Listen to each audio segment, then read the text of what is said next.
don't make any mistake, and we make sure that we are not forcing you to have a stampede at our public offices trying to get Huduma card, because then we will not have also saved. We can't give you Huduma card alafu uende kufariki huko na ugonjwa. So after that, tukimaliza the 12 months, after the 12 months, it will now be mandatory to be served in a public office. You must produce this. But between now and the 12 months from now, you have time to collect your card. And how you collect your card, utaambiwa na SMS. We wanted, or the intention of the president and the government, is to create this single source of truth, so that all your information can be found and carried in one card as you move around. This makes it easier for service provision. When we were registering our people, I said this: ile shida tuko nayo, na tuambiane tu ukweli as public servant. It's always good to say the truth. Tuko na shida kwa maofisi ya serikali kwingine. Naenda pale unaambiwa story nyingine, hapo file imepotea. There is an enemy called the file that we are trying to remove from public service. File imepotea. Tinunulia, enda uone wazee wakati wa lunch, ona hao wazee hivi ili file ipatikane. Sasa hakuna wakati wa kuona mtu mwingine yeyote. Huo wakati umekwisha na hii. Hakuna mtu wa kuonwa. Ukiwa na hii, mtu asikuambie story eti file imepotea. Jambo la muhimu ambalo mnafaa kulijua na swala ambalo wananchi wengi wamekuwa kiuliza ni kwamba hii data, hii information ambayo iko kwa huduma namba inafanya kazi namna gani? Inafanya kazi hivi kwamba ukiwa pale barabarani, wewe kama mwanabodaboda, ukiulizwa license yako ya kuendesha pikipiki ya magari itakuwa katika huduma namba. Kuna wale pia ambao wamekuwa wakiuliza kwamba hii information ikiwa katika serikali itatumiwa namna gani, italindwa namna gani? Uzinduzi ambao ulifanywa na Waziri Matiang'i, umeona kwamba kumekuja ofisa ambaye anaitwa data commissioner. Data commissioner amewekwa katika hii kazi katika sheria ambayo inaitwa Data Act, ambayo inasema kwamba data commissioner ndiye atakuwa akilinda data yote ambayo inapatikana katika huduma namba. Kwa hivyo serikali hairuhusiwi kutumia hii information ambayo inapata katika huduma namba kiholela. Serikali imewajibika kulinda hii information vizuri ili isiweze kupelekwa ikatumika na watu wengine kwa njia ambayo haifai. Na tunataka kuuliza wale wote ambao wanaipinga huduma namba. Huduma namba imefanyika kwingine. Yaani tunakusanya information yote ya mtu tunaiweka mahali pamoja. Tunataka kuuliza wanasiasa, tunataka kuuliza kanisa, tusiweke propaganda katika huduma namba, kwa maana ni information ya mtu ambayo inawekwa mahali pamoja. Hatutahitaji kubeba makadi mengi ambazo tunabeba katika vipeti vyetu. Tutakuwa tunabeba kadi moja tu ambayo iko na information ya mtu yoyote ile, hata kama ni ugonjwa uko nao, hata kama ni mali uko nayo, kila kitu yako inawekwa katika hiyo chip ya huduma namba. Hivyo wale wachungaji mnasema ya kwamba ni namba ya shetani, msiongee mambo kama hayo kuweka watu woga usio na maana. Watu walifikiria huduma namba haitatoka. Leo hii tumeona imetoka hapa Kiambu, imetoka Machakos, na watu wameambiwa inwani ya kila mtu atakuwa na huduma namba yake. Tunashukuru sana. Asante sana Bwana Matiang'i. Watu wa Mount Kenya wakiona Matiang'i wanaonaga mshuki, kwa maana Matiang'i ni mfanyikazi kama mshuki. Na tunakushukuru sana Bwana Matiang'i kwa sababu ya kuja kwetu Kiambu, na Bwana akubariki sana. Tuache kupotosha watu wa Mungu. Mambo na kusema ya kwamba huduma namba ni sawasawa na ile chip ile ya 666 ambayo iko katika Biblia. Kila mtu anajua ya kwamba 666 inawekwa katika forehead ya mtu ama katika mkono. Hii ni kadi. Mimi nikitoa kibeti changu saa hii niko na kadi zaidi ya 10. Na hizi kadi zote zinataka ziletwe kwa kadi moja. Nikiingia banki yoyote natumia kadi moja. Nikiingia hospitali kadi moja. Nikienda kwa huduma center natumia kadi moja. Tungetaka kuambia watu wote wa Kenya, tusipotoshwe. Hii sio mambo na siasa, hii sio mambo na uchaguzi, hapana. Sio mambo na kupigia kura BBI, hapana. hii ni mambo ya digitalizing our country Kenya. Ukienda mahali popote kuhudumiwa, utahudumiwa kwa urahisi. Kwa hivyo hakuna jambo lingine ambalo linadamana na huduma namba. I even left a job huko Nairobi just to come at here. Ona ati sasa mtu anitoe bila suitcase yangu na bila vitu. I can't do that. Nitawa boy.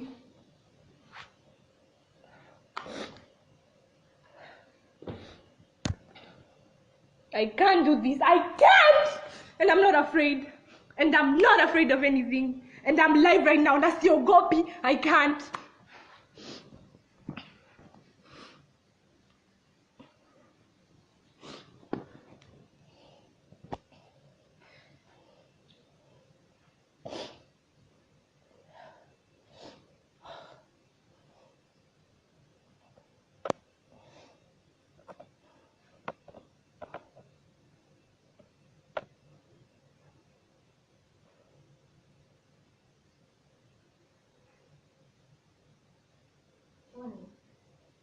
Me, I want my money. I want my money. I want my money. I'm at Tony Geshoka's house. Na hataki kunipe pesa yangu. Na nimeacha na suitcase hapa anataka kuninyang'anya. Naambia wafanyikazi waninyang'anye. This is so unfair. This is so unfair.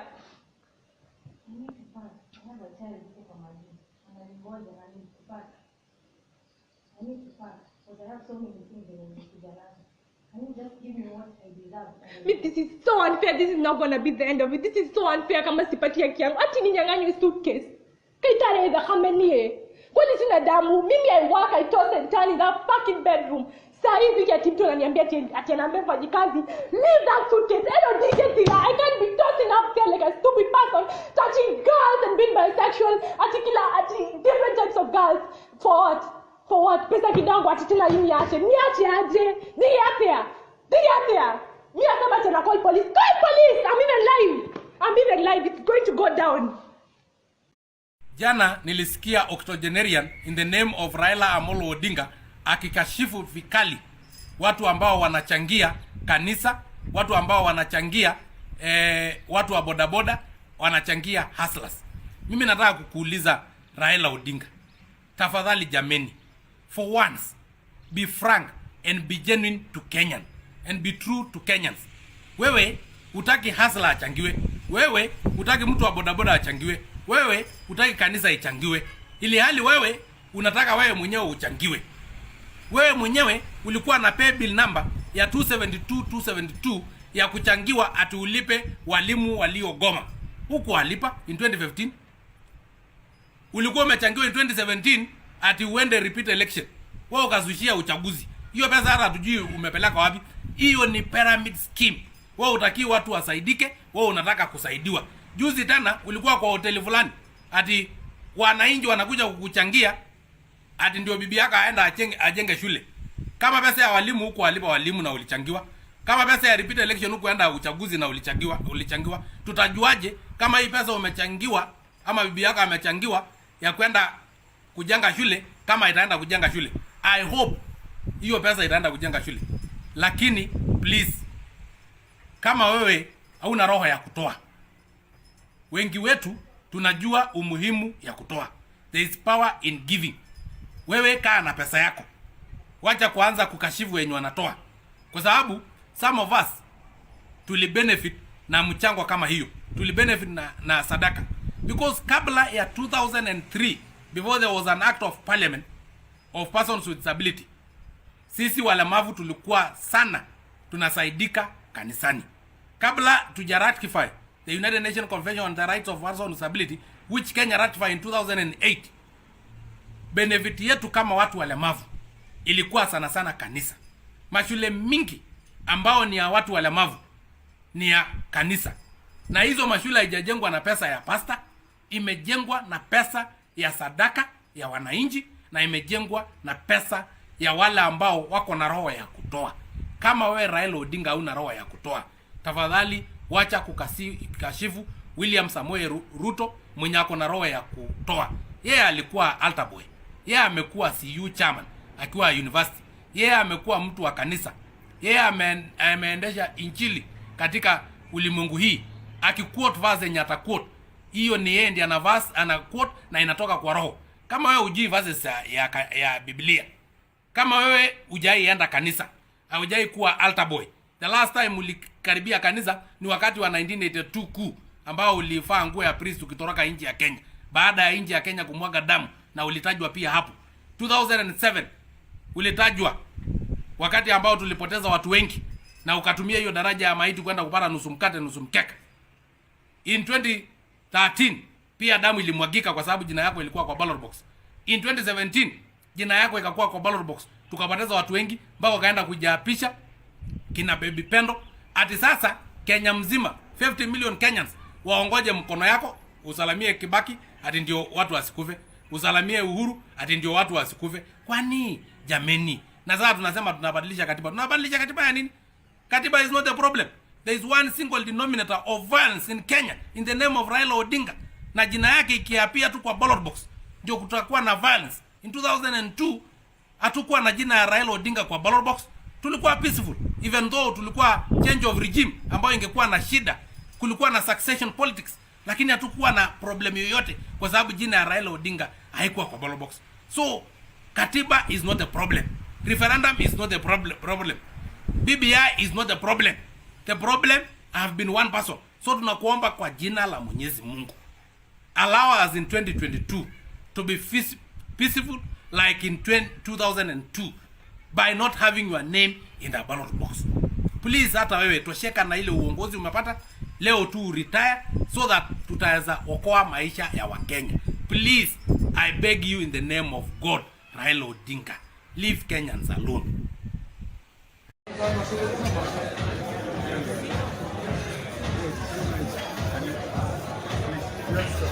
Soul play.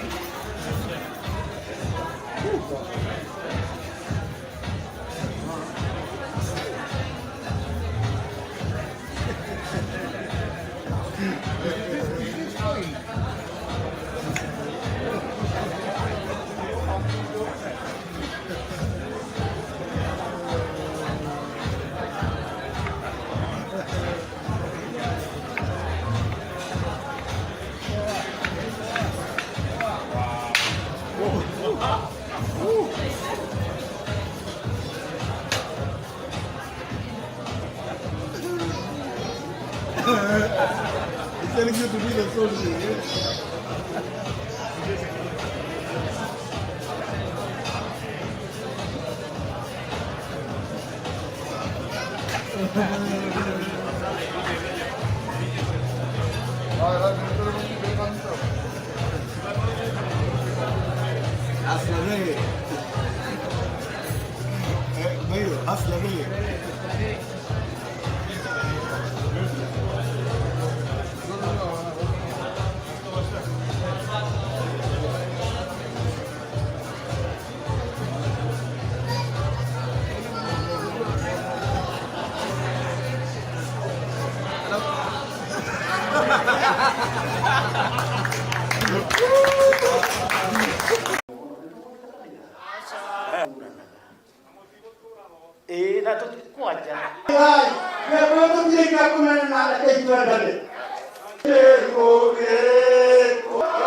Hiyo sasa mimi nilikuwa nataka kusikia hivyo tu. Oh,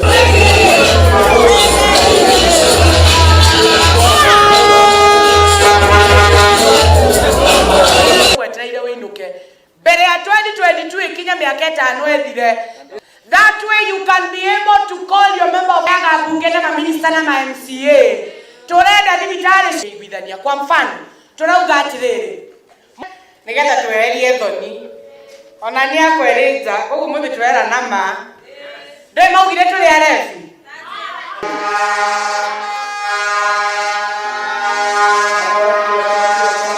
Katika Kenya, Republic of Kenya. Alafu sasa wewe mheshimiwa Mwazi, wewe ni mwamuzi mpaka Reverend kutoka kule Juja, wewe mheshimiwa atafute kura ili data za kaunti unakuwa na chapa. Unakuwa na BBI Express. BBI tuko na nakala tumepewa. Kifanye BBI. Yes. Alafu anauliza weka chini sasa. Mkipewa na kalenda. Haya, BBI ni yetu. Tunatufaidi, haitufaidi? Haya, nauliza, BBI tuna support? Haya, mwongilo mitumwa.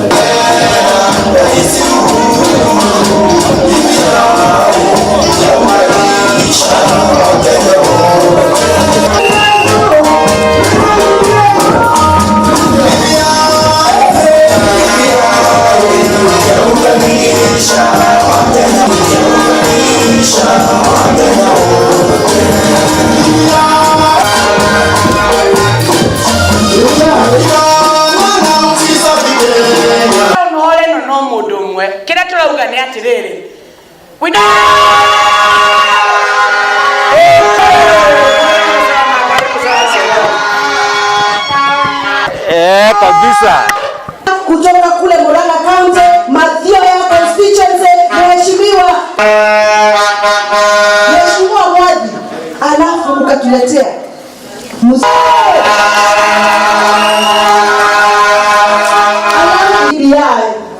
ni viti 70 new seats, tunaziita multiple seats ama density seats. Hizo viti kuna watu wanatangaza huku wanadanganya. Wanasema hiyo BBI ya kutengenezea watu viti. Hapa Kiambu tutapata viti 6. Haleluya. Hizo viti 6 zitachaguliwa wana Kiambu. Kila gavana hata wa kwetu hapa Kiambu aweke memorandum of understanding na wakulima wa kaunti yake.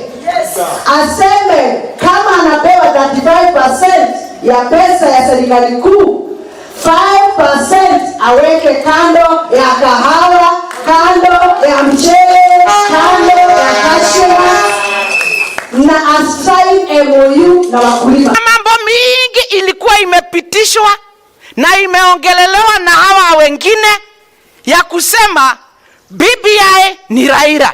Umeona Raila hapo ndani? Kuna jina imeandikwa Raila hapo kwa BBI. Na ndio mimi kwanza nikisema kule Maragwa nawaambia BBI si Raila. Sikia akina wengine tuko nao kule Murang'a County, kazi yao ni ya kusema guaranteed minimum returns haijawekwa kwa katiba. Haijawekwa kwa hii BBI. Nataka kuuliza, tunaweza weka kila kitu kwa hii document. We do not want Kenyans to ever fight, we must become one united nation. Si ndio? Na hiyo sisi ndio tunataka.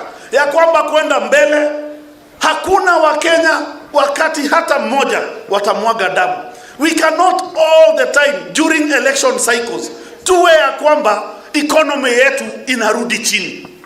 And you know, whenever the economy of Kenya goes down, wale wanaumia kabisa ni watu wa Mount Kenya region. Ukweli wa mambo ni ya kwamba uchumi wa Kenya, 40% ya uchumi wa Kenya inatoka kwa mlima Kenya. Lazima kieleweke, si ndio? Mpaka kieleweke. Watu wasome mpaka kieleweke. Watu wasome mpaka kieleweke. Rafiki ambaye ni kiongozi wa kanisa, muulize wanataka tufanye nini. Juao ndio walituambia tuingie kwa hii barabara. Ndio walituambia tukae chini kama watu ya siasa, tuongee, tukue na amani tukiingia kwa siasa. Hii BBI haina kila kitu. Hiyo ni kweli. Haina kila kitu. Ni kwa sababu ni amendment ya kwanza ya katiba. Kama uko na kitu unataka iamendiwe, hata wewe unaweza anza utengeneza amendment yako, uite vile utaita, ulete wananchi wajadiliane, wa Kenya waamue. Hii ni ile amendment kiongozi wetu ambaye tunampenda sana anaitwa Uhuru Kenyatta ameona ndio inafaa ya wakati huu. Tuketi chini, tukubaliane, tubadilishe serikali yetu. Tuko na viti 2 pale juu. Zikuwe viti ngapi? 5. Tunaongeza viti 3. Na tusikubali kuambiwa na watu ati tunaongeza viti ya watu wakubwa. When numbers must count in the council of governors. Na hii story ya duraku sisi tumesema raundi hii kama iko mtu anafikiria anapewa kura yetu bure, utakula ngoo. Sisi mikutano mkituita tutakuja. Mkituitisha bodaboda kama Nyeri vile vijana wetu walidanganywa ya boda. Wakandanganywa from Nyeri town to Karatina, wakiambiwa na mtu kujeni mkiwa bodaboda 1000, kila mtu anadungwa 10,000 aende akiomoka. Ikakuwa ni sarakasi. Mpaka saa hii mimi nagojea hii jeshi ifanyie William Ruto harambe ya kulipa jeshi ya dudhi wale walidanganya. And what am I trying to say? Lazima tuwache kucheza siasa za propaganda na wananchi wa Mlima Kenya. We are not cheap. Nani alisema sisi ni watu cheap? Ikifika ni biashara za kufanya madems. Dems zinaenda dunia zingine. Ikifika ni watu kuchomwa na pesa 2 wanakimbia Mlima Kenya. Tunasema hivi, we are going to repeal the act that formed AFA so that our farmers they go back to their agencies and their specific boards. Ndio tudeal na issue za majani chai, majani na kahawa, pareto ndani ya boards ambazo zimetengenezwa na wakulima. Kwa hilo Mheshimiwa Mwadhi, watu ambao wanatupingia propaganda wakiongozwa na ile mbunge ya Gatondo South wakisema ati tunataka ati guaranteed minimum return ndani ya BBI, that is already taken care of in the National Assembly, and the Minister of Agriculture has delivered those bills. Number 1 is the Coffee Bill 2022 ambayo sisi tunasema ya kwamba hatutaruhusu boards wawe wanachukua loans na factory zenu na hakuna public participation ambayo inafanya. Tumesema tunataka categorization ya wakulima. Ule ambaye ako na eka 1 kwenda chini, eka 2 kwenda chini, wale ndio wengi na ndio wakulima ambao wananyanyaswa na mabwenyenye. Sholei is one lady who lost her focus long time ago. Sholei brought a bill in parliament saying that she wants the woman representative scrapped and abolished. Today she's standing on podium telling Kenyan women that we are being cheated on the BBI program. And what I want to tell them is this. Wanawake tumepewa kiti ya wamama for the last 10 years. Tumetosha kuingia kwa uwanja. Kama wewe unagojea kiti ya bure. Kama wewe unagojea kiti ya bure, tunakwambia tumekufunga pamba miaka 10. Ingia kwa uwanja na wanaume na wanawake wengine. Enda utafute kiti. Na tuseme ukweli. Tunasema badala ya tunominate senators, si senator achaguliwe mama kwa county na ichaguliwe senator mwanaume. Si hiyo ni haki? BBI is too big. It's a big monster. Where are we going to get the money for this BBI? But let me tell you, if you read in the BBI, you will see that people who do business with the government, within 60 days, they are paid. Meaning, there will be no chances for corruption, removing money from the government. So we are going to save a lot of money for the government.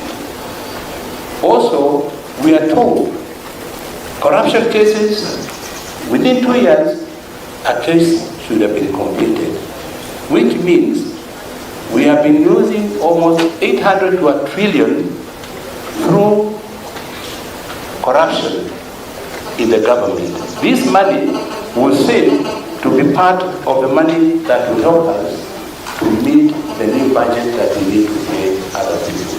BBI Express ni kusema hakuna pahali tunasimama kutoka hapa leo. Tunaenda mpaka mwisho tuone tumefika pale tumekubaliana kuingiza, tunakuwa na Kenya mpya ambayo imeshikana na hii na hiyo mambo ya kupelekwa pia tuko tutapelekwa na viongozi wamwambia vizuri sana. Sisi watu Mount Kenya tulikuwa tumelaliwa sana.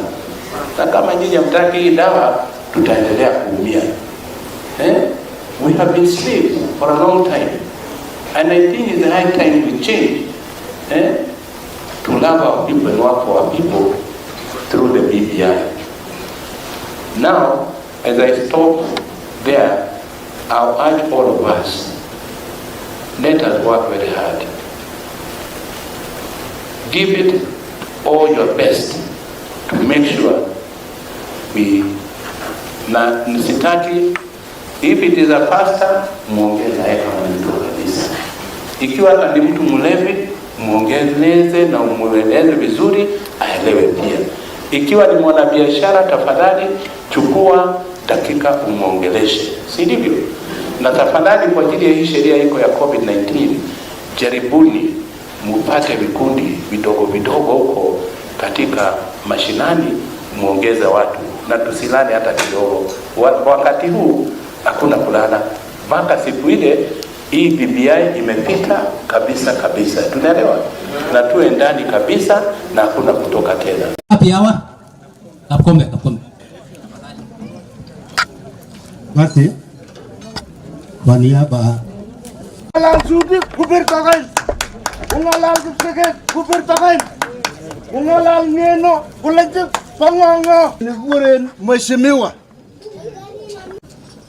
ngar bantono warjai anger kabisa gawa mamni tenang bukwane amuko amete kansulasa tungalanjida. Mimi nahitaji BBI au mabadilisho ya katiba ambaye ni mzuri kwa Mkalenjin wakati yako ndani na wakati yako nje.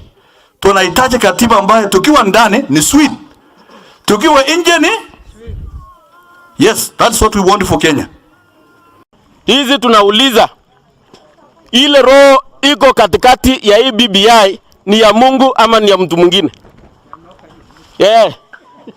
Kwa nini hii BBI inakuja wakati Uhuru karibu na maliza tamu yake, karibu naenda nyumbani, analeta BBI na hata mtu anasema ni nyoka? So kumalizia, ningependa kufurahia kwamba hiyo rege ambayo imekuwa ikisemwa na mtu fulani, Mungu ameisimamisha, kwa sababu kama kitu si ya Mungu, Mungu ataimaliza mwenyewe. So tungependa kumwambia Uhuru Kenyatta na viongozi wa kitaifa kule juu kwamba muweke maisha ya wananchi kibao mbele.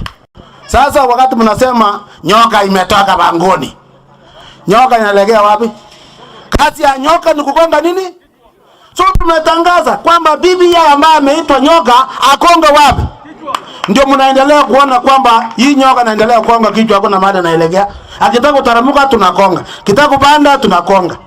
So kwa hivyo tunataka BBI ambaye itaunganisha Wakenya. Na nataka nishukuru rais kwa sababu aliketi chini.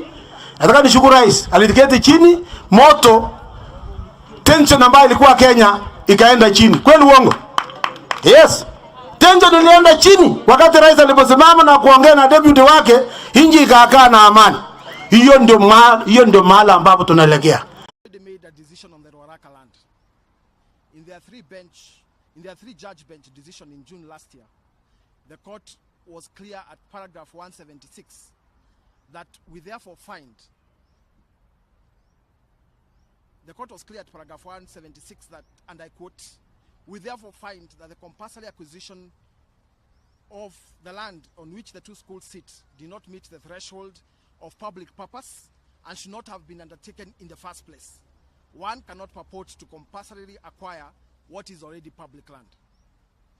Taxpayers lost Kenya shillings 1.5 billion in the fraudulent acquisition of a part of the land RL number 7879/4, yet 1 year, 4 months and 25 days since the decision, the investigators at the Ethics and Anti-Corruption Commission, EACC, and the DPP have chosen to cheer on the suspects who clearly engineered the fraud. Fortunately, as Kenyans, we are not powerless on the matter. I have investigated this matter, and the one person who bears the highest responsibility on the outright theft of public land and loss of public money is the Interior CS, Fred Matiang'i. There is no doubt that Matiang'i is a powerful man. He's a CS in charge of the most powerful ministry in the country and the chairman of the National Development Implementation and Communication Government Committee. He also chairs a meeting of colleague cabinet secretaries every Tuesday. Matiang'i also sits in the all-powerful National Security Council. He is a powerful man. But as I said, we are not powerless. But like the president has also always told us, it does not matter what power or rank you hold. You should not use your office to steal from the masses. Matiang'i on this matter did everything right, but his eyes were firmly focused on the public coffers haste. This haste was bigger and effected in movie style, just like money haste. The history in summary is as follows. The purported owners of the land applied to the National Lands Commission, NLC, asking government to acquire the land since there are 2 schools on the land. NLC then wrote to the Ministry of Education asking if indeed the land had schools on it and if it was private land. And if it was private land, if they could go ahead and acquire the land on behalf of the ministry. The ministry replied through the PS and gave the go-ahead. However, NLC replied and told the PS he had no such powers and that only the CS could write such a letter. CS Matiang'i immediately constituted a quality and standards team to investigate the matter before he could give the authority. The team of dedicated public servants investigated the matter and wrote a report telling the CS he should not pay for the land. Since they had acquired documents and authoritative information that it was public land. CS Matiang'i then ignored the report and went ahead and gave the authority to acquire the land, setting in motion the theft of taxpayers' money. When investigators completed their jobs and were ready to make arrests on the matter, NLC, through their former chairman, Mohamed Sozuri, moved to court under a jurisdiction called reference. And the court observed many things, among them that the land was public and the payment was fraudulent. So, ladies and gentlemen and fellow Kenyans, since this decision still remains active and has never been stayed, why would EACC and DPP just sit back and let outright thieves of our money make decisions on our public money as chairman of cabinet secretaries? It is this utadu attitude that informs why I'm moving to court to go ahead and charge CS Matiang'i on this matter. Tomorrow morning, at the anti-corruption court, I'll be asking the court to immediately allow me to personally prosecute CS Matiang'i. Why CS Matiang'i, you may ask? Because he bears the highest responsibility. And unlike the DPP, I am using personal resources from my pig and avocado farm. I am a man of little resources. I cannot therefore prosecute all the thieves in this matter. But the one thief who was a super mastermind, I will take on him. I will be circulating to you a copy of the charge sheet with 4 counts of abuse of power and other anti-corruption crimes that I intend to charge CS Matiang'i on. At this moment, it is good to inform you that I have received, at this moment I would want to inform you that I have received confirmation from Nairobi Governor Mike Sonko that he would testify on this matter to prove that it was actually public land. Kikuyu MP Kimani Ichung'wah has also confirmed that he would testify as chair of budget that the Ministry of Education approached Parliament to allocate 1.5 billion on this matter. Ladies and gentlemen, allow me to finally say this. In the case of Brian Nyong'o versus the DCI, the court ruled when police have condensed their evidence, which they hold sufficient for a prosecution, but DPP fails to take up the prosecution, the law provides that private prosecution shall follow. And that was Justice Ngenye Macharia. Ladies and gentlemen, that is all I have to say. For the charge sheet, I'm going to circulate to you, then you're going to be able to see what exactly the charge sheet says. But just for the record, just 1 minute, I'm trying to pull it off.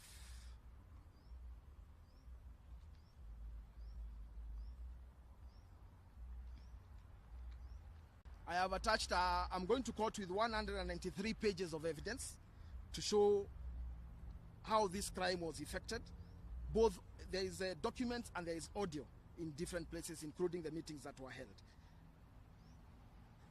So just to go on record, the first charge I am going to be taking on Matiang'i is on abuse of power. Abuse of office, contrary to Section 46, as led with Section 48(1) of the Anti-Corruption and Economic Crimes Act. Then count number 2 is willful failure to comply with the law and applicable procedure and guidelines relating to the management of public funds. Count number 3, committing an offense or financial misconduct contrary to Section 197(1) of the Public Finance Management Act. And finally, a conspiracy to defraud contrary to Section 317 of the Penal Code, Cap 63 of the laws of Kenya. That is all, ladies and gentlemen, unless you have questions. Any questions? Oh.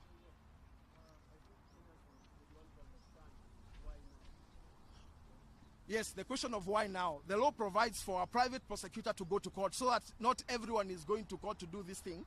The law provides that you allow the EACC, the police, and the DPP to do the investigations. I think since this was effected in 2017 and the investigation started in 2018, we have given DPP and EACC sufficient time, and now it is time for us to ask the questions directly in court. Let me also say this. If the court allows us to go on with the private prosecution, we are going to call you again because there is a ruling by Justice Mombingoge on public servants who are charged in court. I'm sure I don't need to say more than that. You can go and check. I think the president must be conscious that to save the life of Kenya is more important than to change the constitution at this particular time. The constitution belongs to the people of Kenya. And the people of Kenya are saying daily, they are pleading and begging, please stop this process. Let us take care of ourselves. Let's feel for one another. Let us treat our sick. There are people today who cannot afford to buy 2 kilograms of unga. They are going hungry. There are people who are doing casual works, that they cannot go to people's homes because people fear them that they might be carrying COVID viruses. They are going home empty-handed. They have got nothing to take back to their children. Brothers and sisters, in this country, we have to know what our priorities are. Our priority is not to address the constitution for the sake of political gain by a few individuals. We have to look after the interest of the 47 million or 48 million Kenyans. So we would call upon the powers that are there. And specifically, we call upon the head of state, President Uhuru Kenyatta, and the leader of ODM, our brother and elder, Raila Amolo Odinga, that we are pleading to him that it is not a priority for us to go to a referendum now. We are not in the moral state, we are not in the mental state, neither are we in the financial state to go for these things. So we call upon them, please postpone this thing, let us address the COVID-19 issue, and we have got plenty of time to come and look at the governance of this country. And at the same time, we are not coming out of a situation of war. Kenya is a stable country. We have a constitution, which it has been claimed is one of the best. It's a document done by human beings. It will always have flaws. We will have the time to address those flaws. So please, call off this exercise. We can debate about it later on. We can make more proposals, but call it off. If you don't call it off and you think it's absolutely crucial, which we still beg you not to do, then the question of locking up the door and locking people out should be looked at in great way. The above, the Muslim leadership have arrived at the following conclusions. A, there are no apparent benefits BBI will bring to the nation to demand constitutional changes. B, BBI proposals will claw back the gains have had in the new constitution dispensation. C, BBI will bring an imperial president, which makes Kenyans have rejected. BBI will weaken the checks and balances in government. We are therefore calling on BBI agitates to go back to the drawing board and relook at the proposals. We are asking the president, as the leader of this country, to use his mandate and stop any further action on this process until these proposals are overhauled.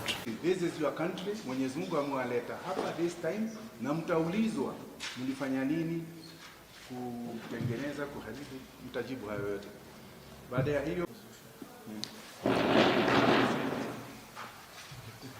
So well, so of Kenya Muslims asome statement yetu on behalf of all Muslims of Kenya.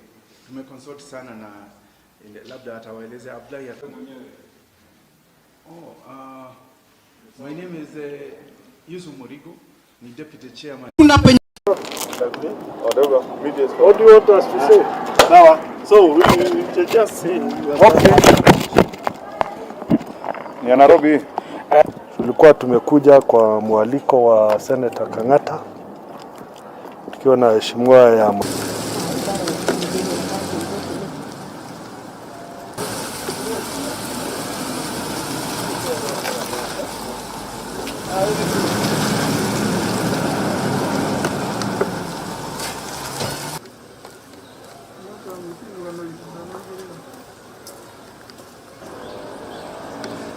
Yeah, we will distance, of course. Yeah, distance, of course.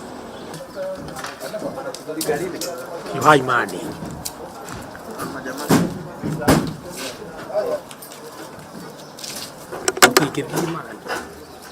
Mweke imani. Mweke. Iya, kuria tripod ini.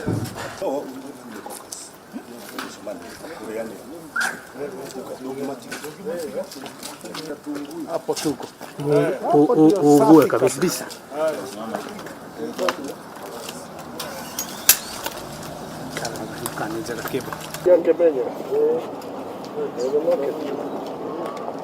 Nchi na zitasaidia mwananchi wa kawaida. All right? If we want to review the constitution, all of it, it's another process altogether. But we are looking at short term. Na kila mtu ana usemi wake kulingana na hiyo mambo ya katiba. Angependa kitu ambao angetaka kitengenezwe. Lakini ni muhimu tukumbuke ya kwamba kuna points ambao zilitokea kama chanzo za shida Kenya wakati viongozi wetu walisalimiana. Na hizo point ndio tunaangalia kutofaunisha na kutengeneza ili tusije tukakuwa pahali tumekuwa wakati wa uchaguzi kila wakati. Mipangilio hata inaweza kuwa na tofauti wa wiki moja ama wiki mbili, lakini itaendelea. Ndivyo. Ilihairishwa kwa mambo ambayo yalikuwa technical. Bill na vitu zingine ziwe zimekuwa published.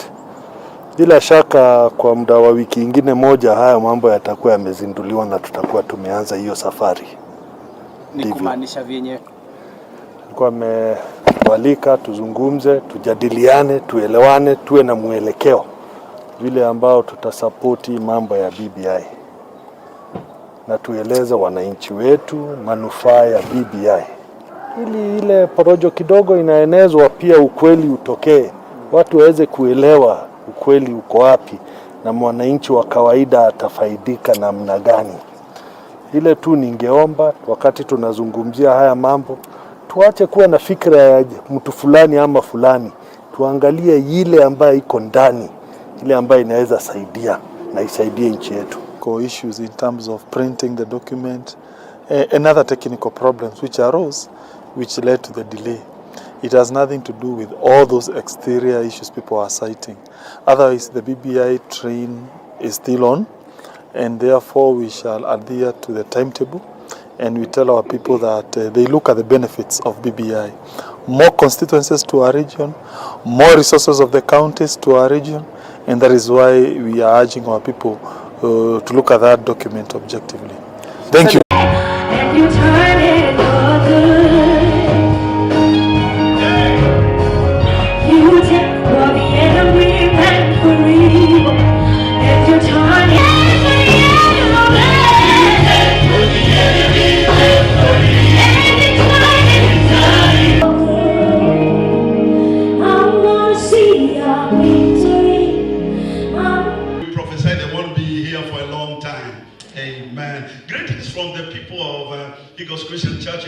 Just fit in the context of preaching, but he's physically fit.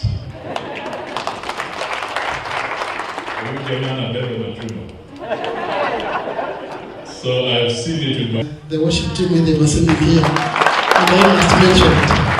I really want to thank you because even after the handshake, opposition iliangalia chini.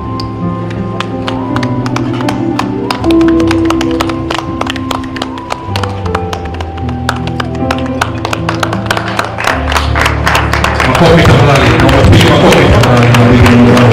Asanteni sana.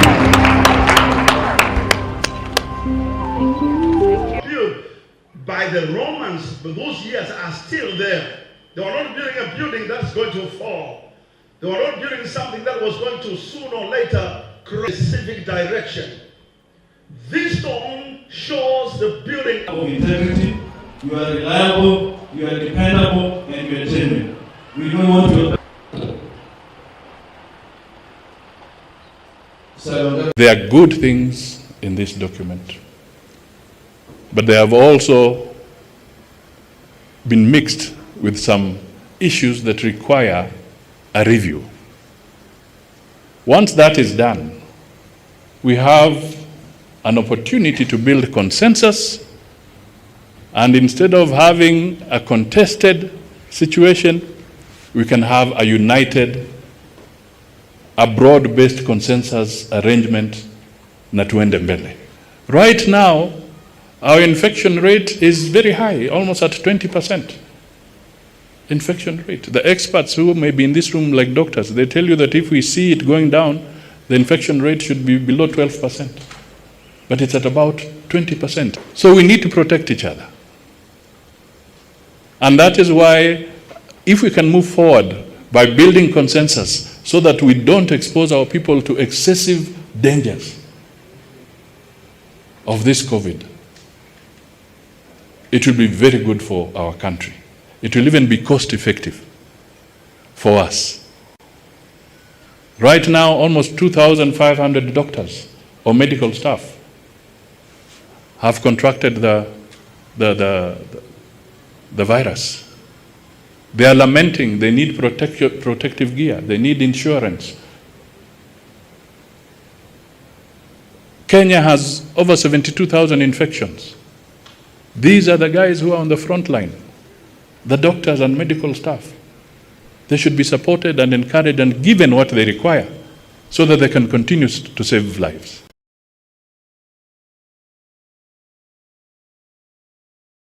Yeah.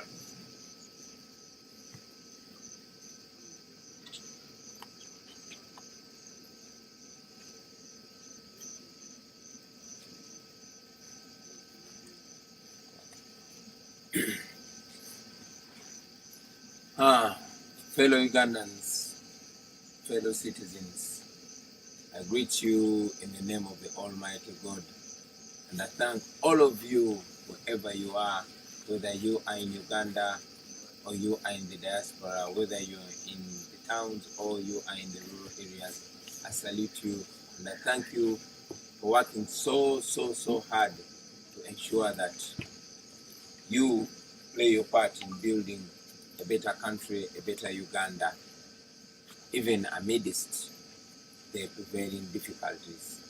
Thank you very much, fellow citizens. And in a special way, I want to thank the people that have received us in the many districts where we have been holding our campaign meetings, right from the people of Mbarara who received us when we were launching our manifesto. We thank you very much. To the great people of Bankole, mwebale mnonga, mwebale barambanje, mwebale mnonga. To the people of West Nile, Awadifo. To the great people of Lango, Afoyo Matiek. To the people of Usoga, mwebale ino, mwebale bakagwa, mwebale ino, mwebale idara. To our brothers in Acholi land, Afoyo Bear. To the people of Teso, Yalama Noi. To our brothers in Karamoja, Alakara Noi. To our brothers in Bugishu, Manyara Navi, Manyara.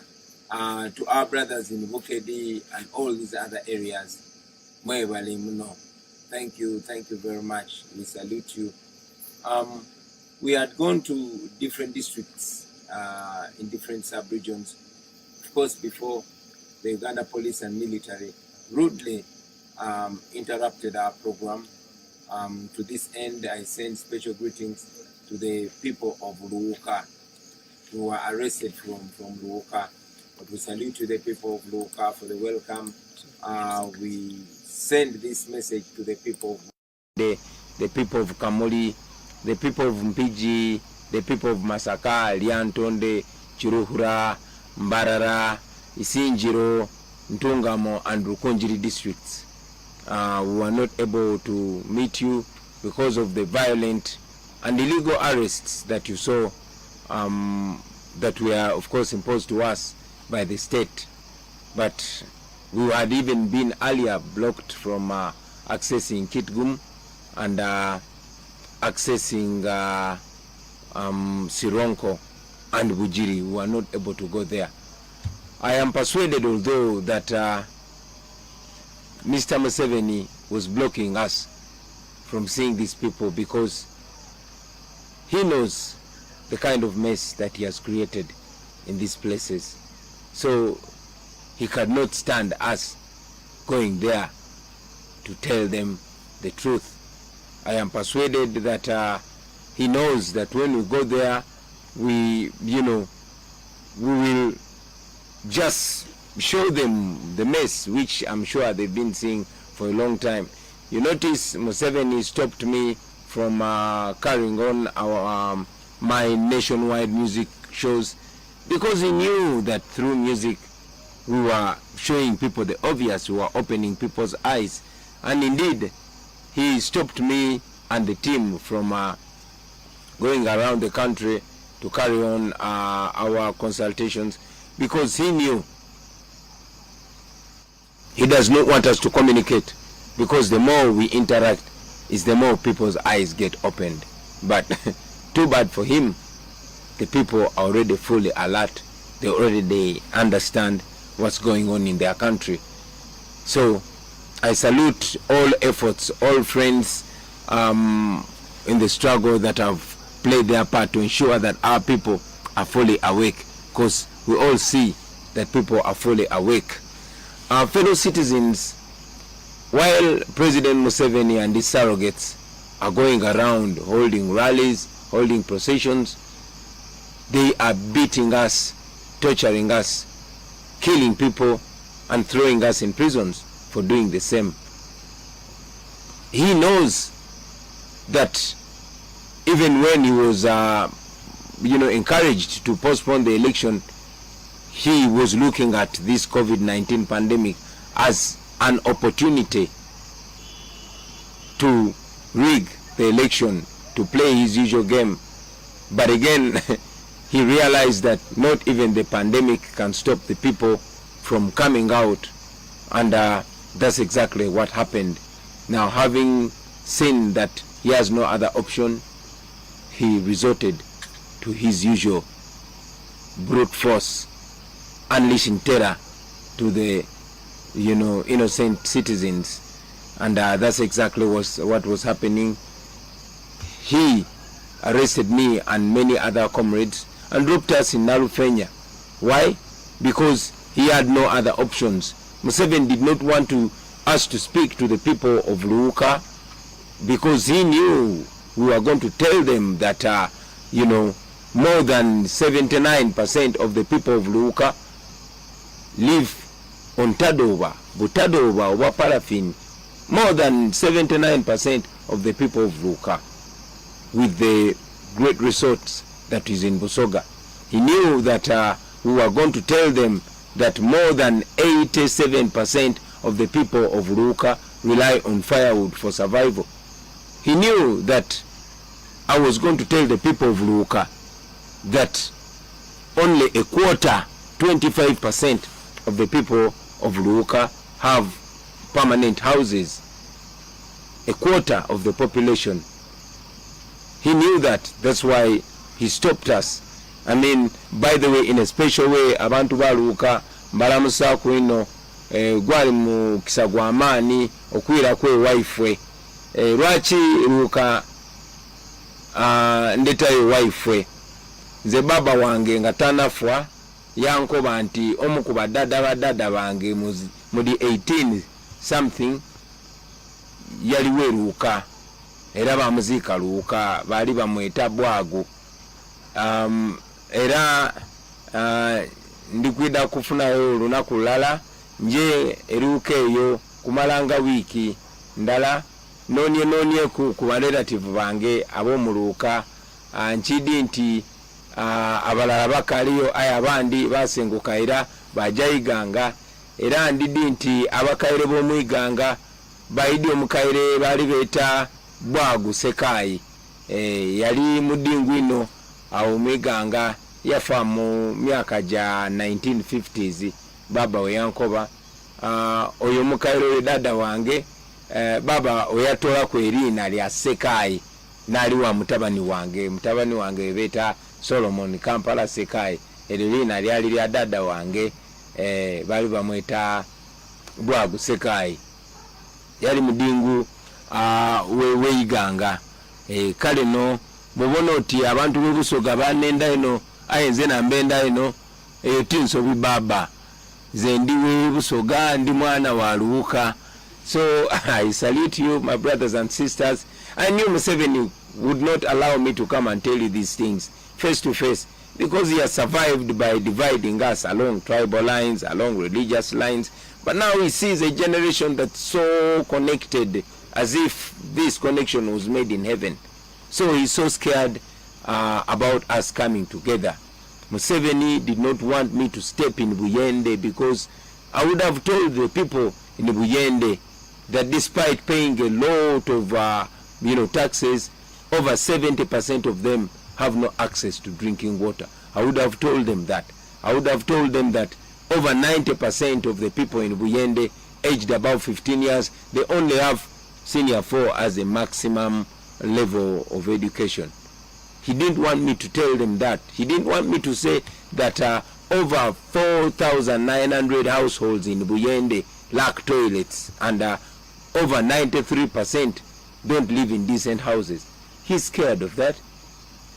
He does not want me to tell our people that they are actually slaves in their own country. These statistics I'm giving you are from, a government agency, UBOS. So Museveni is scared of that. Museveni knows that we can break it down for our people so that they really know how much he has robbed our country, how much he has impoverished our people, how much, how serious an urgency it is for us to get him out of power, to rid ourselves of, of a looter. He did not want that. However, we are able at least to share this now. He didn't want me to come to Kamuli because he did not want me to remind our people there of the persistent lies that he has been telling them, promising one thing after another. He didn't want that. He didn't want me to remind the people of Kamuli about the sick healthcare system. He didn't want me to remind the people of Busoga of how much he has killed their education. I told a few people that I met in Busoga that my dream as an artist was to go to Namasagari College. When I was still a school-going boy, Namasagari College was a dream of every talented, of every artistically talented young man or woman. But look what happened. Busoga College Mwiri, we all wanted to go to Busoga College Mwiri. We all wanted to go to Butiki. We all wanted to go to schools like Wanyange Girls. But now, they are more or less gone. So Museveni did not want us to remind our people that way. And that's why he blocked us. The same can be said on the districts where Museveni have been blocking us from reaching. During the past weeks, of course, we had the opportunity to go to different districts. I went to Karamoja, and the sight of poverty you see in Karamoja, a naturally endowed area, it is very sad. I met some people, some young children, evidently malnourished, as if we are, parading them for the journalists to come and take pictures. But the sad irony was that besides these malnourished children, there were still hungry-looking young men holding brand new AK-47s, being used to keep their people in poverty. That is the reality in Uganda. hungry mothers, hungry fathers, miserable people. This and more is what was happening in places we go to. Hungry and mean-looking soldiers holding brand new weapons, but on their side, miserable children with no future to speak of.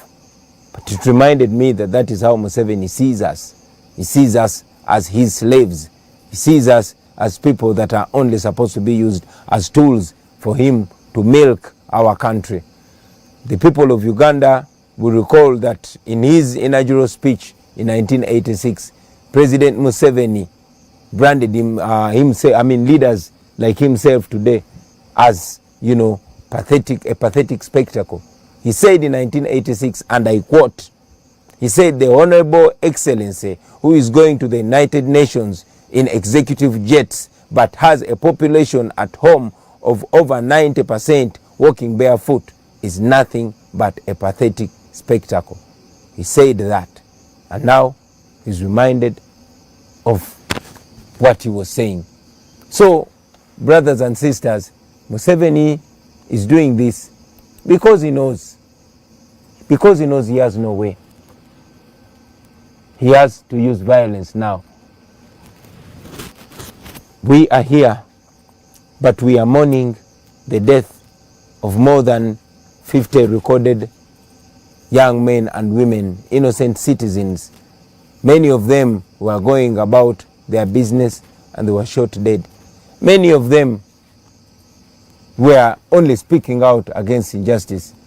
He sentenced them to death because he believes that by threatening anybody that dares to speak out, he will be silencing us. I also saw the Minister of Security, General Eri Tumwine, confirming that indeed their police has the power to execute any citizen. We condemn that, and we continue to tell him that the people of Uganda will be free. Of course, Museveni did not want me to go to Masaka or Chiruhura or Rukunjiri or Ntungamo because he's scared. He does not want people to show support. He has always been claiming that our support is only in the central region, only in urban areas, but I'm sure the truth was clear for everybody to see that indeed the people of Uganda from all corners, from north to the south, from the west to the east, all of them are yearning for change. All of them are ripe for change. You all notice that they've tried as much as possible to brand us as violent. And as I always reiterate to our comrades in the struggle, that we are non-violent and we don't intend to use violence whatsoever to achieve our desired goal. We don't believe in violence. We know the regime is trying as much as possible to brand us violent so they can, respond to us with violence. And sadly, these people that are being used to make violence to innocent citizens, they are equally miserable. I met an elderly man in Nebi who has been a police officer for a long time. He struggled as much as possible, selling even the land that his parents left to him to take his son through school. He has a son who wants to be a police officer. Of course, he studied economics, but after 4 years of graduation, he has not found a job. But this man, all through his career, all through the 40 years of him serving in police, he has been promoted only once. He has lived to witness the sons and daughters of those who are well known fly through the ranks past him. But now, his son wants to join the police. Yes, after his bachelor's degree, he has not gotten a job. He's at crossroads seeking advice from me, and my advice to him was to vote, to come out and vote, because this cannot be fixed if we don't have a better leadership. This cannot be fixed if we don't have a leadership that considers, merit while promoting the men and women in uniform. Of course, so many other people that I met, the young nurses, there's even a nurse that was, fired for interpreting for me when I went to, where is this before? To Nebi. No, to Pakwach actually. I was in Pakwach. This nurse is going through trouble for translating words that are not inciting violence, for translating words that are only communicating a message of freedom. My fellow Ugandans, I only want to encourage you to be firm. I only want to encourage you to believe in change that is before our very eyes. We are going to the polls on January 14th. Although Museveni and his people are trying as much as possible to stamp it in our minds that we don't have a right to change our fortunes through a vote, although they've unleashed brute force trying to communicate to us that even when we vote him out, he has the capacity to rig the election. But I want to give you confidence, my brothers and sisters, that it is possible. We have seen more brutal dictators around us, but the power of the people has prevailed, and the people's voice has ultimately reigned supreme. So I want to give you confidence. I want to give you encouragement. It is sad that we lost our people. It is sad that our country continues to be divided by people that know how dangerous it is to divide us, but we as a generation should stick together. We as a people should remember that we are stronger together and we are more united than divided. All through history, these dictators, they unleash brute force. They use young men and women to brutalize their fellow citizens, but when it's time for them to go, they run away alone. I want to send a message to our brothers and sisters in uniform, those in police, those in the military, those in prisons, and all security agencies. Friends, do not be misled by these men and women whose future is already behind them. Please don't be misled. I want you to remember that you are living in a generation where everything is on camera. And I'm sure you've seen in the past that at the end of the day, each officer that abuses the rights and freedoms of the people ultimately answers individually. We know many of you are good citizens. We know many of you are good officers. I've interacted with many of you, and indeed you have communicated to me that you don't like the orders that you are being given. So I appeal to you to stick by what you are trained. You are not trained to brutalize Ugandans. For you, the police officers, you are trained to protect life and property of the citizens. You are trained to keep law and order. You are officers of the law. For the soldiers, the military men and women, you are trained to protect Uganda and its sovereignty. Your enemies are not the Ugandans. So don't be used. We know also that the regime decided to use some bandits, like historically it's known that the regime has used bandits, or they have been bandits themselves in the past. So they've decided to use some armed hooligans who show up on our streets without uniform, but wielding dangerous guns, AK-47 and others, shooting and murdering unarmed civilians. I want to remind you, friends, that there will be a time of answering questions. So, whatever you do, remember that one day you're going to answer. Now, to President Museveni and his anger zone. You have spoken the way I'm speaking in the past. Only that, very disappointingly, you don't want to be reminded of your words. Mr. President, all we are saying is be a man of your word. You know, it is you, the elders, that teach us to keep our word. You say if you're a man, you keep your word. So all we're asking of you, Mr. President, is keep your word. Be a man of your word. You said Africa's problem, and Uganda in particular, are the leaders that overstay in power. You one time said a fundamental change had come to Uganda. You one time said you will not preside over a government where people are killed and you don't know the killer. You one time said that you went to the bush because Obote killed your people, because Amin killed your people.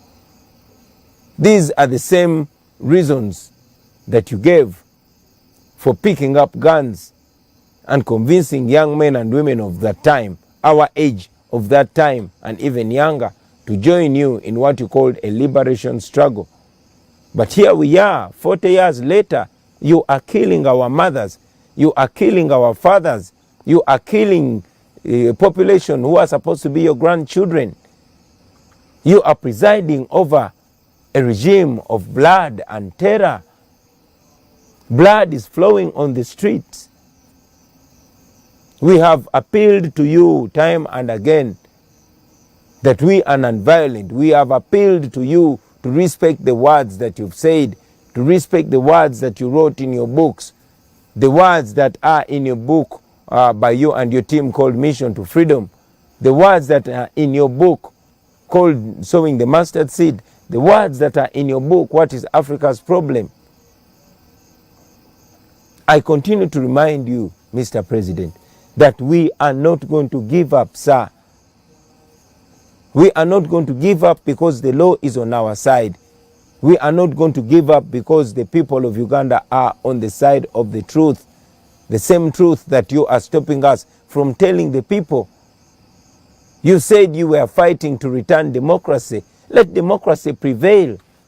You know, be a real soldier. If you're a real soldier, you know, respect the rights of the people. If it is democracy, let it be democracy. Respect fair play. Let the people of Uganda decide. I know many of you fellow Ugandans have asked us what we shall do to President Museveni after we defeat him. I've said it and I'm saying it again, that now entirely depends on him. It depends on how he wants to go out. If he respects the voices of the people of Uganda, we would be happy to respect him, to retire him with dignity, and of course to have him as a resident former president who can even guide. But if he decides to go the Gaddafi line, to go the Bashir line, to go the Mugabe line, that still depends entirely on him. So finally, to the people of Uganda, I want to remind you that this is not only about a certain section of people. It's not only about young people. And yes, it's not only about elders. It's about all of us. This is about all of us. Bad roads will not ask what tribe you are or what religion you are or where your family is before they kill you in an accident. A badly governed country will not, discriminate. Some of you have seen young ladies that were not political at all. Some of them did not even know they are slaves in their own country, going about their usual business, murdered. A young lady who was carrying food to a customer, murdered. We saw even a university lecturer murdered. So we are all in danger until none of us is in danger. It is important that we all play our part, those in Uganda and those in the diaspora. We, the leaders, all we can do is offer ourselves to lead the charge, but everybody is equally important. I want to encourage all of you, brothers and sisters, to encourage those that you can reach to come out in large numbers and vote. I repeat, come out in large numbers and vote. This is a protest vote. This is a revolutionary election. Let us embrace it. Let us go into it as a nation. My message to the forces of change. For starters, I want to appreciate all the fellow leaders. I want to salute you, Dr. Kizza Besigye. I want to salute you, all fellow leaders, General Mugisha Muntu, Honorable Norbert Mao. I want to salute you, General Tumukunde, and all other colleagues that stood in solidarity with me and the National Unity Platform when we were illegally incarcerated. We don't take that gesture of comradeship for granted. We thank you very much. And I really, really hope that we can go on working together and solidifying, because, like I said before, none of us can easily succeed alone. But if we come together, we can chase this man away. We can put an end to this dictatorship if we all come together. If we all come together, this can be a life-changing opportunity for the people of Uganda. I've said it before and I say it again, that the people of Uganda are already united. It's upon us, the leaders, and I'm really, really encouraged by the constant gestures of unity.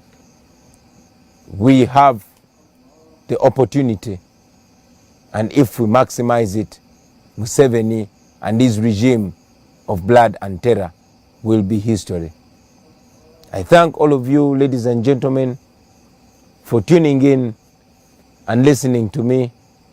I want to inform the people of Chenjojo, of Chegegwa, of Fort Poto, that we shall be with you tomorrow. And all areas where we've not come yet, we shall be coming there. The people of Busoga, the people of Sironko, the people of Kitgum, where we've not been able to reach, we are making efforts to adjust our program to ensure that we come there physically, so that we share these facts physically, so that we share these truths physically. I know the regime will try as much as possible to block us. I know they'll try as much as possible to ensure that we don't reach you with the message of freedom. So in the meantime, before we come to you, I want to request all the leaders, wherever you are, to ensure that you send this message out there. Abarioma nkore message mujongereyo, abana babusoga message mujongereyo, mwena abali mbitundu bya Uganda ebyenjawulo message eyo mujongereyo baganda bange. Obudde tulina butono, atenga tulina okutuukiriza ekirooto ky'abana Uganda ekyokubeera free mu nsi yaabwe. So njagala obbasaba mwena obubaka buno mubwongereyo, temukitulekera, because it's not about us alone, it's about all of us as a nation. Obubaka mbongereyo, abantu mbajjemu okutya, newankubadde eno gavumenti ya Museveni esazeewo okusumulula ettemu, era nga tumanyi bayinza n'okwongera mu ttemu lyabwe. Njagala obbajukiza ti buli gavumenti yabanakyemalira eba egenda okugwa ekola ebikolobero bingi bwe biti. Buli gavumenti yabanakyemalira eba egenda okugwa ekola ebikolobero bingi bwe biti, neemaliriza egudde. Nze nekimpa essuubi kwe kumanya nti kino ekyatandika tekyasobola kudda amabega, kwe kumanya nti bannayuganda akantu bonna baguddewo amaaso nebo nkwata noteeka mukomera nebo bakuba kibooko nebo bafuira tiagasi kino tekyasobola kudda amabega ekyo no kimpa nnyo essuubi kimpa amaanyi kinyongera okukkiririza mu nkyukakyuka eno era nammwe njagala mukkiririze mu nkyukakyuka eno. To all our brothers and sisters in the diaspora, thank you very much for the support. Mwebale nnyo, mwebalire ddala abali mu Africa, abali Europe, abali Asia, abali America, mwena mwebalire ddala. Nja kutwalanga obudde nga nkomawo nga njogerako nammwe kubanga bwe mmanyi ebiseera bisinga tulemwa okugenda ku TV oba ku radio station engeri ezisinga obungi gye zaawambibwa abangi babatiisatiisa mulabye nti tetulina billboard n'emu kubanga gavumenti yabagaana okutuwa billboards. Mwami Museveni abadde bwakujja kwogerako eri eggwanga naye bwe twagambye tugenda kujja twogereko eri eggwanga yakitegedde nti ajja kuswala ensonga lwaki tazze kwogerako eri abantu.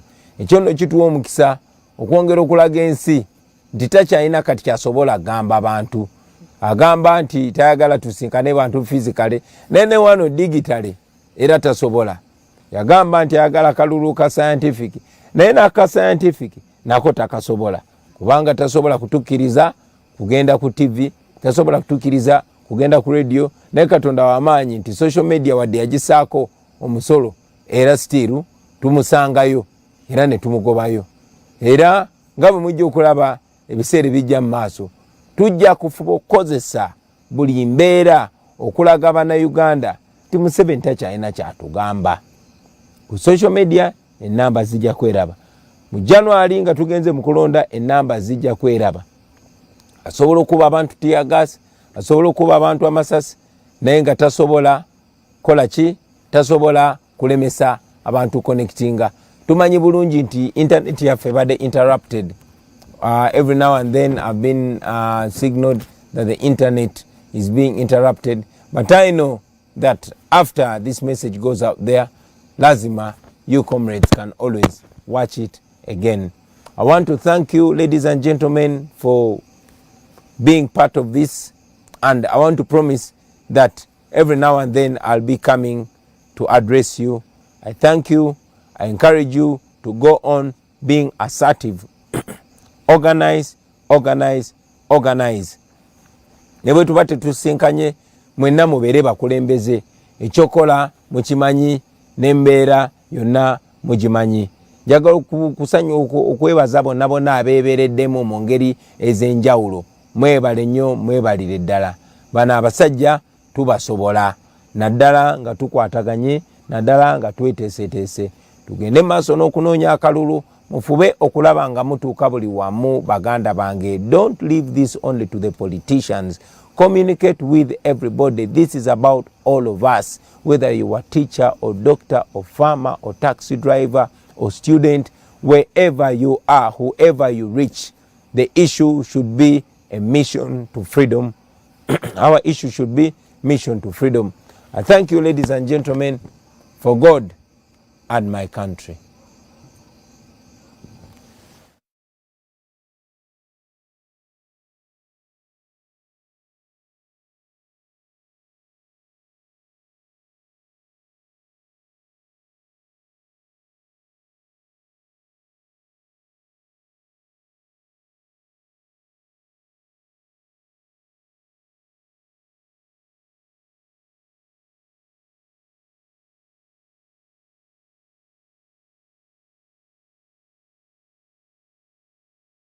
County government ciari ciuke iteithiririe andu haria mari hau mari makinyukie hau hage tigwika iundu ni gwika maundu na tundu tuya tukoneka ta tundu tu nitwo tugatwika iundu. Mimi nimekuwa huko jana, nimetoka Mombasa tena kutengeneza barabara ya referendum ya vile BBI. Ile barabara itapitiwa na BBI, so BBI barabara iko sasa next week the law will be in parliament. Na tumegufurutana kidogo hapa na pale, tumesikizana vile itapita. Kama ningekosa kwenda bado wangekubaliana. Kama mheshimiwa Uhuru Kenyatta angekosa kusalimia Raila siku aliona inafaa na hakutuuliza sisi, lakini yeye ni kiongozi ambaye tumempa heshima, tumemchagua na tumemtegemea. Kama hangemsalimia Raila siku hiyo, hii gari unasema hapa Nyahururu haungekuwa umeuda. Tungekuwa kwa vita ya mfurutano, kwa sababu kura zetu zilikuwa zimekaribiana sana. The importance of an election kama ile tulikuwa naye 2017 na ile tutakuwa naye 2022, the importance ya uchaguzi, it is what you do after the elections, not just the leaders you elect. Mnaweza chagua viongozi washidwe kuendesha mbele. Kama tumeshidwa kwa sababu ya hali ya vita yetu, itakuwa gumu. I have gone through the BBI report. I can tell you, sisi nyinyi Laikipia, I have seen, nimeona mmepata hela zaidi. We are likely to get an extra constituency in our own Nyandarua. So ukiniuliza mimi, as where we are as a leader, 5 years, I have something to deliver through BBI. I will be supporting BBI 100%. I know we will need to talk with the Bishop Kegodho. Tunawaomba ieleweni na itatusaidia. Na jera udhone kugatirere. Tuata gwiciria ni mundu ungiragurika neo nekorwo ni ithuĩ turate na njĩra nene, na kahinda karia twĩ nayo ithuĩ ni ithuĩ tũngĩũrwo, na nĩtũkũgĩa na kahinda ga kũmũthaitha, ga kũmũiguithia, na nĩguo maũndũ marĩa magĩrĩire gwĩkwo mekwo, na ningĩ twĩharĩrie makĩria na kũrĩa tũrathiĩ. Nĩ kũrĩkorwo Uhuru nĩ arahurũka, na nĩguo ndĩrauga arĩkia mĩaka yake 5 rĩ nĩ acio angĩ mekuo, ambĩrĩria ikuona gavana aya mekuo, ona niĩ mũtigage gũkĩnyona ndĩ oho tondũ ndakĩhota kwaria cia gavana mũriganĩrwo nĩ niĩ. Ĩrauga atĩrĩrĩ, Prime Minister arĩkoragwo arĩ mũmbunge ũrĩa mũrathura Laikipia West. Ũkĩmũthura ũguo ũkorwo ũkĩũria no atuĩke Prime Minister, no atuĩke waziri, no atuĩke kĩ. It's very important. Vizuri to have all views. What we must do is believe in ourselves, na haswa tusikizane. We must listen to one another. And this is our country to build or not. Mwanzo mimi nikuambie roho safi, mimi na support BBI. Ugo ni ukuri, wewe na wewe tueleke itua rĩaku, mimi niko huko na support hiyo. Wewe pia soma, fanya uamuzi wako. Of course no ukijulia tele governor, wewe tulikuchagua, hata wewe utusaidie na fikira, una support kwa nini? Bas nikueleze. Hii hapa tuko mimi na wewe, constituency ya Laikipia West iko na idadi gani ya watu? Nani anajua hiyo hesabu? 268,000. Tauga ugu ligi 268,000 people. Hii tutaletwa nie na my wife na washuka na inyuo the 268,000 people. Constituency moja. Iko na mbunge gani? Moja. Akienda bunge yako na kura gani? Moja. Utakuta constituencies zingine ziko na watu wengi zaidi, 14,000. Tukiugawa eto tutigake wendo ashabia rengi na hatusema anatotia dote tutoi ona wiko enda Lamu hapa Lamu na wa Kikuyu ndugu zenu wako huko, si ati ni fitina. Constituency moja iko na watu wapiga kura hao 14,000. Idadi ya watu ni 28,000. Constituency moja, wanachagua mbunge moja, wakienda kwa bunge yako na kura moja, na mali kura ya pesha ya hii hururi ambayo mimi na wewe tunalipa kodi. We pay taxes, me and you tunalipa kodi, na itagawa pale, na wenye wanagawa kila mtu ako na kura moja ya kusema iende hivi ama iende hivi. Egide tutiraheneka. Bas kama wewe unatosheka na kuheneka ni sawa, it is your view. Hatuwezi kukuambia vingine, lakini sisi hatutoshe. Tunataka one man. Pana, wacha nijaribu tena. Tunataka one person, one vote, one shilling.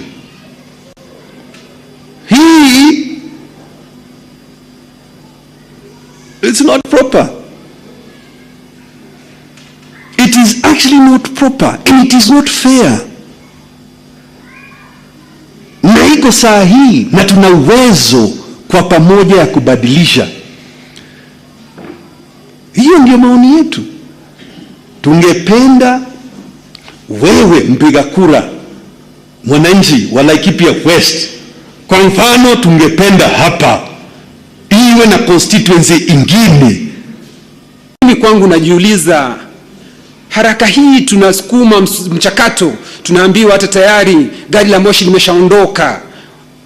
Ukisikiza kanisa na usikize vizuri, wanasema tunataka kusikizwa vile Mheshimiwa Kioni alivyosema. Tusikizane, twende tukiwa kitu kimoja. Vile Mheshimiwa Raila walisalimiana na Uhuru. Viongozi wa kanisa wasikizwe, mambo yao yawekwe katika ile BBI, kwa sababu watu walileta maoni yao na wengine hawayaoni katika ile BBI. Wakati nakuja kuambia wananchi mambo ya BBI, ukiwauliza hawa kama wameona ile BBI, watakuambia kama wameona ama hawajaona. Nimeonete BBI nywe, hawajaiona BBI. Kwa hivyo ni vizuri kwanza tuambie mambo ya BBI, waisome wenyewe kama vile rais alivyosema, mtu aweze kuisoma kwa makini aielewe. Lakini kwa nini tunasumbuka kwanza na hii document, na kuna janga la corona, watu wanaumia, watu wanaendelea kupata magonjwa. Hivi juzi daktari anayeshughulikia mambo ya kidney renal unit Kenyatta, Anthony Were, daktari amekufa. Plastic surgeon wa kutoka Eldoret amekufa. Madaktari wanaendelea kukufa, ilhali sisi tunasema kuhusu BBI. Naona viongozi sisi tunaongea kuhusu BBI. Kwa nini tusiangalie kitu cha dharura? Ukikuja hospitali zetu, Nderitu Mureithi atakwambia, badala ya serikali wakati huu huwa tukishughulikia mambo, ikiwa kuleta pesa county, Nderitu amekuwa hapa, tumekuwa tukifuatilia kuleta pesa county, inachukua muda mrefu. Kuna mnyama anaitwa Ifmis, haeleweki, inafungulia pesa ni kama dawa kidogo tu, alafu inafungwa, kunasemekana pesa inaanza, ati pesa inarudishwa Nairobi. Tufanye jambo la muhimu ni hili ambalo tunapaswa kufanya, ni tushughulikie watu wetu kwanza. Ugonjwa wa COVID huo tuondoe. Baada ya ugonjwa wa COVID kuondoka, si tuko Kenya hii. Tukiwa Kenya hii tutakubaliana vizuri, tuseme ya kwamba hatuna shida yoyote na marekebisho yaliyoko katika katiba hii ya BBI. Sisi tunataka kusema ya kwamba kama viongozi, Mheshimiwa Kioni amesema hauwezi ukaondoka mahali mambo yanapangwa. Lakini ikiwa nitakuwa katika mahali mambo yanapangwa na ilhali nikipinduka napata ya kwamba watu wanaendelea kuadhiriwa na ugonjwa huu wa COVID-19, ukienda katika hospitali zetu unapata ndio magavana wamejitolea, lakini baada ya magavana kujitolea unapata hospitali zetu havina vifaa ambavyo vinapaswa kuwa vikitumika. Serikali ingechukua hizi hela bilioni ambazo itatumia, hizi bilioni ambazo zitatumika katika mambo haya ya BBI, kwanza tuangalie hospitali, dawa zetu ziwe katika hospitali, kwa sababu watu wanakufa kiholela. Kwa sababu ukiangalia mbunge alikufa amezungushwa katika county, hakuna vifaa ambavyo zinapaswa kutumika. There's no oxygen in hospitals. And we are talking about BBI. Nobody is against BBI. We are just talking, why don't we prioritize issues? Today we start with what we are suffering most. Right now what we are having problem with in this country is COVID-19. It's the same thing that people in America are suffering from.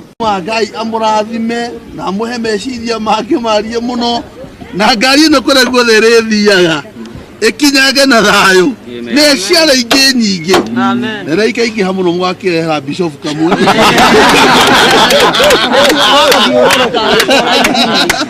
agithiaga nayo. Kuna penye itaenda hapa Kuria, labda uko kwao. Nataka kutuma hao waheshimiwa wengine, kama nyinyi uko kwenu mmekubali BBI hiyo ni yenu, lakini hapa Kuria uambie hapa Kuria hakuna BBI.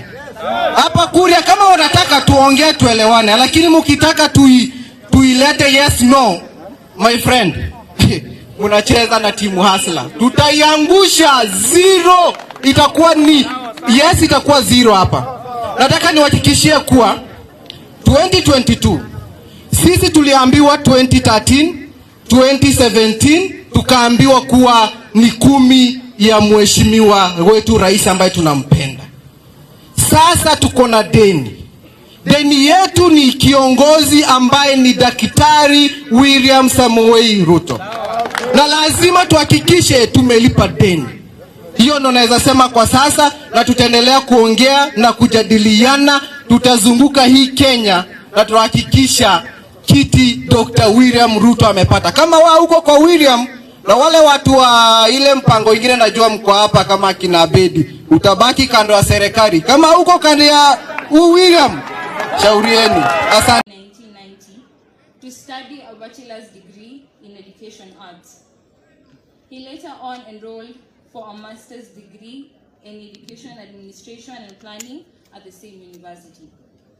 During his undergraduate studies, he also played for the university's hockey team. In 2010, Sumi successfully completed his postgraduate diploma in project management at the Kenya Institute of Management, otherwise known as KIUM.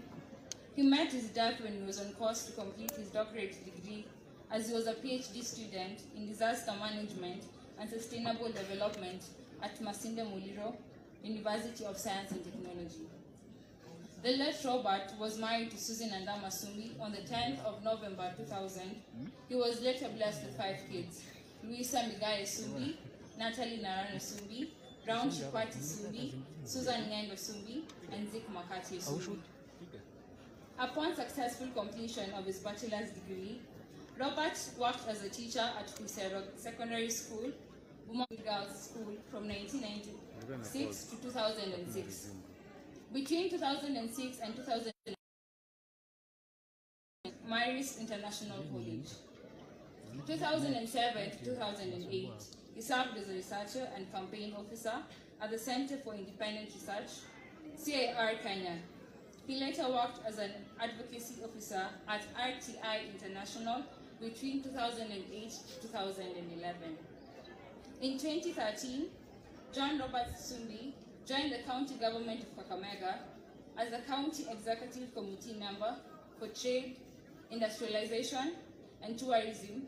Subsequently, got appointed as a county executive committee member for water, environment, and natural resources.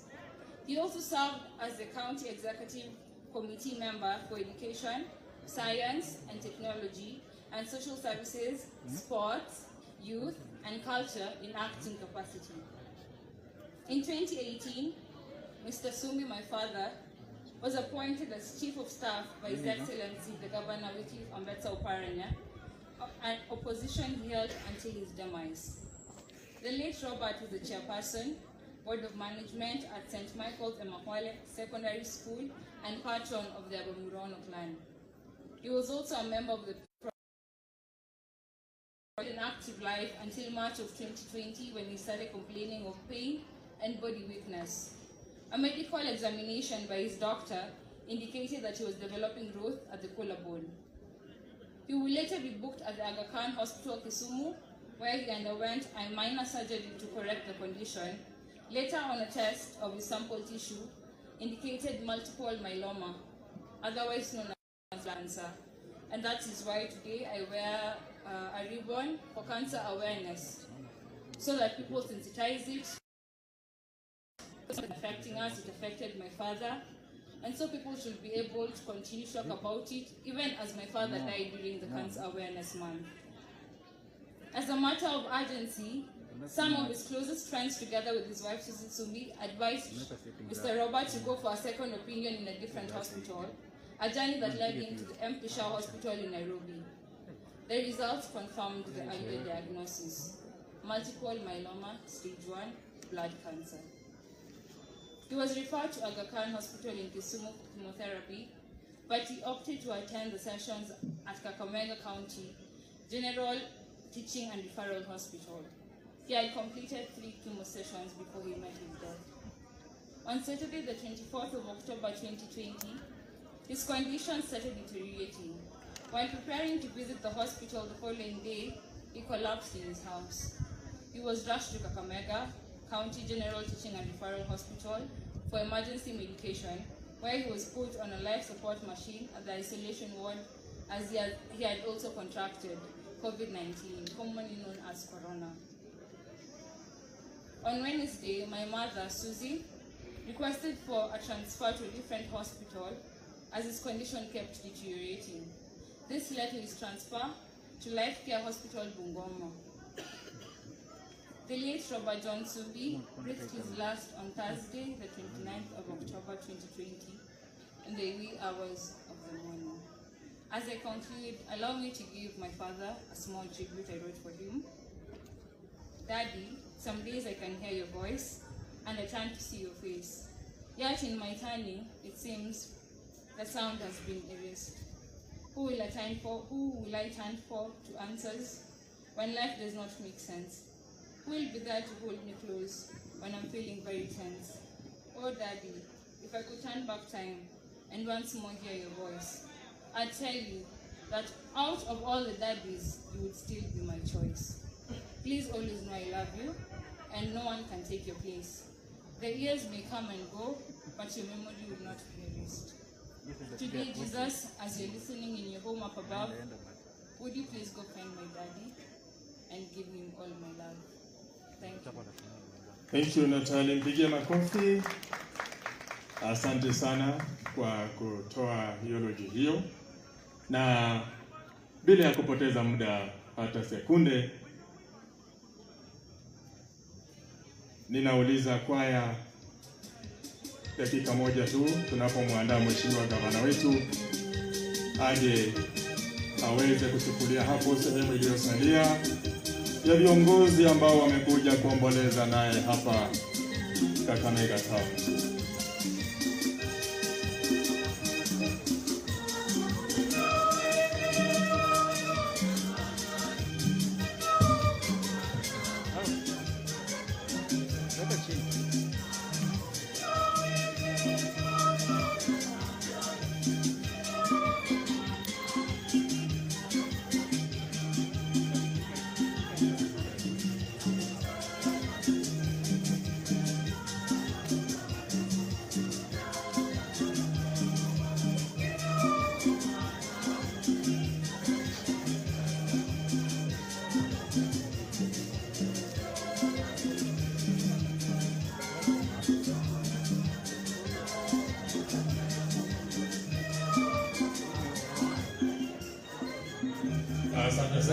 Mheshimiwa Gavana wetu.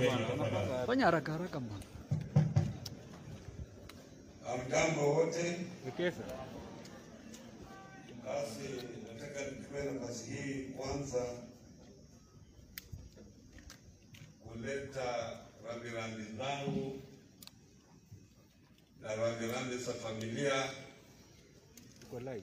na za watu wote wa Kakamega ambao hawangeweza kufika hapa. Mimi mwenyewe nina huzuni mwingi kumpoteza rafiki ambaye nilikuwa nafanya na yeye kazi karibu sana.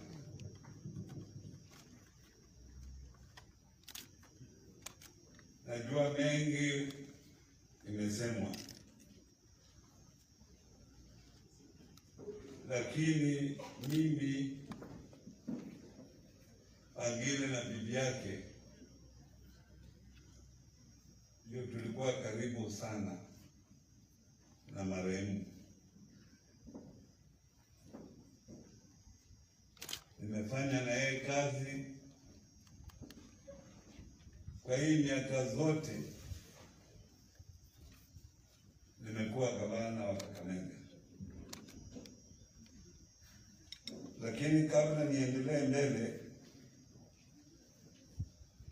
mnajua kulingana na protocol ya Wizara ya Afya tulikuwa tuwe hapa masaa mawili peke yake.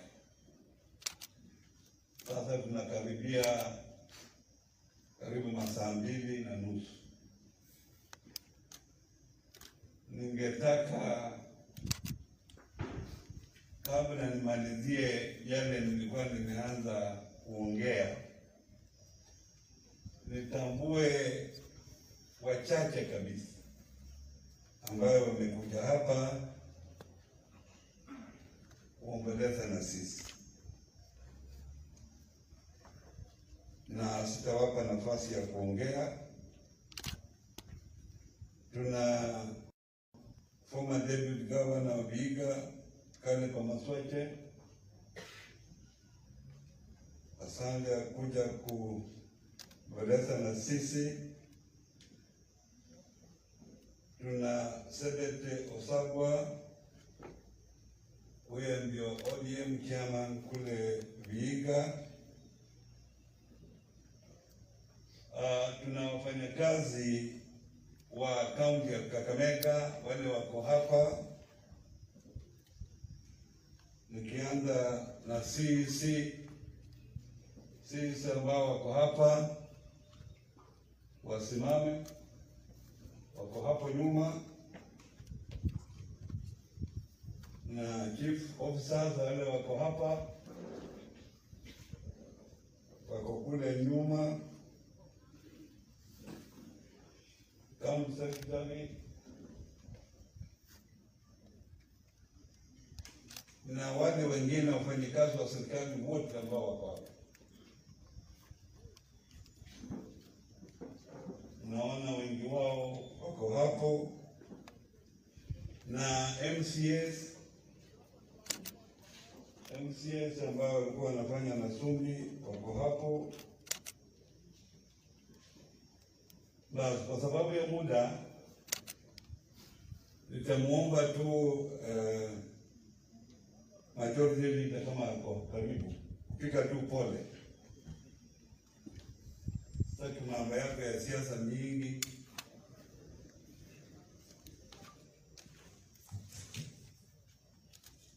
Kanisa, familia ya mwenda zake Robert Sumbi, waombolezaji wote wakiongozwa na magavana wetu wawili, gavana wa Bungoma na gavana wa Kakamega ambaye pia ni mwenyekiti wa baraza la magavana. Mimi langu ni kusema pole kwa familia. Sumbi alikuwa rafiki wa karibu sana, tulikuwa tunaongea karibu mara 3 kila siku. Kwa vile mnajua yeye alikuwa karibu na gavana kule executive na mimi ndio niko kule kwa county assembly.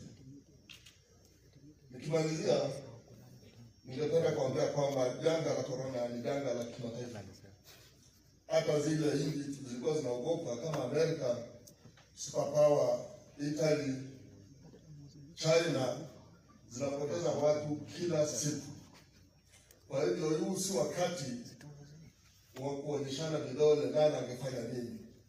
Huu ni wakati ambao tunatakana sisi viongozi wote ambao wamechaguliwa, wewe ni seneta, wewe ni mbunge, wewe ni MCA, tukae pamoja, tuweke mawazo yetu pamoja, tuone jinsi ya kusaidia watu wetu ili tusiweze kupoteza wengi.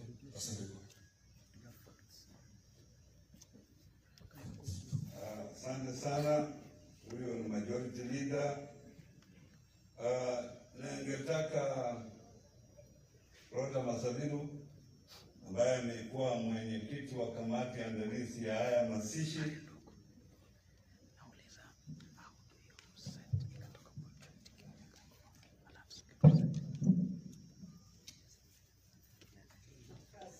sana, Your Excellency. Yangu ni kusema tu pole na kushukuru kamiti yetu ile ilisimamia hii mazishi. Asante sana. Okay. Asante pia Madam Rhoda Masabiru na wale wote ambao waliandaa programu hii ya siku ya leo. Nimesahau kukaribisha ndugu yangu Wycliffe Wangamati, gavana wa Bungoma. Amekuwa pia rafiki wa karibu sana wa Robert Sumbi. Nataka niwape nafasi ya haraka dakika moja tafadhali, wale viongozi ambao wako hapa. Naona my nephew amekuja hapa, Rashid, naweza kuwa na kitu ya kusema.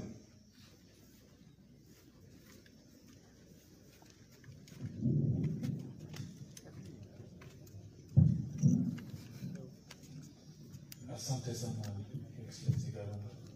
Basi familia ya marehemu, kanisa letu takatifu, viongozi, wajumbe, gavana wetu wa Bungoma, na wale wote ambao wamekuja hapa kutusaidia kuomboleza kifo cha ndugu yetu, Bwana Yesu asifiwe. Assalamu alaikum. Basi yangu yatakuwa machache vile gavana amesema hapa. Mimi yangu nimekuja hapa kwa sababu Sumbi ni ndugu yangu mimi, na nimekuja hapa kuleta pole zangu pamoja na familia yangu, kusema pole katika familia hii. Na vile mnajua, sisi kama wawanga hapa chini leo tuko na pigo kubwa sana. Janga la corona kidogo limeleta majeraha kwa jamii yetu ya wawanga hapa nyumbani. Ndugu yangu Sumbi amepotea, baba yangu Mrunga pia vile vile amepotea.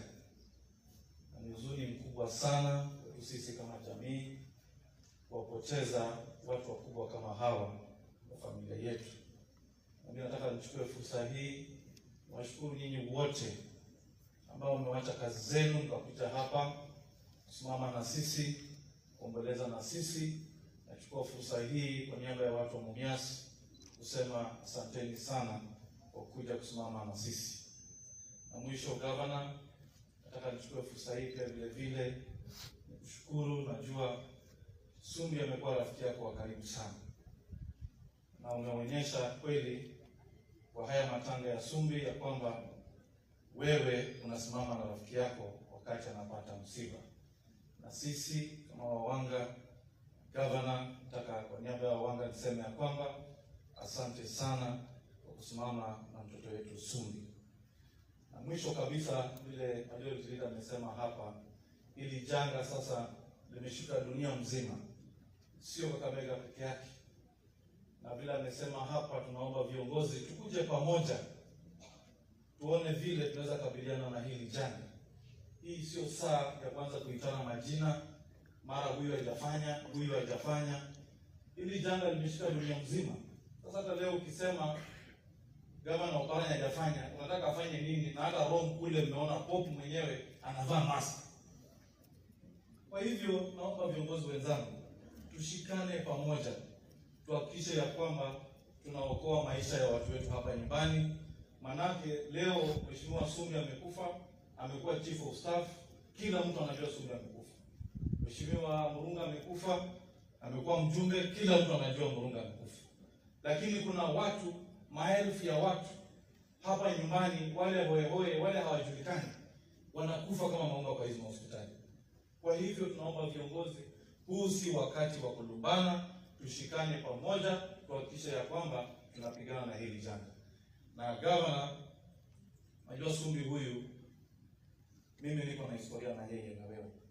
Kwa sababu wakati wewe umekuwa waziri ya planning, mimi ndio nilileta Mheshimiwa Sumbi kwa mikono zako. Kwamba ya kwamba huyu ndugu yetu Mwanga amesoma na naomba mfanye kazi pamoja. Governor, wewe ulinishauri ukaniambia ya kwamba sasa mimi naenda kuwa governor pale Kakamega, ambia Sumbi akuje hapo tusaidiane. Nikipata kitu tutaona vile tutasaidiana. Na Governor, kweli mimi nataka nikushukuru, umeshikilia ndugu yangu huyu Sumbi kutoka kwa scratch mpaka leo amekufa akiwa mwanaume katika dunia hii. Kwa hivyo Governor, nataka nichukue fursa hii nikushukuru. Mwisho kabisa, msichoke. Governor hapo hapa, mbona yaje toka wewe unatoka hapo. Governor, hii mambo ya BBI, sisi kama viongozi tumekubaliana kwa pamoja, we have no problem with the report of BBI. However, kuna vipengele viwili vitatu gavana, vile juzi nimekuona na governors wenzako mkisema ya kwamba pia nyinyi mnaomba hivyo vipengele viangaliwe. Gavana, kwa heshima kubwa, wewe ndio mtoto wetu sahihi Kakamega. Na bana befu Kakamega, mimi nataka niwaambie, okunyola omundu obere MP 2 terms. Atira bere minister. The ministry niba number 1 Kenya inamba. Yezira bere governor 2 terms. Isaino ni COG wa governors Kenya mzima. Wewe ni mtu mdogo kweli jamani? Watu kule nje wanatamani kukua na mtu kama huyu kwa jamii yao. Lakini unapata sisi tumebarikiwa kukua na mtu kama huyu kwa jamii yetu, tena bado tunalumbana. Nataka niombe viongozi wote kupata mtu mwenye ana CV kama ya huyu governor, hii Western itatuchukua muda mrefu. Kwa hivyo governor, that is why nasema hii BBI lazima tuangalie, so that tukitoka kwa hii governor, tunataka kwa hiyo BBI tunataka kuona ukiwa prime minister ama deputy president ama hata rais. That is what we want. Hatutaki kama natoka hapa rudi mabole hapa. Nyinyi mnataka rudi mabole. Hey. Kwa hivyo kuanzia leo mimi nikipata zile vibiriti ngoma ati tunapiga maneno hapa tunaongelea mjomba wangu, kujipange sawa sawa. Asanteni sana, Mungu awabariki. Umechukua muda mrefu sana. Haya, nataka nimkaribishe mbunge wa Sumbi Bwana Washali alete rambirambi zake.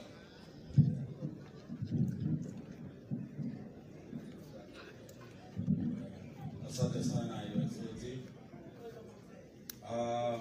Familia ya mwenda zake rafiki yangu Robert John Sumbi, kanisa letu pendwa la Catholic kiongozwa na Father Augustine na wenzake wale nimeona na kwaya mzuri sana.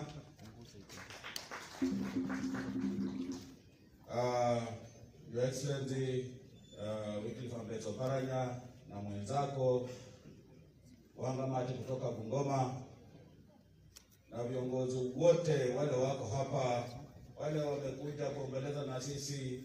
Tumsifu Yesu Kristo. Kwa wale hawanijui, mimi ndio naitwa Benjamin Jomo Washali. Mimi ni mjumbe wa Mumias East ambapo ndugu Robert Sumbi anatoka.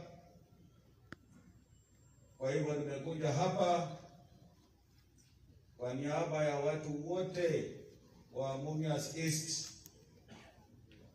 na familia yangu na mimi mwenyewe kuleta pole zangu kwa familia hii. Tunaweza kuzungumza maneno yote dunia hii tumalize, lakini hao watoto umeona wakiwa hapa wakiongea kizungu mzuri, Kiswahili mzuri, jioni kama wamekaa, najua hii umati hautakuwa, wataanza kufikiria baba yao. Na ndipo ikiwa wewe ni mzazi na wewe umepata kupitia kwa janga hili, kama uko na experience ya hii, tafadhali elekeza mkono wa maombi ili iwapatie hii familia nguvu. Kwa sababu ya Excellency umesema maneno yawe chache, huyu ndugu Sumbi ingawaje tulikuwa kwa siasa na yeye, lakini ni mtu mmoja mwenye hakuwa anaweka crutches. Ilikuwa mnakutana, natafuta kura zake, mimi natafuta kura zangu, nikipita anakuja na msalamia. Na nilimjua kama ingali shuleni kwa sababu baba yake, mama wa baba yake, mama ya Steven na mama yangu na mama ya bibi yako Priscilla, wote ni Wigo na wanatoka kwa clan ya Wigo. Sisi ni watoto wa Wigo na huyu alikuwa mchukuu wetu. Kwa hivyo mimi nilikuwa na uhusiano mkubwa, hata hiyo Augustus atakwambia mimi nilikuwa na uhusiano mkubwa haswa kwa kazi wangu Steve, baba yake. Alikuwa polisi mwenye alifanya kazi yake bila maneno ya ukoro. Kwa hivyo sisi tutawachilia roho ya ndugu Robert ilazwe mahali pema peponi. Alikuwa mwenyekiti wa board of management wa St. Michael's Mafwale na alifanya kazi nzuri sana. Ile nataka tu nizungumze, Your Excellency, nikimalizia. Nimesikia story mingi, lakini lazima sisi kuanzia kwa hii stories tunasikia mwezi huu, mwezi wa 11 sasa, wanaume, mimi nikiwemo, wanaume tutengeneze hali yetu wakati bado tunaishi.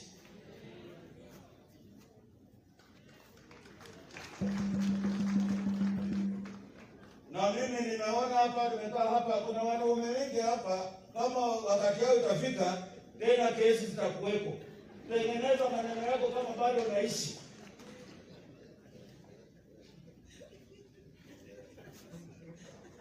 Kwa sababu kila sisi wote tutaenda. Hata mimi washahidi nitaenda. Tafadhali usitupeleke namna hii. Your Excellency,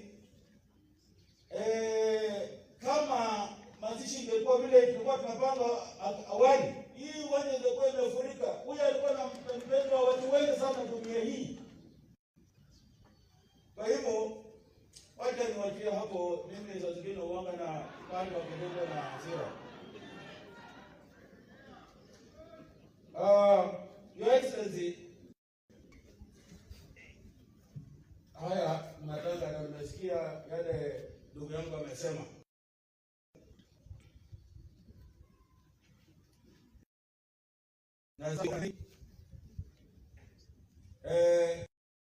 Tunaishi kwa enzi ya ugonjwa mbaya. Ugonjwa unaitwa corona virus ni ugonjwa mbaya sana.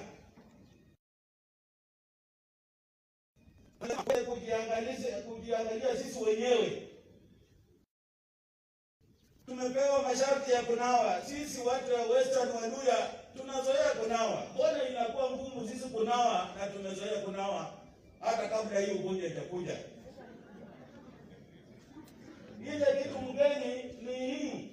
Mtu akikwambia weka mask, sio hata anaokoa maisha yake. Wewe unavaa mask kuokoa maisha yako. Na ndipo nataka niwaombe kama mtoto wenu kwamba tafadhali tuzingatie sheria ya kiafya ili tusije tukajikuta kwenye janga hili. Nafikiria nikimalizia hapo, simafanya mzuri? Yes, sawa. Wacha nizungumze tu kidogo je Your Excellency. Mimi ni mwanasiasa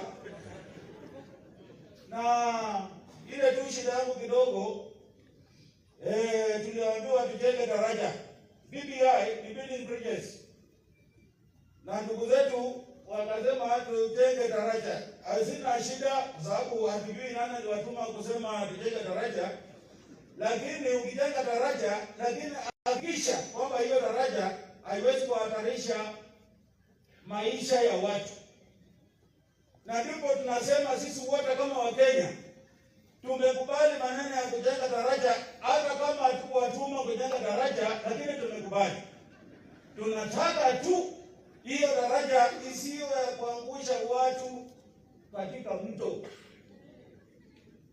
Na ndipo tunasema wale wako na hii proposal ya kujenga daraja kuhakikisha kwamba kila Mkenya wazo yake iko kwa hiyo daraja, ndio sisi wote tuweze kuvuka.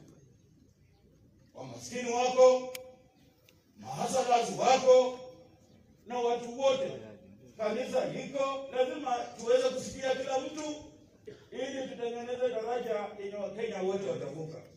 Shembo watoka ina holange. Rado na sabi nini? Mama yetu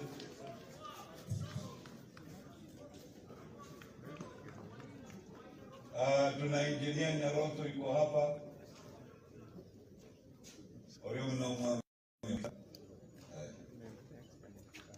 Kanisa takatifu ya Catholic,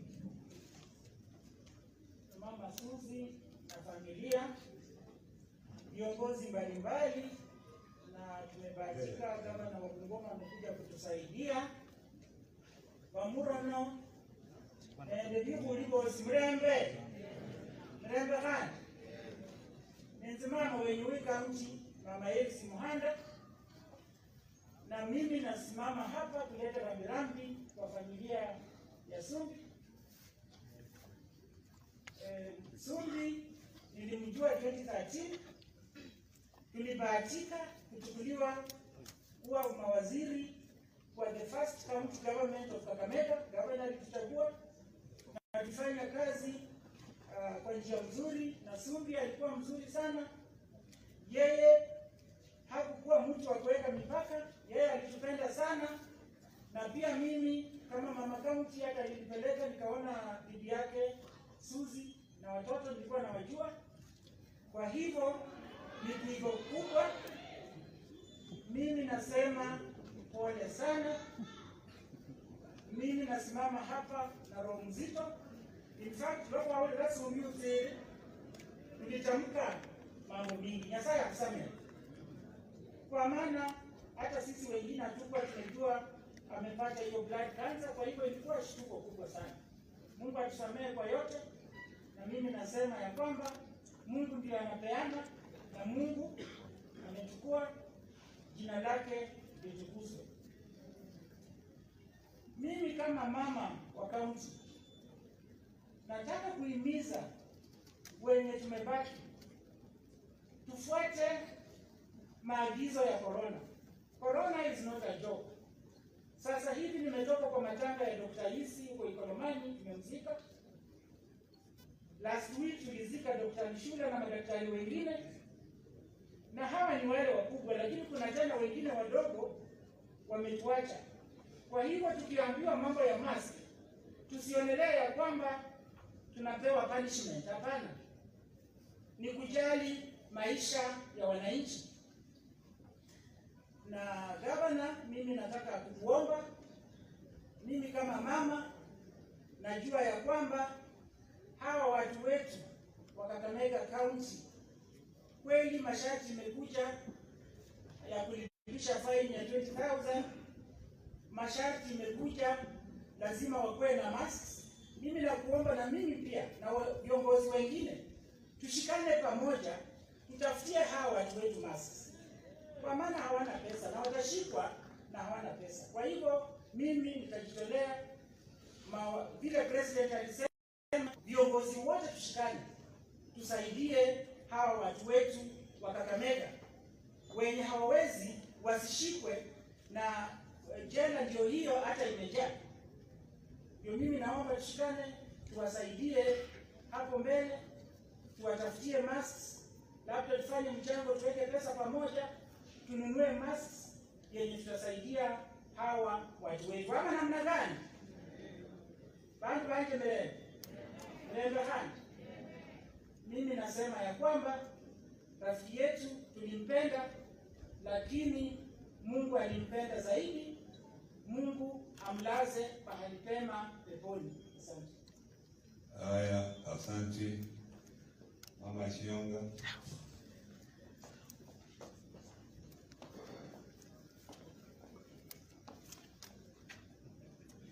Familia ya mwenda zake Robert Sumbi, Mama Sumbi, kanisa takatifu la Katoliki, Your Excellencies, fellow leaders na waombolezaji wengine, na msalimu katika jina la Yesu. Hamjambo? Mimi kwa majina naitwa Seneta mteule Seneta Naomi Shionga aka Mama Signal. Nimesimama hapa kuleta rambirambi zangu na binafsi na za familia yangu kutoka huko Malaba. Mimi nilisikia kifo cha mwenzangu Robert Sumbi kwa uchungu sana. Na nataka kusema sio tu kwa familia, hata sisi watu wa kaunti ya Kakamega tumepoteza. Tumepoteza mtu ambaye alikuwa dedicated kwa kazi yake. Na si tu ati tumepoteza, tutamuombea na tutaombea familia yake. Mkuwe na nguvu wakati huu mzito. Muungane, msikilizane, muombeane, mshikane. Hilo ndio nitamwachia. Jambo la mwisho ni kusema ya kwamba gavana wetu hapa na akiwa hapa, mimi kama seneta mteule nataka kusema tu kitu moja kwa hii billing previous, ya kwamba sio ati imesimama. Tunaleta mawazo yetu pamoja vile mwenzetu amesema, na hii mawazo mpaka iletwe pamoja yote, alafu waangalie ile ambayo inaweza kurekebishwa kwa policies, kuinua act sikuwe amended na maneno ingine. Kwa hivyo hii billing previous mnasikia si ya mtu binafsi, ni yetu ya Wakenya wote, na tunataka tuunge mkono na tuseme ya kwamba we include everyone. Akili yote ikuja pamoja, tujenge hii billing previous, twende pamoja mbele. Mwisho kabisa, gavana, asante sana, umeleta watu wa Kakamega pamoja. Corona imetuingilia, inatumaliza. Mimi kama nominated sinanga pesa zozote, lakini mimi utembea na mask zangu, ununua na pesa yangu. Hata hapa Mumias nitakuja, nilete mask, tushirikiane na serikali yako vile tumeshirikiana hapo mwanzo, tuokoa watu wetu. Ugonjwa imekuja, kansa imekuja, kila kitu. Tafadhali, tunataka tushirikiane when it comes to health services, kwa sababu tunataka kuokoa maisha. Asanteni sana na Mungu ambariki. Sumbi, rest in peace. Thank you. Haya, Mheshimiwa Malala.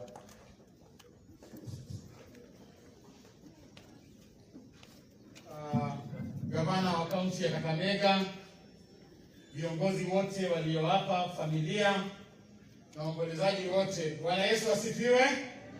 God is good and all the time. Kwanza kabisa mimi nimekuja hapa kuomboleza na familia ya mwenda zake rafiki yangu Mheshimiwa Robert Sumbi. Na Mheshimiwa Sumbi alikuwa mtu mzuri, a very humble guy. Alikuwa mtu ambaye haezi kosana na mtu yoyote. Hata wewe ukitaka kukosana na yeye, he smiles back. He was an approachable leader. Na hata wakati mwingine mimi nikitaka kuona governor, the easiest route ya kufikia huyu Governor Oparanya ilikuwa kupitia kwa Robert Sumbi. Na watu wengi mtatest kwa hiyo. Sasa sijui vile ameenda, kama hao wenye wamebaki mtarahisisha kazi yetu ama mtafanya ikuwe ngumu. Kwa kina Chibole, you have now a challenge, kwa sababu highway yetu imeblock. Sasa nyinyi mtusaidie, muige mfano ya Mheshimiwa Robert Sumbi. Ningependa kusema pole kwa familia, the nuclear family, the extended family, marafiki wake wote. Na vile Mheshimiwa Washali amesema, jana tulikuwa na yeye pia tukifanya makesi za tuko kamati ya kuunda matanga ya Mheshimiwa Murunga. Tulitembea tukifanya kesi tukihakikisha kwamba barabara yake imekuwa mzuri. Vile nilitoka kule kwa Mheshimiwa Murunga jana jioni, niliita meeting, urgent meeting na baba yangu mzazi. Nikamwambia, wewe David Meja, niambie mambo yako sasa hivi. Jamani Jumauma akanitajia watatu. Lakini sitaambia mama, na kama hapo usiambie mama kwanza.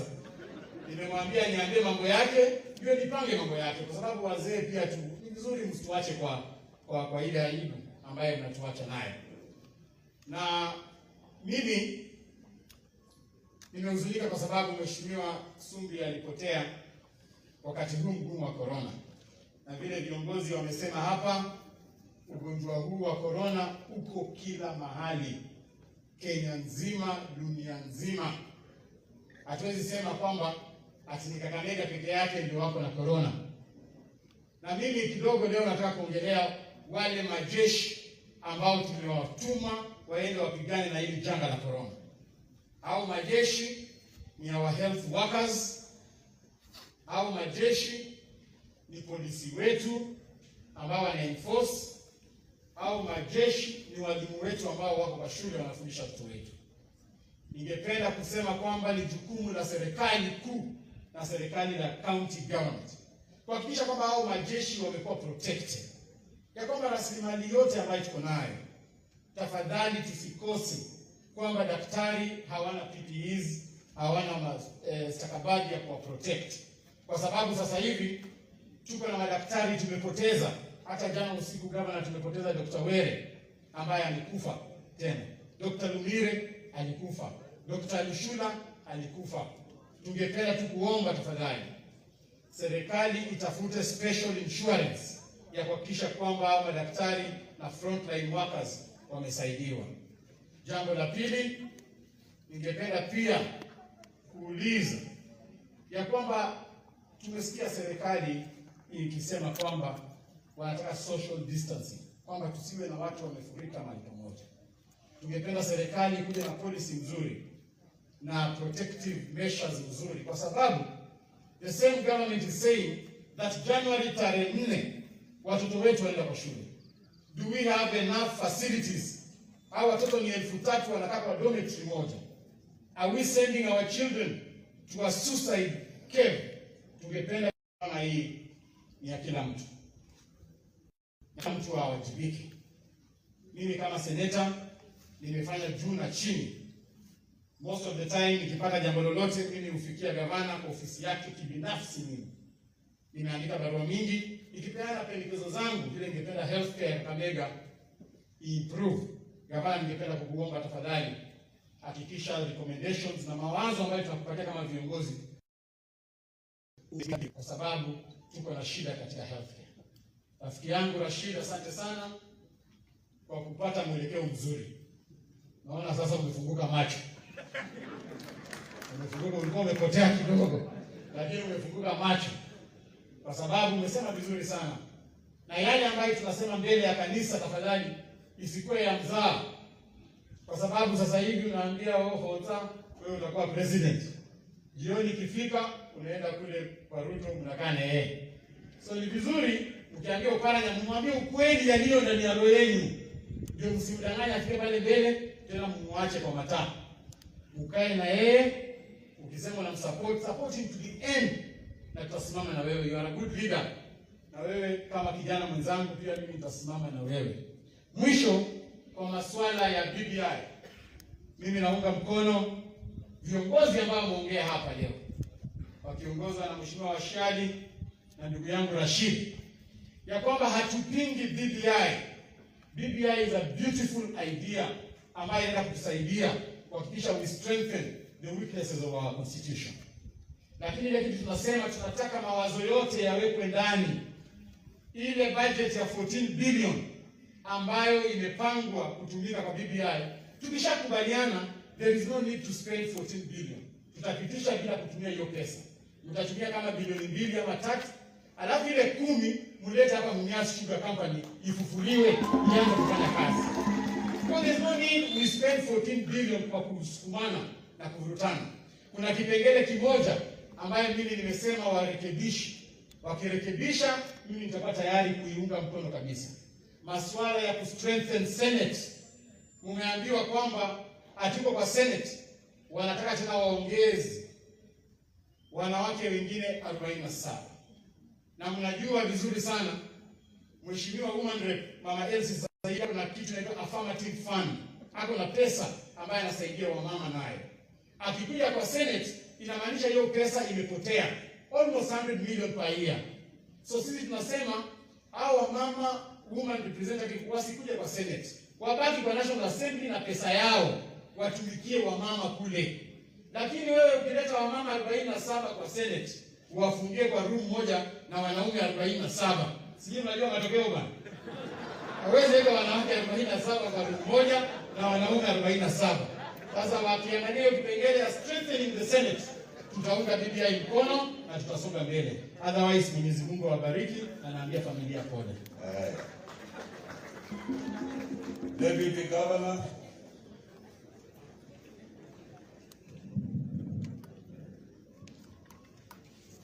Familia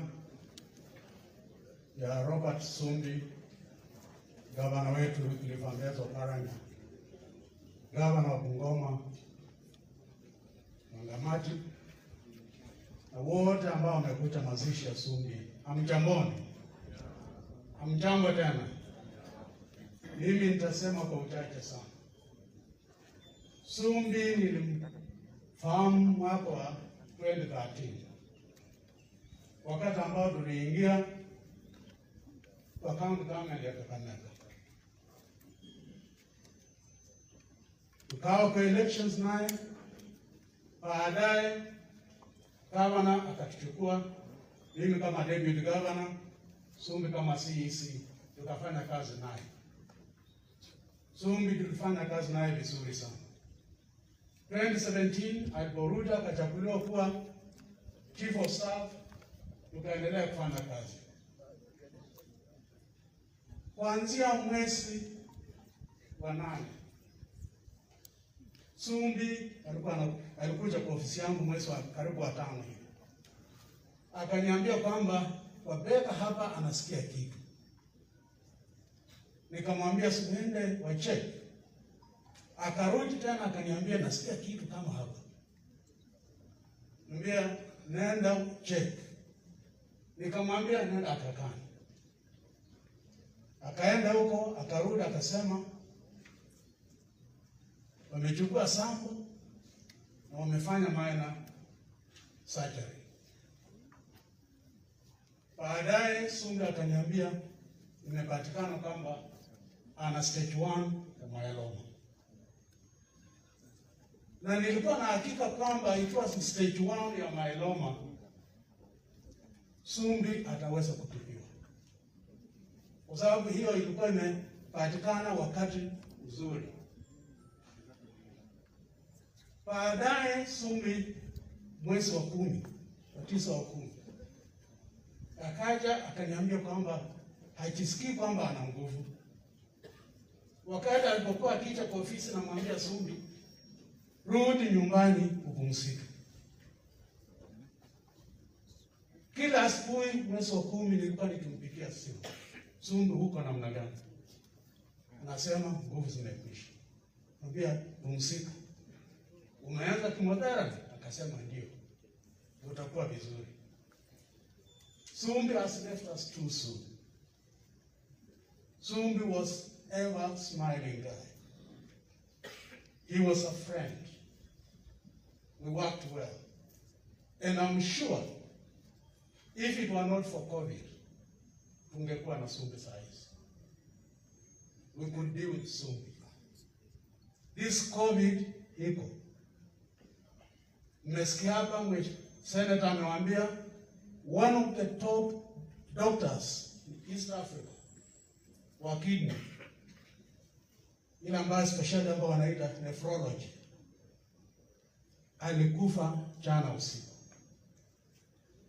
kwa ajili ya COVID. So COVID is there. Let us be careful. Please, you can only take care of yourself. Nikimalizia nasema Sumbi, go well.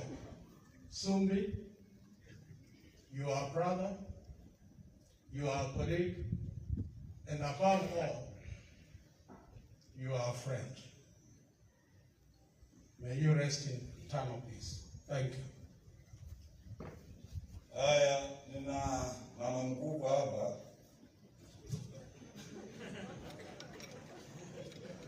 Yangu mnajua nasema wasi. Mnasema tupange. Nina mama mkubwa hapa, nataka aongee kwa niaba ya familia yangu. Familia ya Sumbi, walifiwa, kanisa, all protocols of service. Amkiamu.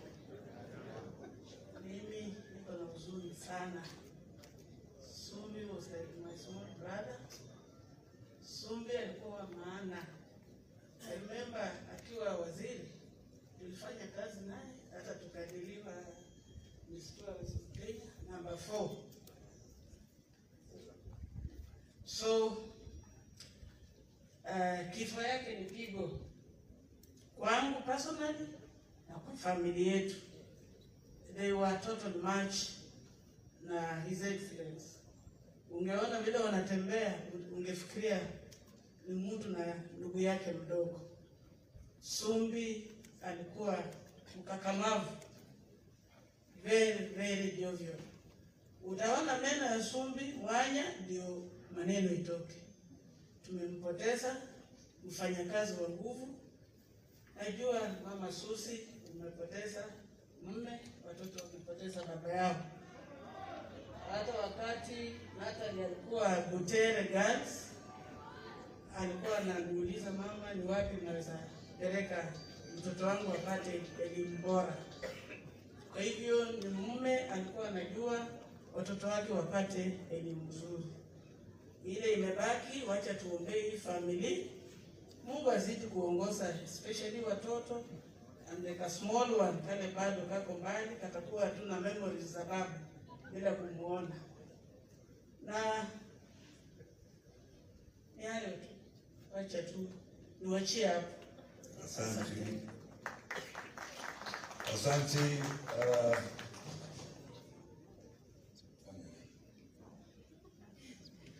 Sasa nataka nimkaribishe ndugu yangu Wycliffe Wangamati, naye alete rambirambi zake.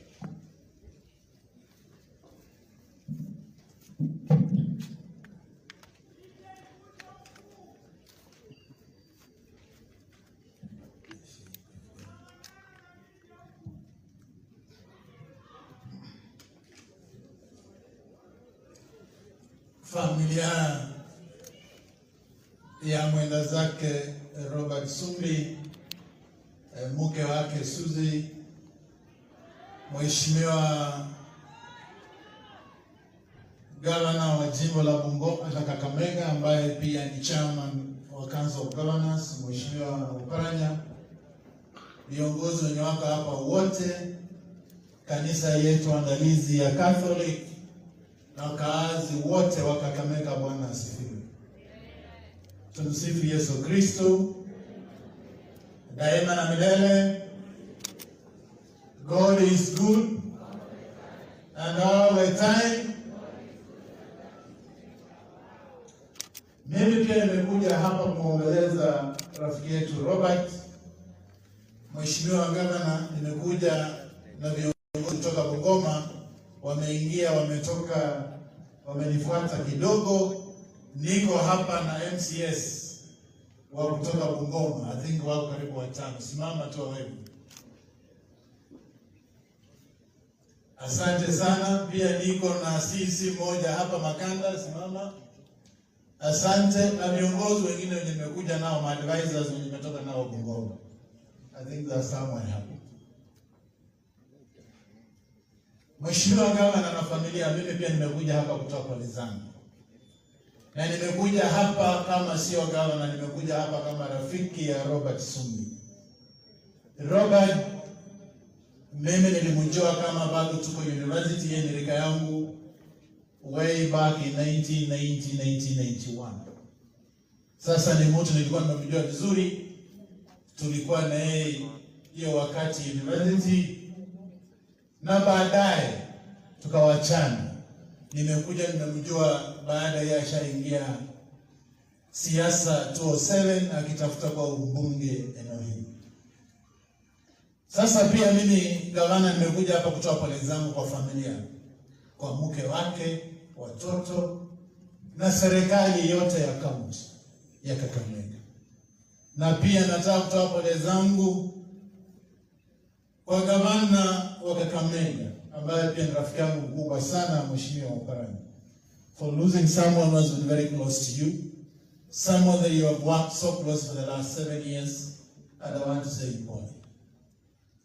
La pili, pia nataka kuungana na wenzangu hasa mheshimiwa Wasiali kusema inatakana wanaume wajipange. Nataka kuambia mheshimiwa Wasiali, juzi nimekuwa na yeye hapo hapa Kisumu.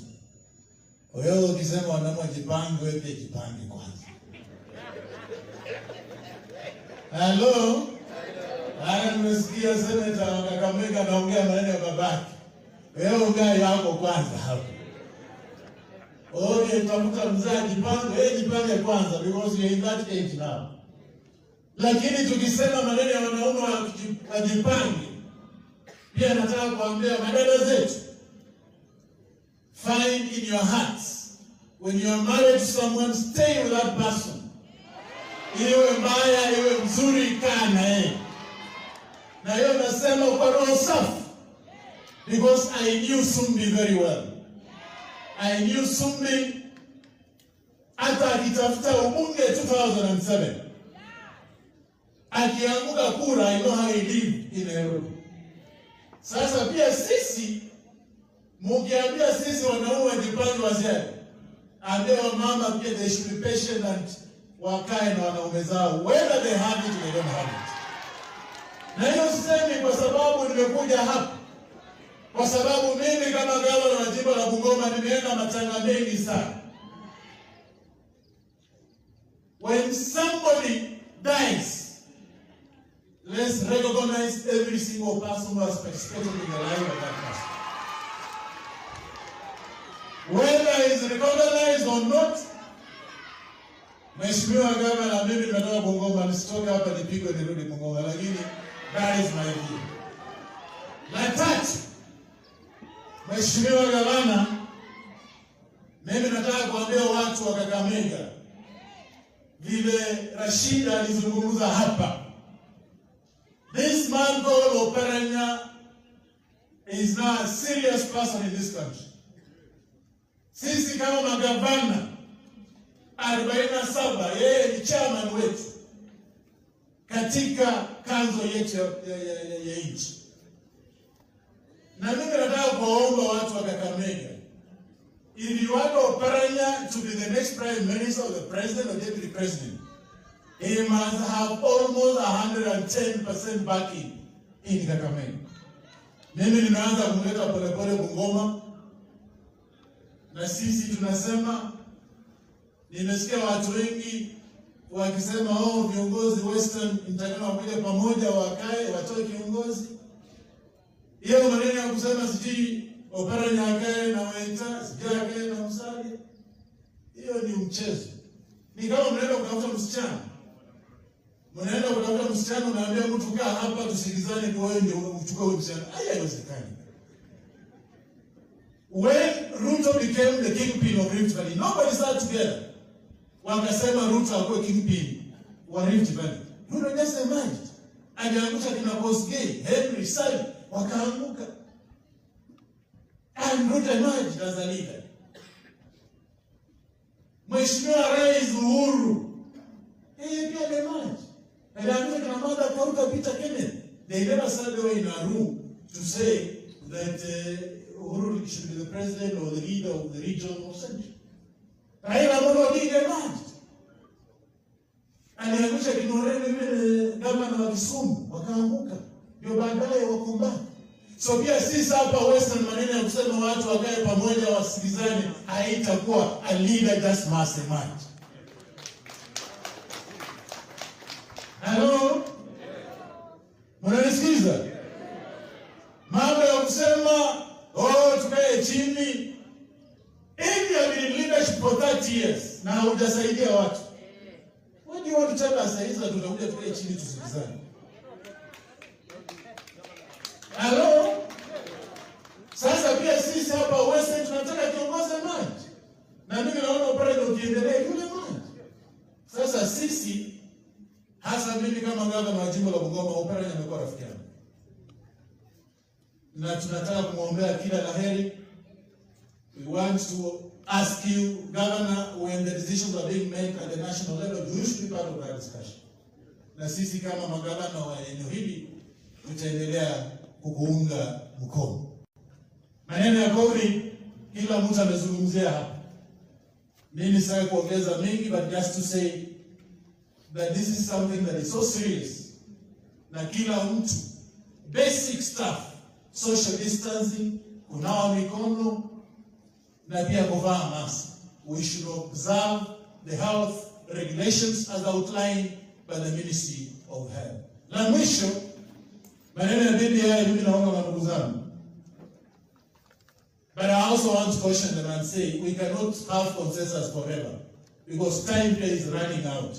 As we build consensus, we must do it within a short time so that tumalizane na hii maneno. Kama ni sisi kama magavana wa jimbo na magavana kutoka Western, hasa magavana wenye tunatoka eneo zenye ziko na watu wengi. BBI is moving resources from the national level to the county levels. Devolution started in this country in 2003. Hiyo wakati gavana Oparanya wewe ulikuwa umeingia bunge. That time devolution ilianza na CDF. CDF was devolving about 2.5%. In 2003 pesa zilizoenda kwa constituencies Kenya mzima, it was about 1.3 billion Kenya shillings. Saizi pesa zinaenda CDF, Wasiali yuko hapa, is almost for 3 billion Kenya shillings. Prior to 2003, ungeenda mashule zetu, most of them hapa Western tulikuwa tunaweka kauda na tunatengeneza chini. After 2003 tumekuja 2010 constitution. Tumetoka 2.5%, tumekuja 15%. Tuninyi watu wa Kakamega mmeona maendeleo yenye yametokana katika hii sehemu ya Kakamega County kwa sababu ya uongozi and because of devolution. Now we are talking of moving 15% to 35% of the national resources to the counties. Na pia tumesema tunataka tugawe pesa one man one shilling, so that counties zenye zina watu wengi kama Kakamega na Bungoma tupate pesa kiasi ya kusaidia watu wetu. So as we discuss consensus, it is important, but at the end of the day we must have a time frame so that we move on. We enact this BBI so that after 2022 pesa zikuje mashinani. Asanteni sana na Mungu awabariki.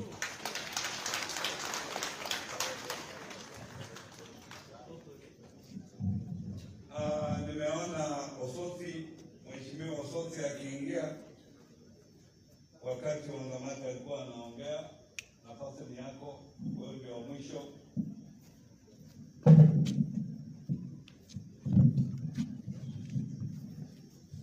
Familia ya Sumbi pamoja na county government ya Kakamega kuongozwa na Governor Oparanya, magavana ambao wako hapa, na senators na wabunge na waombolezaji wote. Mrembe hani. Mimi pole, nimekuja nimechelewa, lakini nilisema lazima nikuje hapa kwa sababu Sumbi alikuwa rafiki wa watu wa Vihiga, na mara mingi gavana kama angekuwa na shughuli kule Vihiga alikuwa anatuma Sumbi akuja mwakilishi. Mimi nimekuwa na functions kule Vihiga ambapo gavana ametuma Sumbi. Kwanza tulikuwa naye kule Mazu akiwakilisha gavana.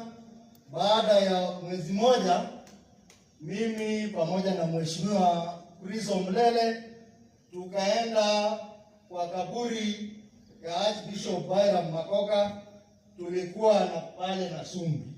Lakini baada ya karibu wiki tatu tukasikia kwamba bwana Sumbi ametuacha. Kwa hivyo nimekuja kusema pole kwa familia na watu wa Kakamega kumpoteza bwana Sumbi ambaye alikuwa mtu mpole na ambaye alikuwa mtu ambaye alikuwa loyo kwa Governor Oparanya. Kwa hivyo poleni watu wa Kakamega. Ya mwisho, nimekuja nikapata wakubwa wangu wameongea, lakini lazima niseme kitu kwa mambo ya BBI. Nyinyi mnajua ile msimamo ambao Governor Oparanya amekuwa nayo kuanzia mwanzo mpaka saa hizi. Tumekuwa na ripoti imetoka mara ya pili. Mimi nataka kusema hivi. Wenzetu wanasema wanataka non-contested referendum. I want to tell them there is no non-contested referendum anywhere in this world. Even in England, when they wanted to exit the European Union, they tried to have consensus. They failed to have consensus. Lakini wakaamua waende kwa debe. Mimi naambia wale ambao mnasema kidogo mmebadilisha, mnasema mnataka amendments.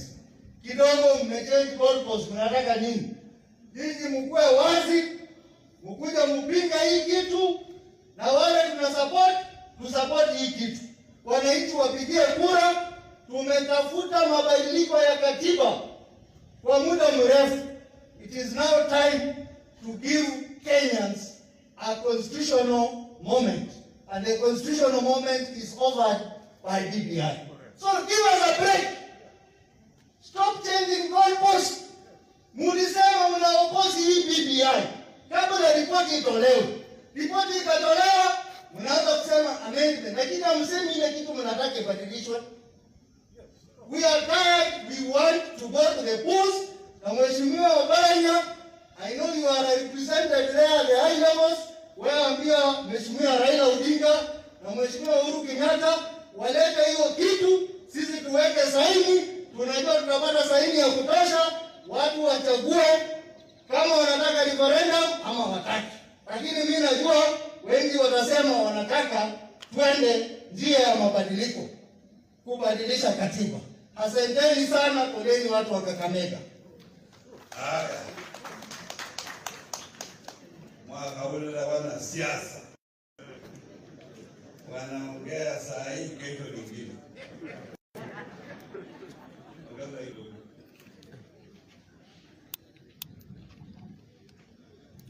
Basi nataka niongee yangu ya mwisho, alafu turuhusu familia iende nyumbani imsike yetu. Nimesema familia. Kama hivyo ni familia, aende huko wasike pamoja. Ndio. Basi mimi mwenyewe vile nilikuwa nimesema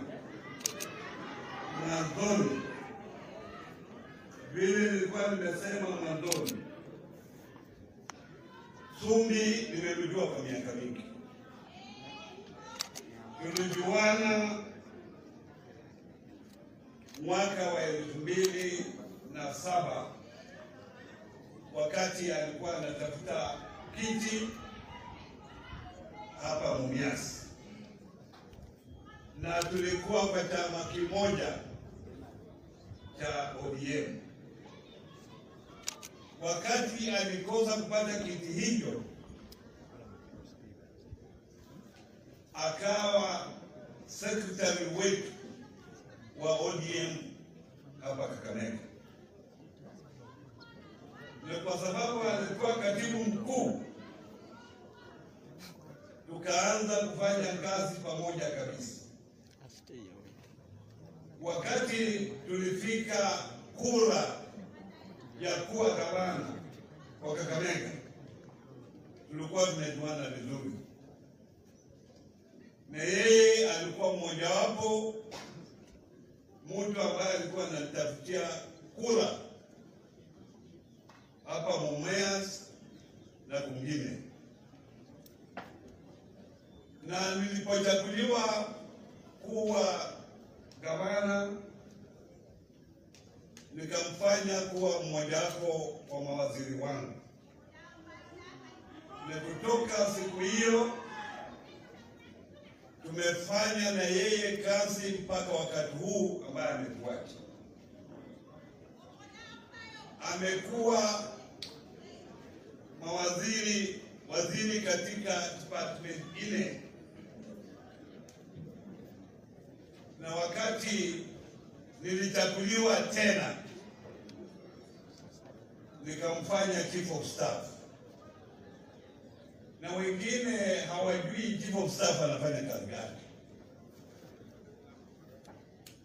Chief of staff ndio kiongozi wa ofisi ya gavana. Mipango yote ya gavana na mipango yote ya hiyo ofisi yeye ndiye anapanga. Na vile Balala amesema hapa, yeye kama si rafiki yako hatawezesha wewe kufika kwangu, kwa sababu ukitaka kuniona mimi hakuna njia ingine mpaka upitie kwake. Na mambo yangu yote yeye ndiye alikuwa anapanga, ile ya kikazi na ile ya kibinafsi.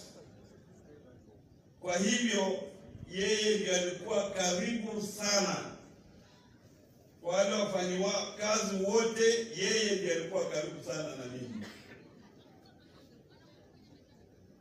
Sumbi mwenyewe, kwa sababu nimefanya na yeye miaka yote, alianza kusikia vibaya mwaka uliopita. Nikaona anasema Sangira anasikia uchungu ni nini, mpaka alipofika mwezi wa Machi mwaka huu akaenda kwa hospitali na akapata kwa hiyo na shida ya kansa, na tukaongea kwa urefu. Nikamwambia mimi niko tayari kumpa ruhusa apate matibabu maalum. Alienda kule akakaa, kaenda kule Mpisha kwa mambo ya matibabu, akarudi Kakamega Referral Hospital kwa kuendelea na mambo ya matibabu. Alianza kimo na alikuwa amefanya kimo mara 3, na hiyo ndio ilisababisha yeye kuwa na weak body kabisa.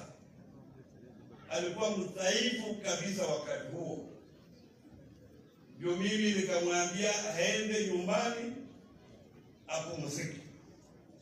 Lakini tulipompoteza John Lutera, akarudi kwa ofisi, akasema anaweza kuona, anaweza kufanya kazi. Nikasema sawa sawa. Hata wakati tulikuwa tunapanga mazishi ya Lutera, yeye ndiye alikuwa secretary wetu, na yeye ndiye alikuwa anaweka pesa zile tulikuwa tunachanga pamoja. Siku ile tulisika Lutera, ndio siku Sumbi alienda hospitali. Niliongea na yeye mwisho tarehe 22, ambayo nilimpigia simu kwa sababu tulikuwa hatujakutana, nilikuwa kule Nairobi, na akasema hajisikii vizuri. Nikamwambia aende hospitali, akasema ataenda. Kule Saturday nilitoka Nairobi nikaja hiyo mazishi, nilimpigia simu asubuhi na alikuwa anaongea kwa mbali kabisa. Akasema anaumia. Ndio nikasema mpaka aende hospitali. Nikafikia daktari simu wamwangalia aende hospitali, na nikasema nitakuja kesho yake kukuona. Kesho yake daktari alipigia simu akasema Sumbi ana COVID-19 na huwezi kumuona. Basi iliendelea hivyo, na kila siku mara 3 daktari alikuwa ananipigia simu kunieleza vile anaendelea. Na karibu tarehe 20 daktari akaniambia chances ni 50-50. Nikasema wakati Sumbi tumekuwa karibu, mambo yake ya kifamilia sijui vizuri, nikatuma kwa Odinga atafute ndugu yake, kwa sababu ndugu yake anafanya na sisi, lakini tulikuwa tujakutana na yeye vizuri. Nikamwambia nataka kuongea na ndugu yake. Ndugu yake alikuja na kijana msichana wake ule mkubwa ule kwa university kuongea na nini. Nikiwaambia daktari amesema vile Zumbi yuko ni 50-50. Kwa hivyo hatujui ya Mwenyezi Mungu, tukitayarisha.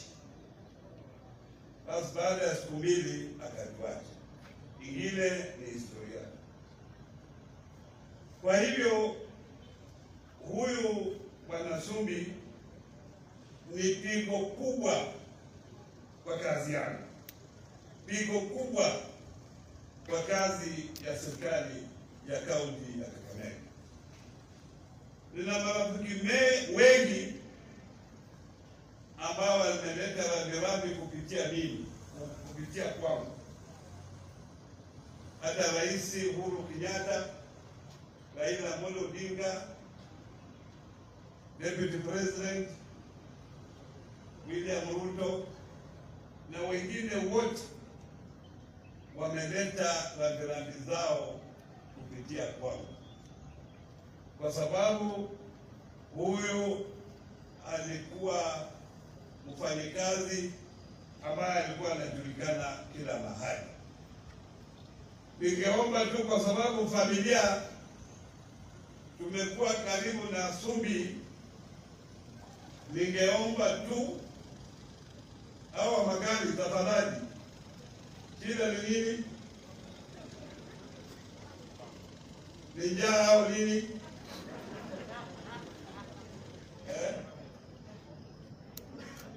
Anataka kufanya parking, ndio alikuwa wapi? Ningeomba tu familia tuendelee kuwa marafiki, tuendelee kuwa pamoja na tusaidiane. Nimeona Zumbi amewacha watoto ambao wanataka usaidizi, na mimi nasema, mimi kama yeye rafiki yangu, mkija kwangu tutasaidiana mpaka nione ya kwamba hawa watoto nao wamesoma, wameendelea mbele kimaisha, waendelee na yale ambayo Zumbi alikuwa anafanya mazuri katika nchi hii. Lakini muwe wazuri kama vile Zumbi amekuwa mzuri. Basi marafiki zangu hapa wameongea mambo mengi, mambo ya BBI, na mnajua mambo ya BBI mimi nimekuwa mstari mbele, kwa sababu sisi ndio tumefinywa kabisa, aswa serikali za ukatuzi. Hii miula miwili nimekuwa gavana wenu, tumekuwa na shida nyingi, kwa sababu inafika wakati mwingine watu wanasema hii haifai, hii haifai, na huwezi kuangalia huwezi nyuma kuangalia ni nini inafanya hii haifanyiki. Nina mwenzangu gavana hapa anaweza kusema zile shida tumekuwa nayo kupata pesa kutoka national government kule treasury kuja hapa mashinani. Saa hii pesa zile tulipata za mwisho ni mwezi wa August, September, October, November tutapata kitu yoyote. Sasa hata wewe unakuja kupaka na nunui sukari, sukari yatanunua na nini?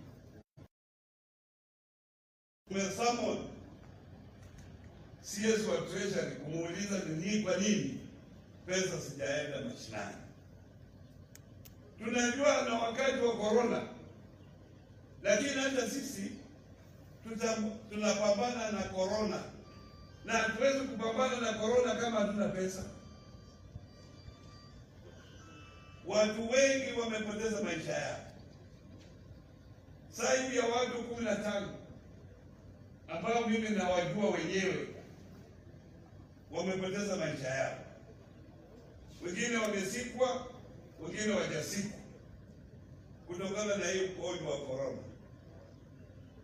Na tunataka pesa, tupambane, tupeane motivation kwa wale wafanyikazi wetu ambao wanapambana na hiyo ugonjwa, lakini imekuwa shida mtupu. Hata saa ingine nafika wakati nasema sasa kama hii 15 ni shida, na hii 35 itakuwaje? Mpaka tuangalie kabisa mambo ya BBI. Hiyo sitaki hata kuongea, kwa sababu mimi nikija, kwa sababu nilianza mwanzo, tuweze kusimama saa hii niseme napinga. Na mimi nimesoma, wengine wanasema wapado wanaendelea kusoma. Endelea kusoma, lakini sisi tumesoma. Unajua itakuwa vigumu hiyo vitabu kuwa kila mahali, lakini sisi tukiwa viongozi wenu, tukisema kitu ni mzuri, ni mzuri.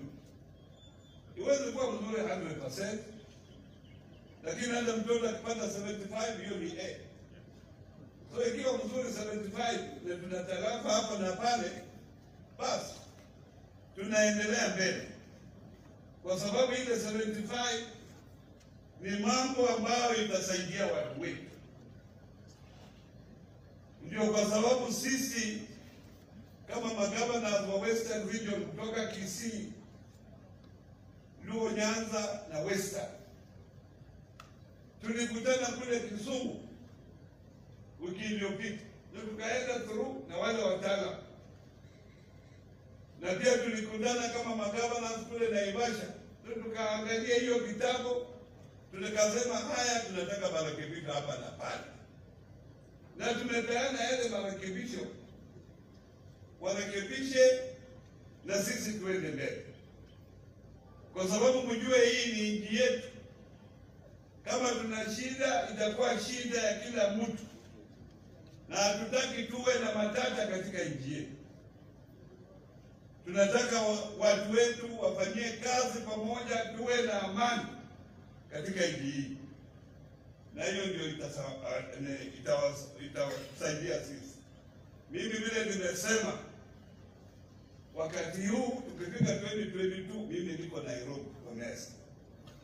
Huko ndio mimi naenda. Hapa wenyewe tutapangana. Ikifika wakati huo, nataka nifanye wasi, kwa sababu wengine walikuwa wanasema Opara anataka kuwa regional governor. Akasema hapana, mimi sitaki hiyo vitu ya regional. Hiyo mimi sitaki. Wanataka waondoe term limit ndio waendelee. Hata mimi wakitoa term limit, mimi naenda kule mbele. Nimefanya kazi yangu hapa, na nitafanya kazi yangu mpaka wakati wa mwisho,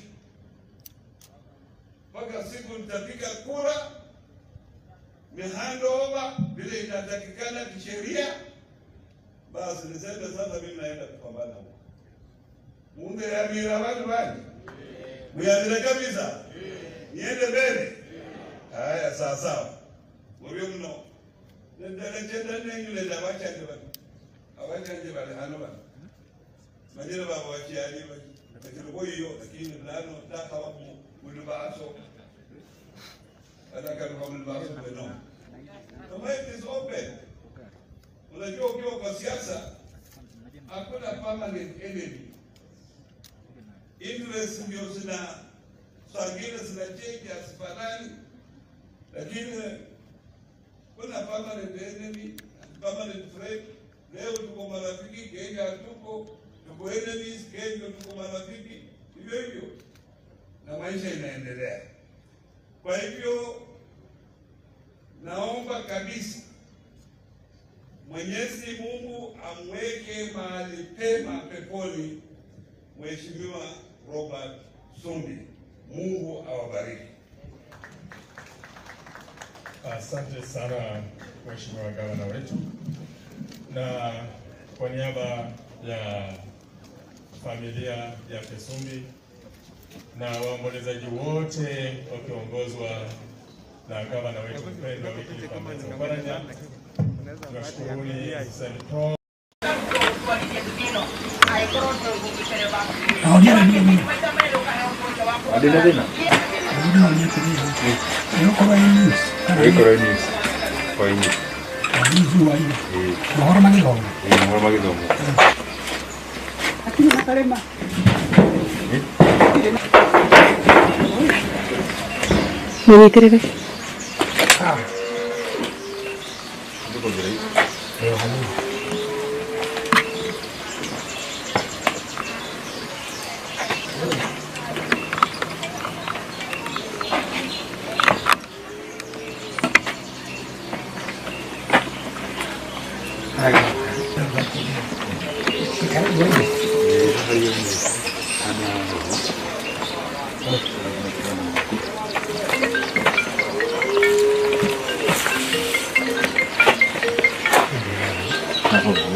Niko na miaka 42 yangu ya kusaliwa.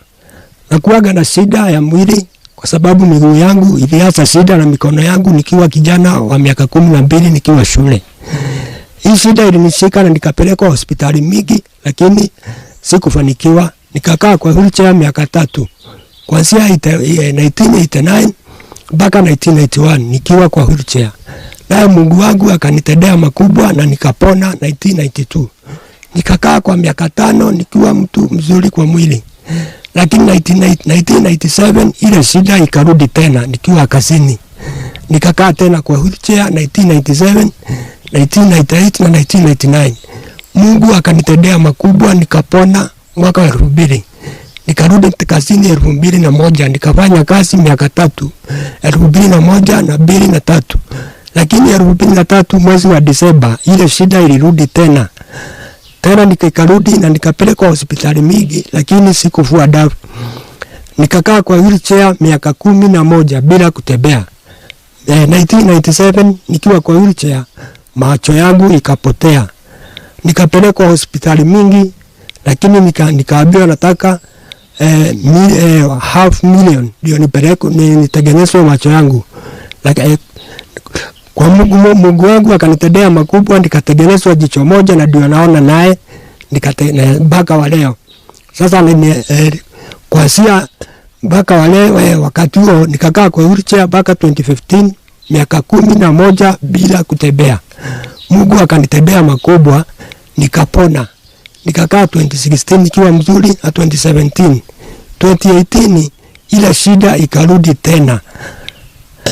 2018 mwaka wa 10 ile shida ikarudi tena mpaka wa leo niko na miaka 2 na mwezi mmoja bila kutembea. Lakini nimejaribu mengi ya kupona hii shida iniondokee.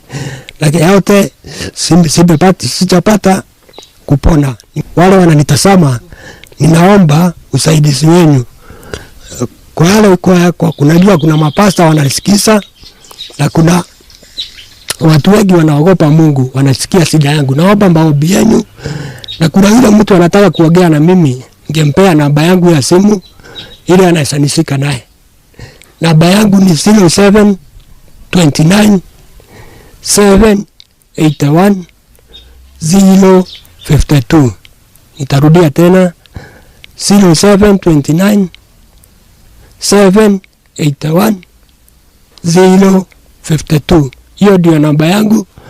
Na ukiniongelesha na hiyo namba nitafurahi sana. Hata nikipata usaidizi wa kutengenezwa hii jicho lingine pia nitafurahi na Mungu awabariki. Mimi naangaliwa na mama yangu na mama ni mama mzee ako miaka 80 na kwa sababu mahali ningeolea singeweza kwa sababu ya shida ya mwili. Kwa hivyo sasa nimekaa hivyo lakini ninajua kwa sababu ya Mungu na ako na nguvu hii shida itaisha kwa maombi yako na usaidizi yako. Sasa hii shida kwenye daktari wananiambianga hii shida ni kama ya kusaliwa naye kwa sababu inaisha inarudi. Wanasemanga kuna vitu zilianza zilikosekana nikiwa kijana mdogo.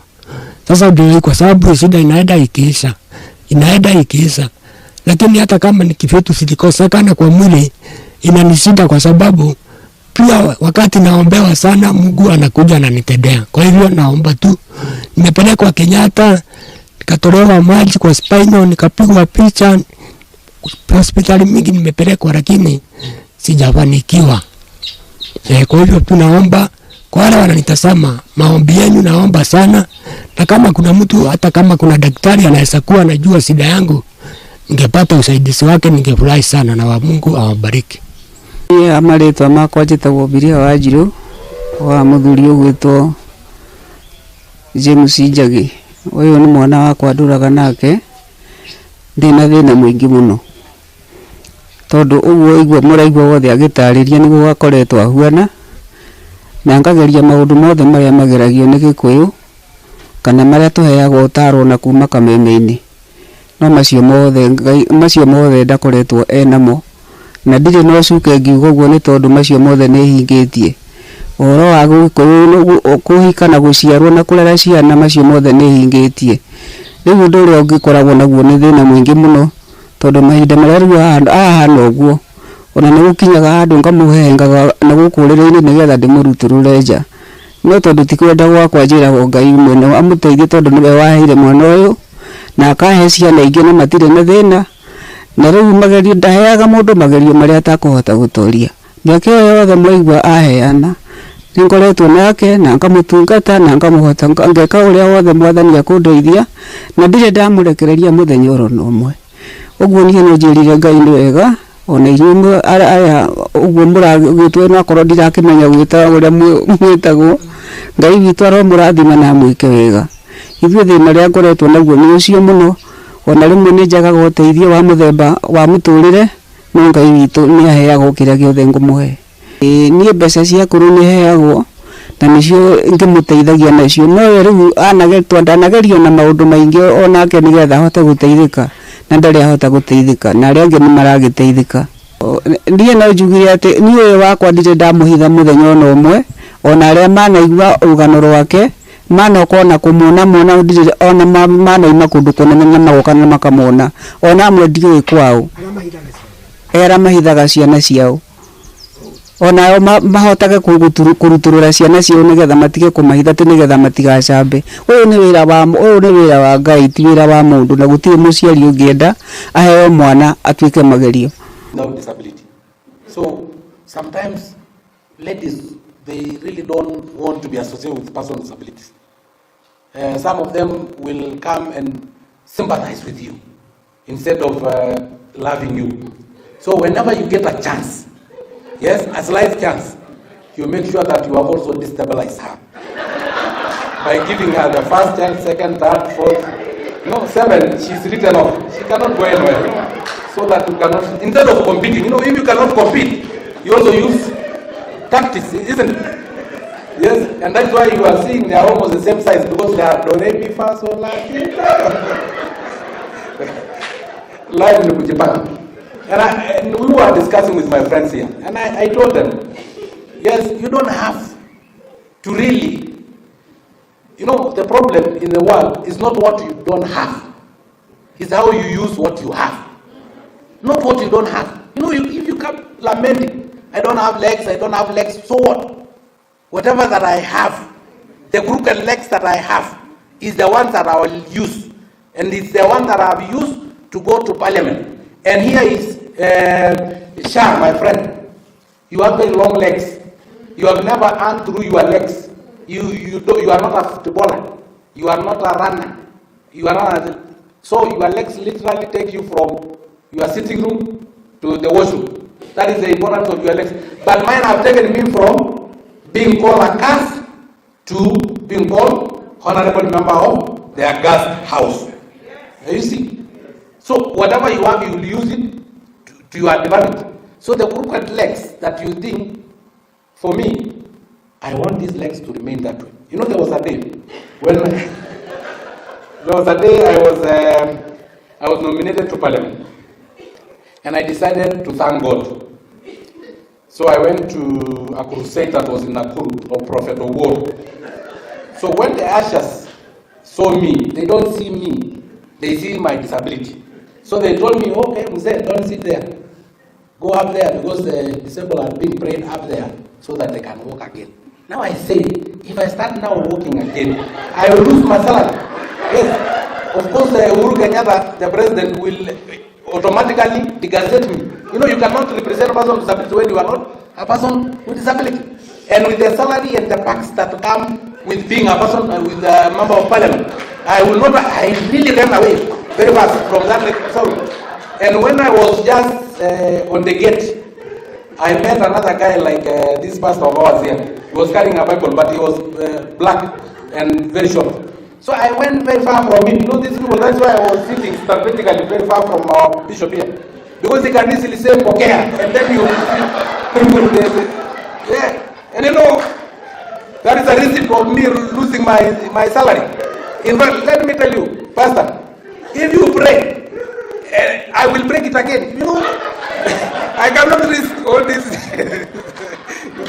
You know, like, so it is not what you don't have that matters. It is how you use whatever you have, whether it is little or it is more. With those very many remarks, I want to thank all of you and assure you that on behalf of the government, we'll try to do whatever that is possible to end corruption in this country, because that is what is killing us. COVID-19 fund, I know these institutions are not corrupt, but we have a lot of problems in terms of corruption. In fact, it is the biggest cancer. And I want the pastor to be with us so that as Mutai Kabwe or the Ministry of Health give us daily updates on how many deaths we had in the last 24 hours. God, through DCI, can also reveal to us how many COVID-19 millionaires have we had in the last 24 hours. Yes, because this is a cancer that is killing our country. Thank you very much, ladies and gentlemen. May God bless you, and may you use whatever you have instead of lamenting of what you don't have. Thank you very much.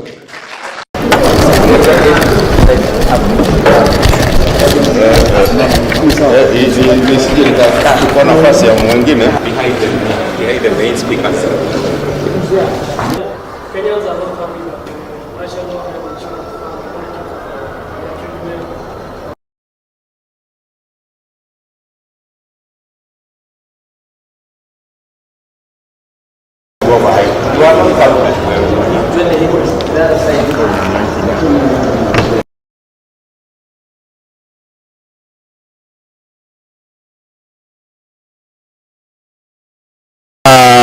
This is the preferred churches in Kenya. We have had our 58th.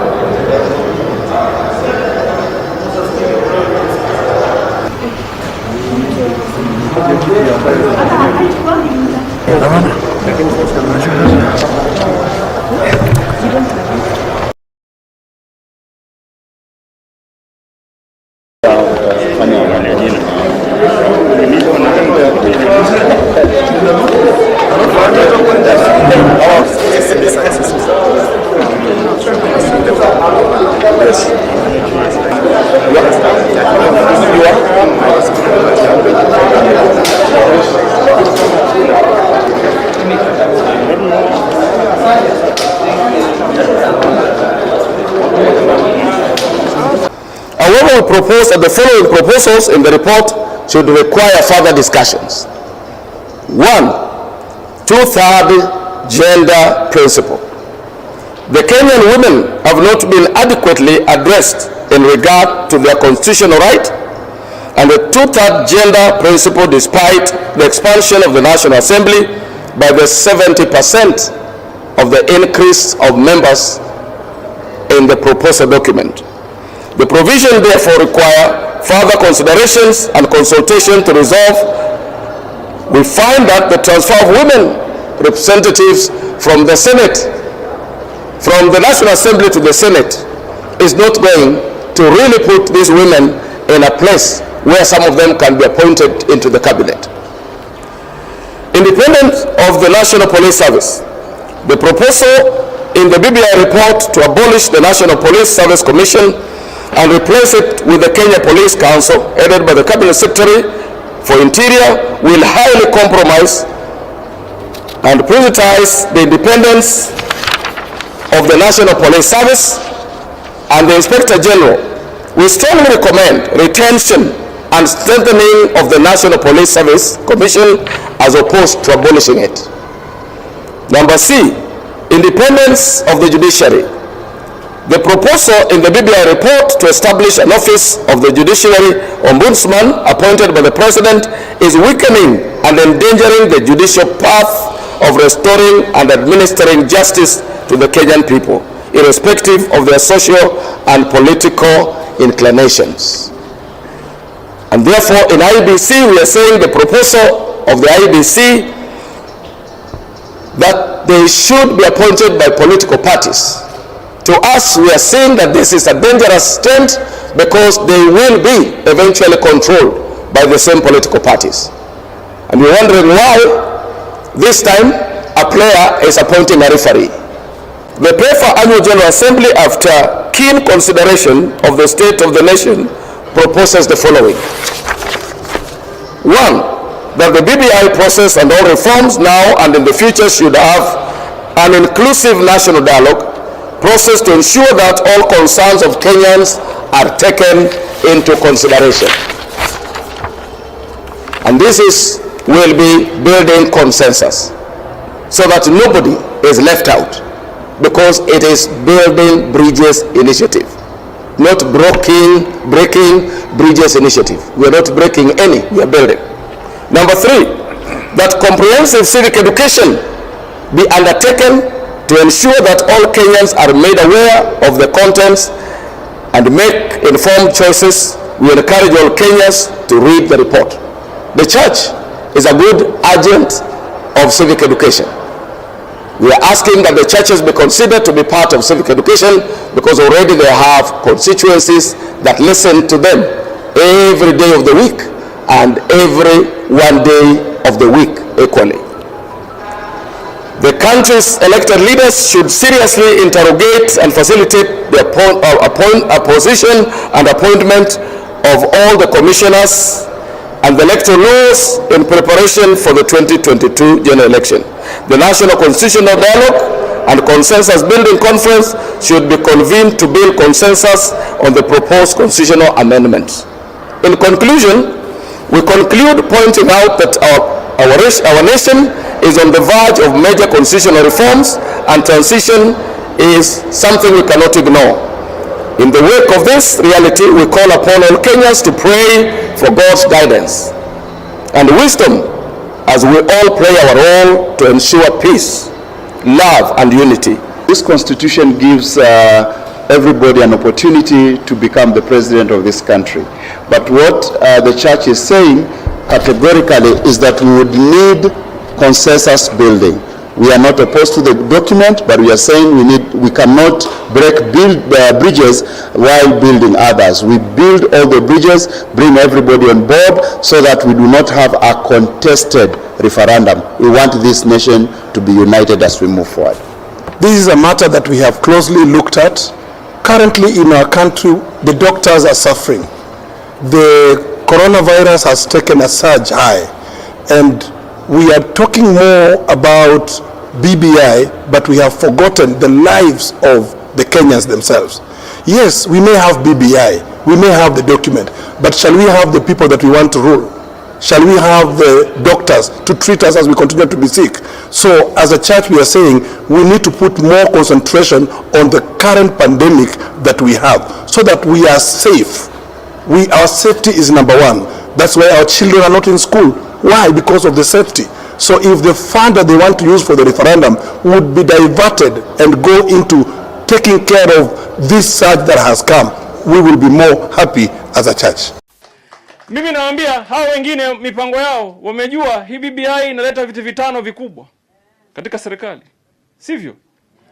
Wanataka kuharibu hayo, ndio sisi wa pwani tusikae katika hiyo meza. Nia yao ni hiyo tu. Twende huko, tuchokore, tuharibu, mazungumzo yakianza ya watu ambaye wataendesha serikali hii. Sisi katika jimbo la pwani tuwe hatuna mtu. That is their plan. Ndio watuma hapa tu watu wajabu wajabu. Na wakija hapa hawaji kueleza kwa nini wapigiwe kura wao. Wanaeleza tu propaganda za boga. tuwaeleze watu nafasi yetu ya hapa Msambweni ni nini, nafasi yetu ya kitaifa ni nini, nafasi yetu ya siku za usoni ni nini. We have a future. Let's not ruin our future because of some selfish individuals. Watu wana ubinafsi wanataka kukata ndoto za jimbo la Pwani nzima. Na alafu pia nataka niwaambie Msambweni, msihukumiwe na jimbo la Pwani. Msihukumiwe kwamba hamkuyaona ya mbele na ya siku za usoni. Hii si siasa ya 2020 peke yake. Hawa watu wanajua BBI inakuja. Wanajua Gavana Joho ataongoza mrengo wa BBI katika jimbo la Pwani. Wanajua hayo. Wanajua kwamba mimi kwa uwezo wa Mwenyezi Mungu niko nia ya kutafuta urais siku moja. Wanajua hayo. Sasa watafanya nini? Tummalize mapema hapa. Ndio maana wanasema Joho asije Msambweni, nitalala, nitaishi, nitakaa. Hata kuoa nitaoa Msambweni. Na nizalishe pia. Kuna kijijoho kidogo hapa Msambweni cha tembea namna hii. Ule ujumbe ambao mtapeleka kule mashinani ni ujumbe muhimu kupindukia. Tafadhalini waambie watu wa Msambweni, shida za Msambweni sio shida za kuzichezea. Usicheze kamari na maisha ya watu. Hapa kuna shida za mashamba. Hapa kuna shida za ajira ambazo ni kubwa sana. Watu wanaajiriwa kila mahali, lakini watu wa Msambweni ni wachache ambao wamepata ajira. Nikitembea mimi siku 3, siku 4 leo niko hapa, naona watu wengi tu hawana ajira. Sasa itakuwaje kwamba hii constituency ndio itakuwa constituency ya kamari, kucheza kamari na kiongozi? Yaani wewe umeona mahali pa kuchezea watu ni Msambweni. Uje uyafanye mambo ambayo huwezi kuyafanya kwenu. This is serious. Shida zote hizi boga ambazo nataka kuzitatua, ama shida za Msambweni ambazo zinafaa zitatuliwe, zinaweza kutatuliwa wakati kiongozi anafanya kazi sahihi na serikali. Wewe una shida ya shamba, uenda kutafuta mtu ambaye hana chama, anayemsaidia, ametoka serikalini. Ukiwa na shida utakwenda wapi? Boga akiwa na shida atanipigia simu mimi wa kwanza, atapigia Raila Amolo Odinga wa pili, atapigia Uhuru Kenyatta wa tatu, akienda kwa mawaziri atapokelewa, akienda kwa permanent secretary atapokelewa.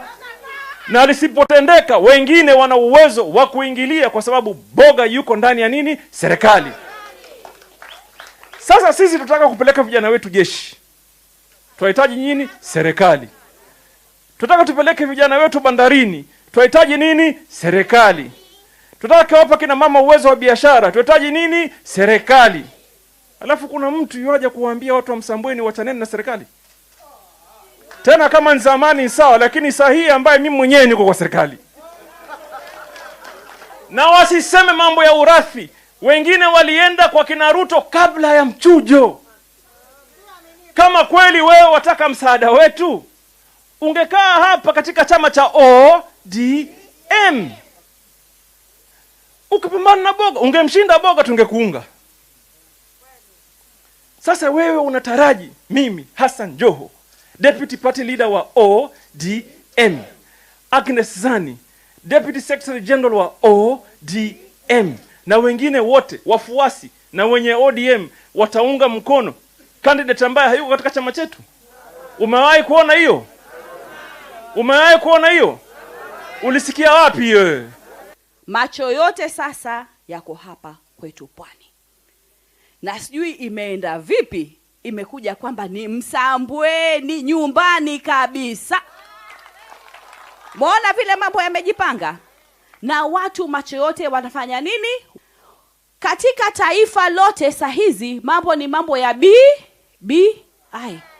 Na wanaangalia kuona hawa ambao ni wa BBI wenyewe wameikubali ama hawaikubali. kubali. Na kuna wale ambao watakuja wawe wanapinga, waoneshe tumeshinda. Hivi vita, dada zangu, kaka zangu, ni vita vikubwa sana. Na nyinyi ndio askari wetu pale mbele kuhakikisha tumefana. Sawa sawa. Wanaangalia kutakuwaje. Watu watakinai ama hawatakinai. Watasupport, na si tu support ya hali ya juu kabisa. Kwa sababu nimeona wale wengine nafikiri wameanza kuogopa, wameanza kuleta pause wakiweka namba ambazo hazieleweki. Kwa vile sasa itabidi namba zetu iwe ni za kueleweka. Tofauti iwe kubwa, tujue ODM imeingia ndio imeshinda. Kuna wale ambao wako mwisho, ambao wako polling stations, na hawa ni muhimu sana. Nafikiria hapa tutapanga mikakati na mikakati nyingine. Karamu hizi sera ukienda ukiulizwa ziko ndani ya kichwa. Usiende kuongea kuhusu Fesali, sema kuhusu Boga atafanyia kina mama kadhaa. Boga kwa wazee atafanya kadhaa. Ziko hapa. Tuko 9 points agenda. Tuko nazo hapa. Zimeandikwa kwa Kiswahili na Kizungu.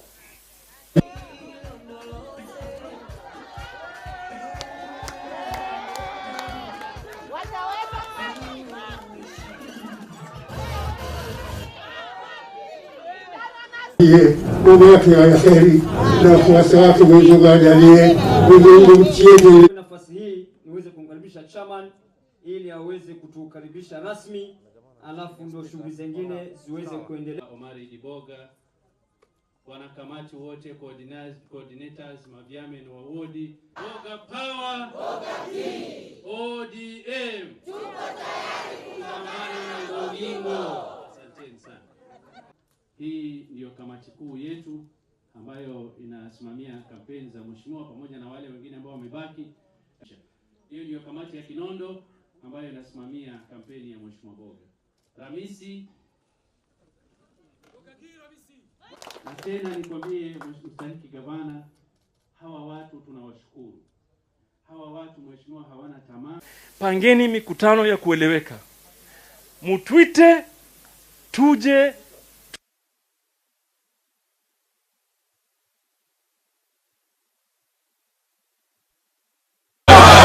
Kwa hivyo posters mtapewa, na wale wengine ambao wako kule mashinani tukija, we have enough materials, tukoje tuwalete. Tunajua shaka na order, kwa hivyo msafu. Kwa hivyo mbaki hivyo, tumwache gavana atoke pale. Mtu arudi kule kwake. Msitembee na Boga. Boga tutatembea na sisi. Na tutawatembelea nyinyi. Tunataka kura zifuatwe wapi? Ukunda shaika tayari viti na pia tutakaongeze viti kwa sababu. Kwa hivyo kwa hayo, na hapa kuna hizi sera mtatupatia. By the way,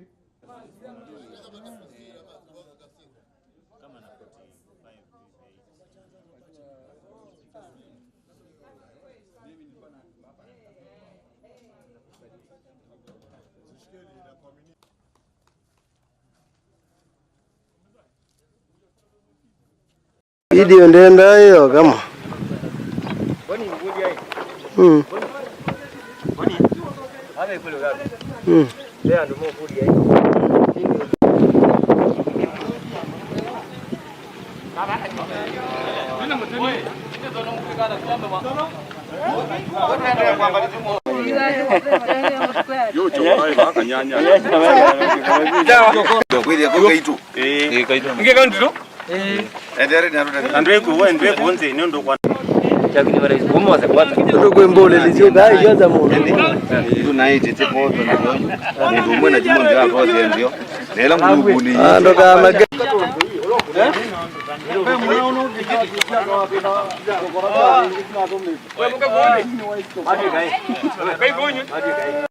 Ani record you nobla kunena ana to kwaje to halea hivi jina ma ndo kula kana sisi wa kwenda mwingine ananyeke kwenda kwambia hivi Wingi County 1 2 3 Wingi County Wingi County Wingi County Wingi County Wingi County Mwingi County. Mwingi County. I'm from this larger Mwingi region.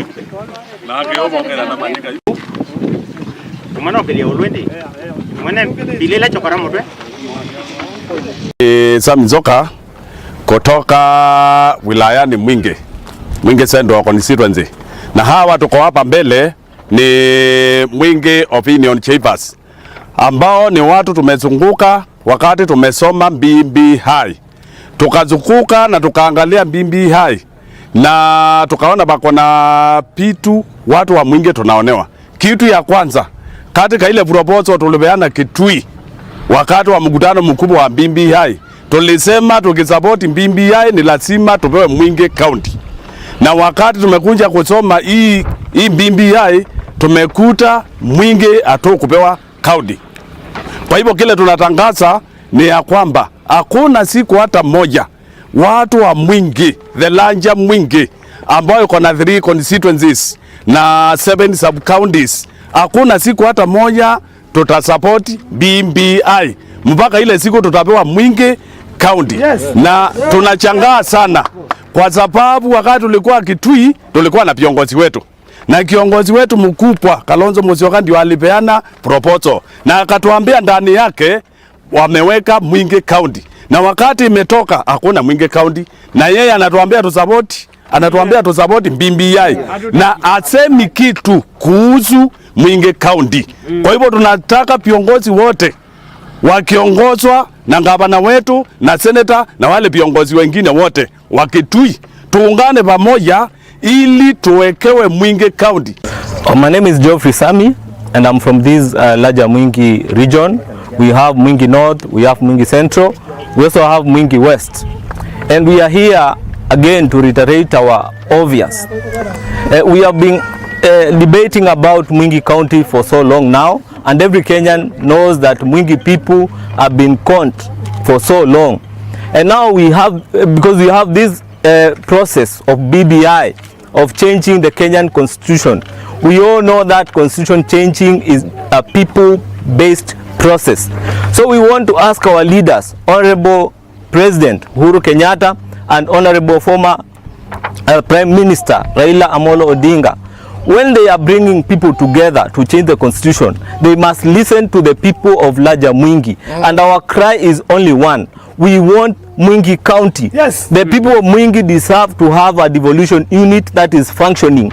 There should be money flowing in to help these people fight their perennial problems of water shortages and poverty.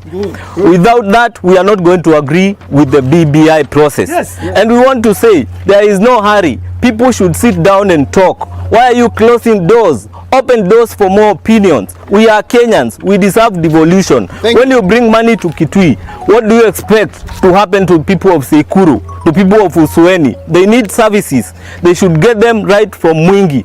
This county is very large. We have population. We have everything that takes to have a county. And we are telling Mr. President, you told us that BBI is taking us to the promised land. The promised land of these people is Mwingi County. Thank you. Kwa majina anaitwa Solomon Musyoka Mutemi. Mimi ni mkaaji wa Mwingi, nimezaliwa Mwingi na nimeishi Mwingi miaka yangu yote. Tumesoma BBI kama wakaaji wa Mwingi na watu wa Mwingi na watu wa Kitui County. Katika BBI hatujaona faida yoyote yenye itakuja Kitui County. Katika BBI tumeona faida imepelekwa mahali kwingine. Katika BBI hakuna kitu tumeona tumeletewa.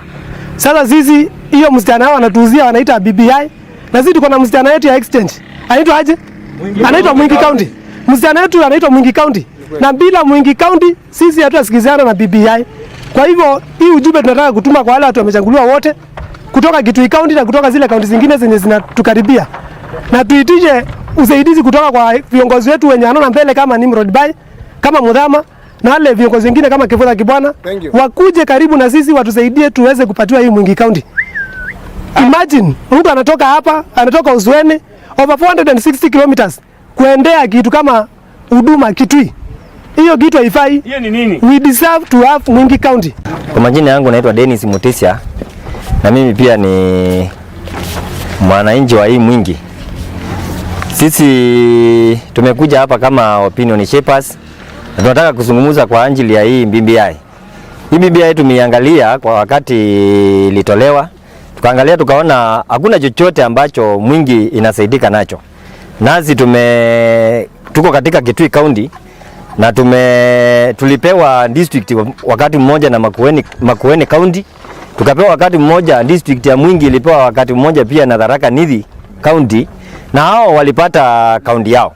Na sisi kama watu wa Mwingi tulikuwa tumeambiwa wakati katiba itabadilishwa after 10 years, baada ya miaka 10 tutakuja Mwingi County ndio wakati itaangaliwa na ionekane kama inaweza proposiwa iwekwe pale.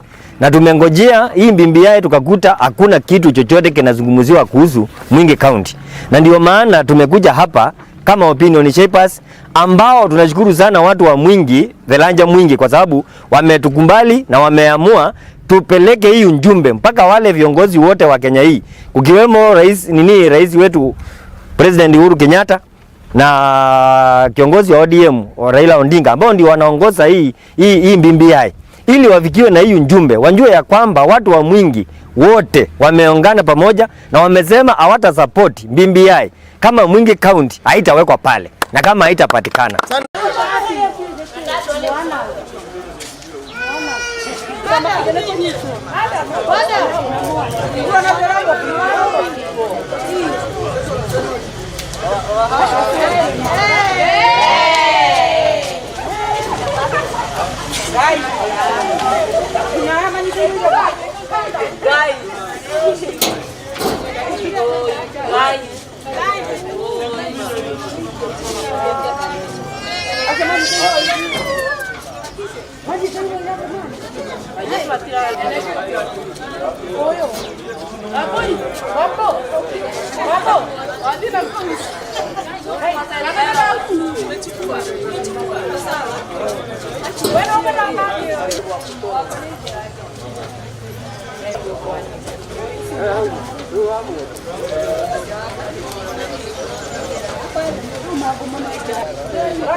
Asante kuja kusave unlike Dan.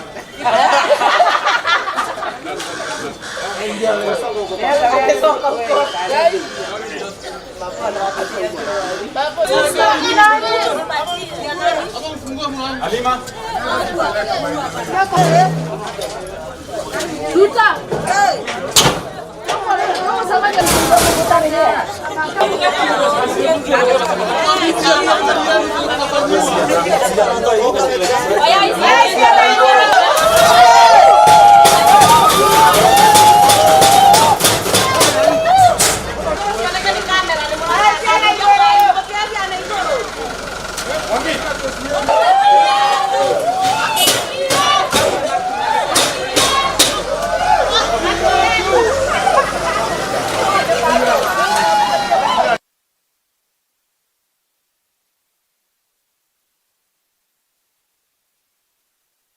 Muthenya wa muthi turi andu arakaru muno tondu hindi ria turakarire wodi mieri 7 tutekuhingura irabu haria tuoka kuhingurira niho thirikari yothe ningi yaturora yanjie gututengeria ikinyitaga andu aitu. Umuthi ni twakorwo na kiundu gia thoni muno Kiambu County ati muborithi waciarirwo ni mutumia no anyite mutumia wina kana kanini, mutumia arari akiongithia mwana cero ira iyurite andu, cero irari na makiria ma andu 70 na ugakoraga ati twana tu tunini twina mieri 7 nginya mieri 12 nituo twarara kuu tukirira kuu tukiongithagirio kuu ni kuga ati ona covid no inyitithanirio kuu no andu aya ari marona gutengeria andu igoti-ini. Prosecution yumuthi ni twamacokeria ngatho muno marora charges icio ciothe mona citiagiriire na mauga cicokio na kuu ciateanirio. Koguo ri ni kuga ati andu aya ni maratengerera kuoya order magathi gwika matekorora kana e watho-ini magikinya guku watho-ini makora ni yateo mundu ucio nake uraire thiini ri haki yake iha ucio thire kunyita pneumonia ni kurarathime thiini ri haki yake iha. Koguo ni tukuga vitengo vya usalama mambe marorage kiria ki watho. Kiambu County, governor wa Kiambu County ndahete irabu gitio ona hanini, ndahete nemba gitio ona hanini, no muthenya akirota akiaria aragia uhoro wa uria kuhinga irabu egwika na egwika kugaya ciama cia irabu nigetha akorwo na andu angi maramuigua na maundu ta macio. Tukuona ati hindi yothe kuraheanwo orders ta ici ri kai mwene kirabu atataragwo te mundu igoti riria riothe aheaga thirikari kai ritataragwo tari kindu. Hindi yothe turari mici mieri 7 gutiri mundu wa thirikari uromire na njira kuga ene irabu ni metherwo kanyamu ga kuria tondu nao me micii no riri twahingura twageria kwanjia gwetha mbeca cia rent, twageria gwetha stock ira irathukire, twageria gwetha kuriha maruni na twanjia gucokia andu itu mawira ningi twanjia gutengerio ni thigari na andu akanju na andu aria angi public health handu ha guka kumaki irabu mauge muikare na mikakati ino ri maroka gwetha mbia ati county ya Kiambu niyo ya mbere Kenya ngima kwanjia kwira andu irabu marihe matari marahota kwirihira rent, matari marahota kwirihira mathire na matari marahota nginya ona kuriha nyumba iria maikaraga. Ni thoni nene muno i county ya president kunyita andu tha igiriri mundu ucio kurutite wira mathaa meri uthio kamurarie cero na ni taxpayer mundu ararara cero taxpayer uria wetereire kariha igoti nigetha we urihwo ni turaimwo gitio handu haha hatirathi wega haha riu hihi ni tuge ti hega hatirathi wega. Ndita merindisho kuma kirogo ya demoini Olha, ini clip mana tunaenda live no tuikire mask ithuothe nigetha muhote kuokiria nigetha clip ĩkorwo na iria tũrĩ mũgwĩkĩte Paulo wa Njohi wa Karanja na nyina Kahoro gwitũ nĩ mbia andũ etagwo Kĩbũrũ karoinĩ gaka Nyĩrĩ nĩko twĩtubagĩra thaka mĩthako kĩgoco makanya goco ndĩtagwo blessing gwitũ nĩ moya kanitha ndĩmũini handespero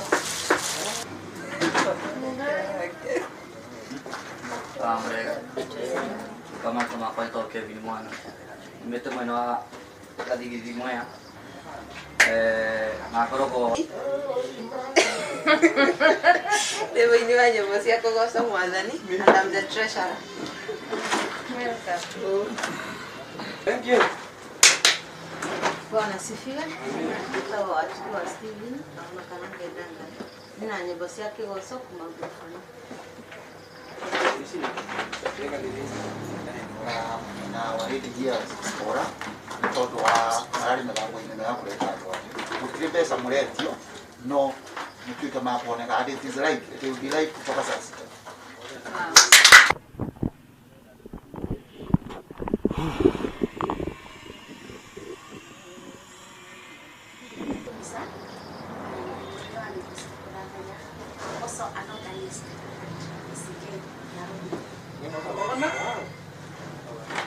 Event organizer.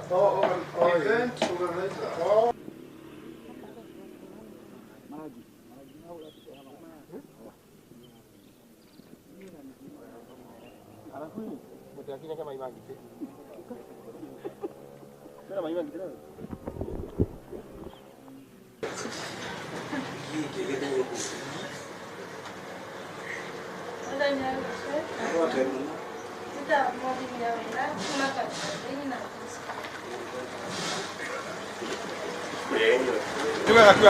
Bana, COVID is life. COVID is life. Sisi sawa?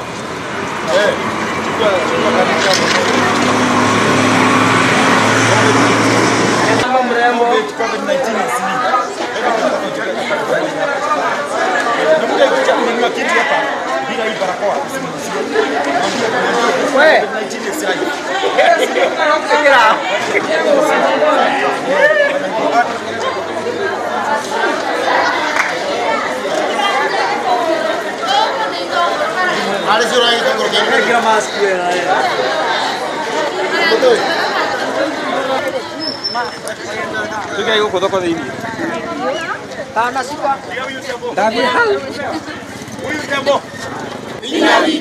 Asante.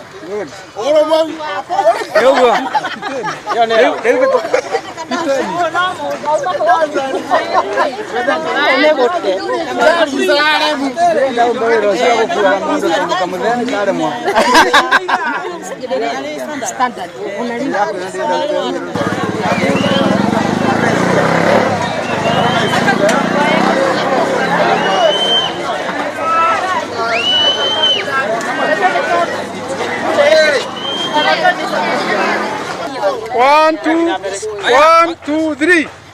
Kirenyaga. Oromoito. Vinyarito. Kirenyaga.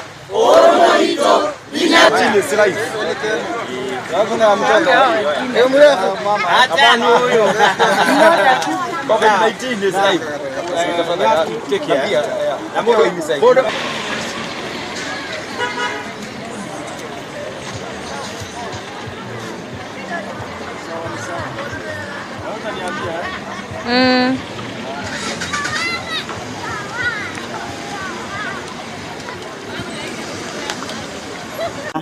Kukunja kuongelelea mambo ambayo wenzangu wameongea kuhusu BBI, na tumesema tunataka kusoma hii document, na tukishaimaliza kuisoma tutaeleza ama tutaongea kuhusu mwelekeo wetu ule ambao tumeamua kupata. Kama tutakubaliana tutafanya hivyo, na vile vile kama hatutakubaliana nayo, vile vile kama vile viongozi wamesema tutafuata huo mwelekeo. Lakini tunasema sisi tunashirikiana na serikali, na kama vile tukiongozwa na kiongozi wetu chairman amesema ya kwamba Her Excellency the Governor kwa gazeti ya leo yeye ndiye amepewa mwelekeo wa kuongoza serikali ya pande ya Central. Tunasema afanye kazi na wasanii wa Kirinyaga. Tusiwe tunatoa wasanii mbalimbali tukiwaleta Kirinyaga. Wale sisi tuko Kirinyaga tuko tayari kufanya kazi na serikali, maana ndio maana tuko hapa, watumie zile talent ziko hapa Kirinyaga. Tumehakikisha kwamba waibaji wa zamani, waibaji ambao wanaamka saa hii, waigizaji wa zamani na wale ambao wanaingia kwa sasa hivi wahusishwe kuelimishwa kuhusu BBI na corona, ndio waweze kusaidia watu wa kila kaunti ya Mount Kenya. Kama ni hapa Kirinyaga, kama ni Kirinyaga County, wale ambao wako hapa Kirinyaga County wanamuziki wa hapa wahusishwe nambari moja, wasomeshwe, alafu nao waweze kusambaza hii mambo ya BBI na mambo ya corona. Ndio sababu sisi ndio tuko karibu kufikia wale watu ambao wako mashinani. Tungependa kusema ya kwamba corona iko, msione kama ni mzaha. Watu wengi wamekufa na bado wengi wako wagonjwa. Tafadhali tufae hii barakoa ama tufanye vile serikali vile inatuambia tufanye, ili tujiokoe ama tuokoe maisha yetu na wazazi wetu na wale wako manyumbani. Tungependa wasanii sisi ambao ni wa Kirinyaga County, tuko na wasanii ambao wanatosha kuelimisha watu hapa Kirinyaga. Sisi tungeomba kama ni county government ikiongozwa na governor Uhuru, tufundishwe kuhusu hii mambo ya BBI. Tukishafundishwa sisi ndio tutakuwa ambassador wazuri wa kuenda kuelimisha wale wako kule mashinani, sababu tutawafikia na kwa urahisi. Na kila county pia ningeomba, kama ni county ya Nyandarua, ni ya Murang'a, ni ya Nyeri, ni ya Laikipia na kule kwingineko, pia wao wapewe nafasi ya kuelimisha watu wa kwao. Ndio watu kila county wasanii wa kwao wapate kazi na ajira. Na jambo moja ambayo tumekuwa ama tumepata tunafaa kujadiliana ni mambo ya BBI. Na BBI tumeona ni kijitambu ambacho mtu anafaa ajisomee. Na nataka kuambia watu wetu wa Kirinyaga, haifai ati ungojee mchungaji wako akuja kuambia vile BBI inavyosema. Haifai ungojee the politician akuja kuambia vile BBI inavyosema. Na sababu hiyo sisi kama wanamuziki tukachukua hatua siku ile tukakosa kwenda kwa kazi zetu ili tupate kujadiliana kuhusu hii jambo. Na hivyo basi vile utakavyoona kwa hii document tutapata kukata kauli yetu. Nami ninataka kusema kitu kimoja, tafadhali, kama mtu atasupport hii BBI ni kwa sababu ameona kuna kitu ambacho kimejadiliwa. Kama mtu anasikia ati pesa ikiongezwa mashinani aone ataisupport ni sawa. Kama mtu atasikia majani chai itaongeza bei ni sawa, ukisupport ni sawa. Ukisikia mchere imeguzwa hapo ni sawa. Tukisikia sisi kama wanamuziki mambo yetu imeguzwa tutaisupport ni sawa. Lakini mtu mwingine akisema hata kuna mambo yake ambayo hayahusishwi mahala pale, akikataa, usije ukamwambia nini sijui nini. Na tuondoe hili jambo ya kusema ati mtu kama support BBI ati huyo ni wa mrengo fulani. Ati na kama mtu ana support BBI huyo ni wa mrengo fulani. Sisi hatujafika 2022. Sisi tumekuja na hata barakoa. Ni kwa sababu hii ugonjwa ni hatari. Hii ugonjwa ya corona inaua.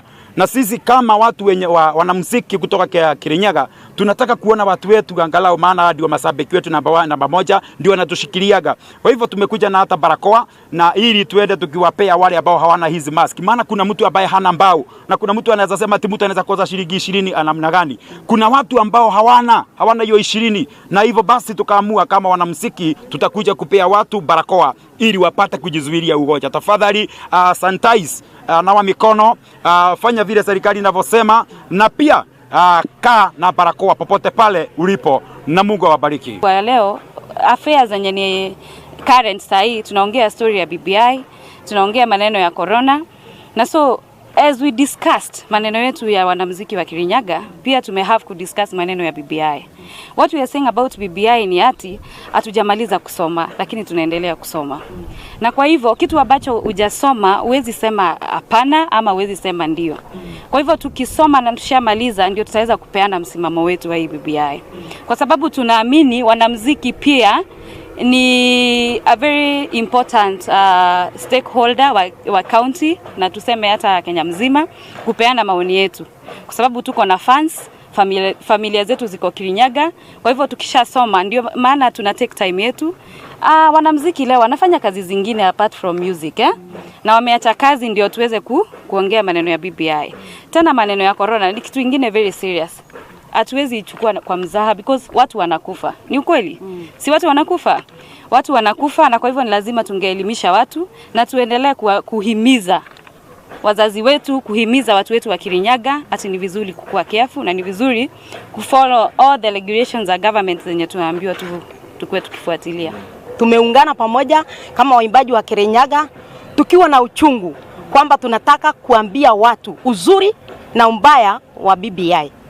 Ni kweli sisi kama waimbaji tunaomba tujue kana kwamba kuna mahali petu muimbaji anakuwa recognized. Ndio maana tumeunganika hapa, mdogo na mkubwa. Ya pili, mambo ya corona hiyo sasa tumeingia kabisa, na ndio maana unaona kila muimbaji hapa ako na barakoa. Tumesanitize kila mtu na tuko tayari kuenda all over tukihubiri hii mambo kwamba corona inaua. Na pia sisi ni rahisi kutumika sana hata kupenya. Tunaomba mheshimiwa wetu Uhuru ajue vile anaweza fanya, ashike waibaji, kwa sababu sisi mmoja ni wa Mwea, mwingine ni wa Ndia, mwingine ni wa huko mbele, na tukianza kuenda hivi tutahubiri haraka. Tuambie mambo ya BBI, na ninaomba hivi BBI isiwe ni kana kwamba inapanga mambo ya 2022. Kwa sasa ni BBI na tujue ni wapi muimbaji amewekwa na BBI. Hiyo tu ndio tunaomba, sababu tunajua tukiwa wote tutafaulu. Hata nyimbo tunaweza imba za BBI na tuko tayari kuhubiri mambo ya BBI. Either way, hatusemi tuko wapi na hatupiganishi watu. Tuko tayari nanyi. BBI siku hizi is unconstitutional. Unaweza kushikwa. So mimi nataka kuhakikishia kwamba hao watu wote mnasikia wakiongea hii Kenya, hakuna mtu anapiga BBI.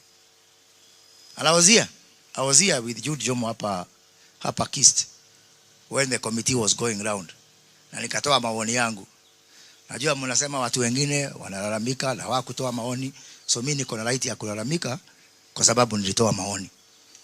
Na kunasema mambo mingi sana ndani ya hiyo BBI ni mzuri. Vile governor amesema mambo ya 35%, hakuna mtu anaweza kupinga hiyo. Hapa Kiambu tuko na up to 6 extra seats ambazo tutaongezewa, na hiyo ni mambo mzuri.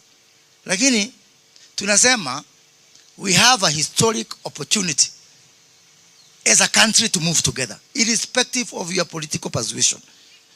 I don't think an opportunity like this will present itself again, even better than 2010, whereby we can all Kenyans come together and make, even if it's a referendum, make it a formality, because we'll have agreed. And pengine watu wengine wanasema kwanza ati kuna watu wanataka kuderail. That's why we cannot open the document. Me, I want to assure you that maybe somebody here or somebody there may have that intention, because we are all humans. But the overwhelming majority of people who are saying let us have a conversation, they are doing it from the goodness of their heart and with all honesty and genuineness. Because of all the people, you cannot say the church is being led by personal interest. No. And we are not asking for unlimited time. We are not asking for infinite time. We're just saying let's have just a window of looking at all issues. And we're not saying that all these issues are going to be incorporated. Maybe some crazy guy will come with some crazy things, but the majority of the good-willing people are going to overwhelm people who may have some unimplementable ideas. So really, with all humility, let us seize this moment. Let us avoid a contested referendum. It is doable and it is possible. And time is now. And I'm afraid that if this opportunity slips between our fingers, it may never arise again. And we're not talking about many issues. Very few issues. Personally, I can die for one issue. That's the issue of IEBC. Because in 2016, we had a committee, a bicameral committee, Senate and National Assembly, it was from both sides. It was bipartisan, government and opposition, that looked at the issue of IEBC in 2016. It was led by Governor Kiraitu, then Senator, and Senator Orengo. And I was a member of that team of 14 that came together. During those discussions, we were given one very clear instructions by His Excellency the President. You can compromise on anything else, but do not make IEBC to be partisan or to be political, because that is the beginning of chaos. Sasa kama leo watu wanakataanga uchaguzi using a commission, uchaguzi umefanywa na commission which is selected by a panel. What about tomorrow? Tukisema Jubilee, sijui Wiper, sijui ANC, halafu chama ingine ndogo, hata chama ya Sungure nasema hata sisi tunataka mtu yetu hapo, ama otherwise tutakataa. It is a recipe for chaos.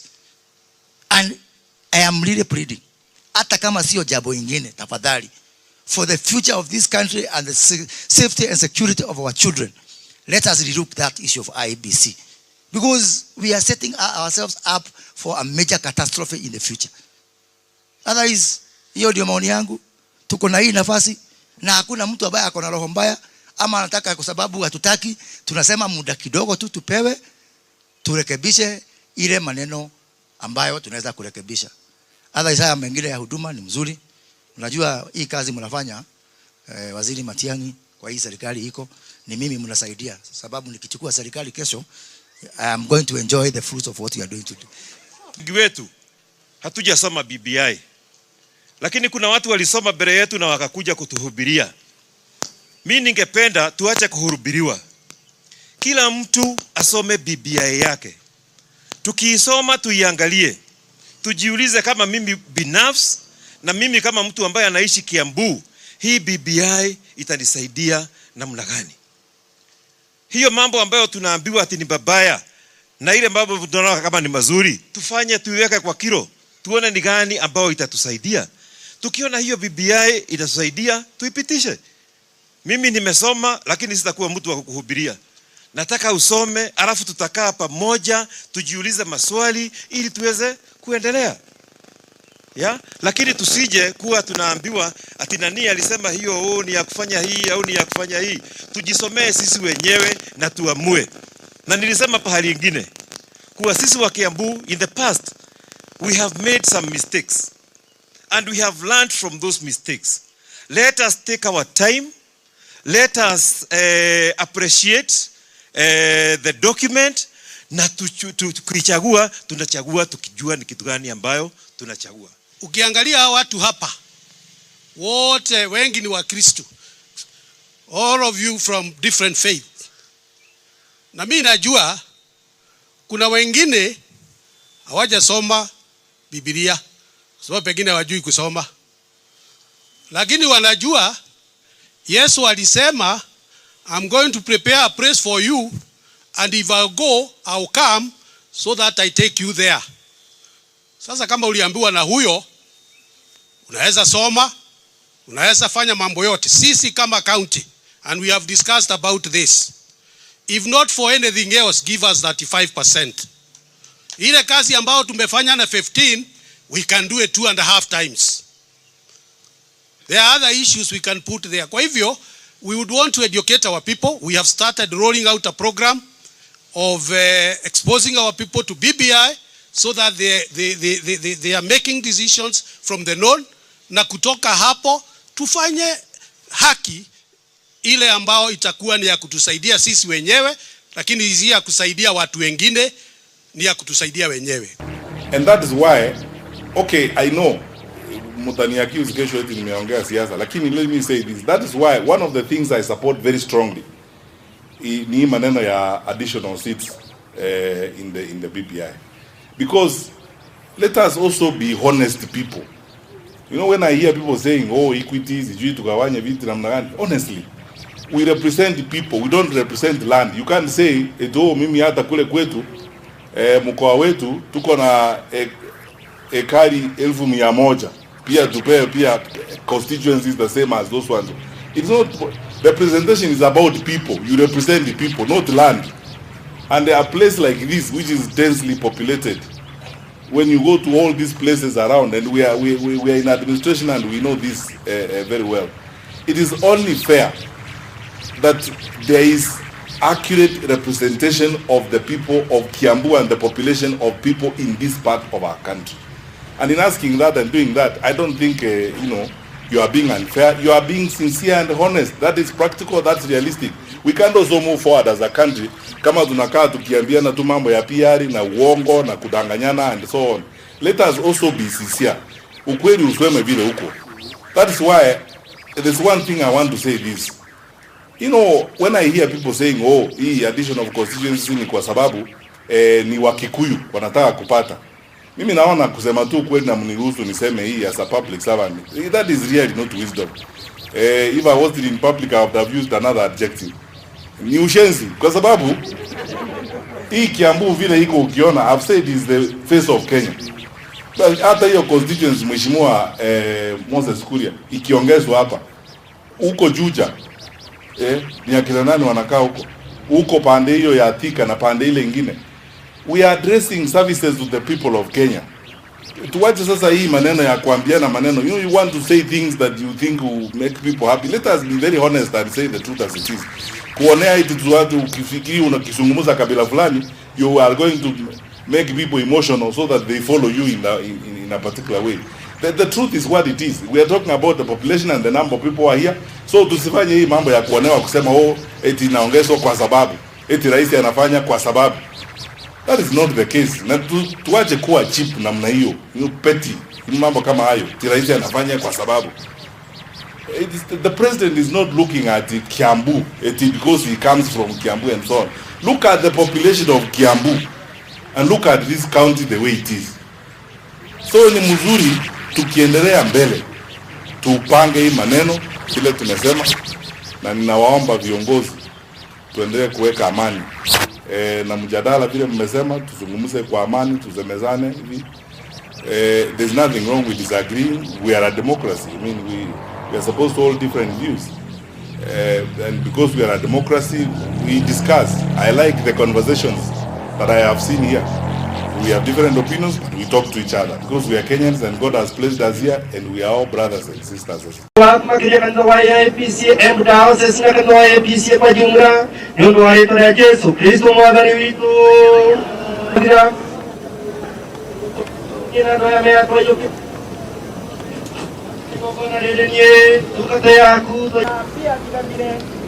sababu ya wageni wetu kwa ajili ya usaidizi wengine wote, tuko na bahati kubwa, mheshimiwa wetu Koro ametupatia timu Koro.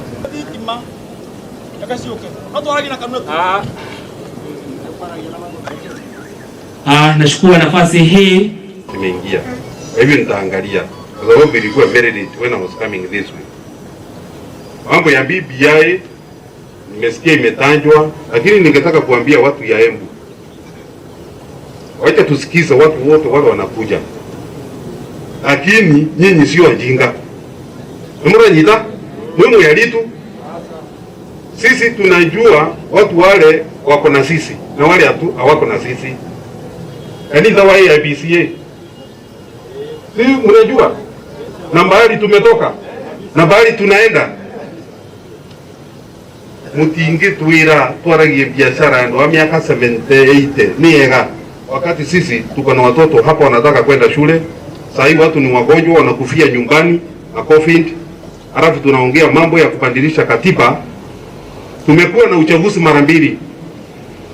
Uchaguzi wa kwanza wa 2017 tukarudia uchaguzi mara mbili. Sasa tunaenda referendum, hiyo ni kama uchaguzi wa tatu, 14 billion. 2022 tuko na uchaguzi. Watu rauragandhino kana kwa turamekulia.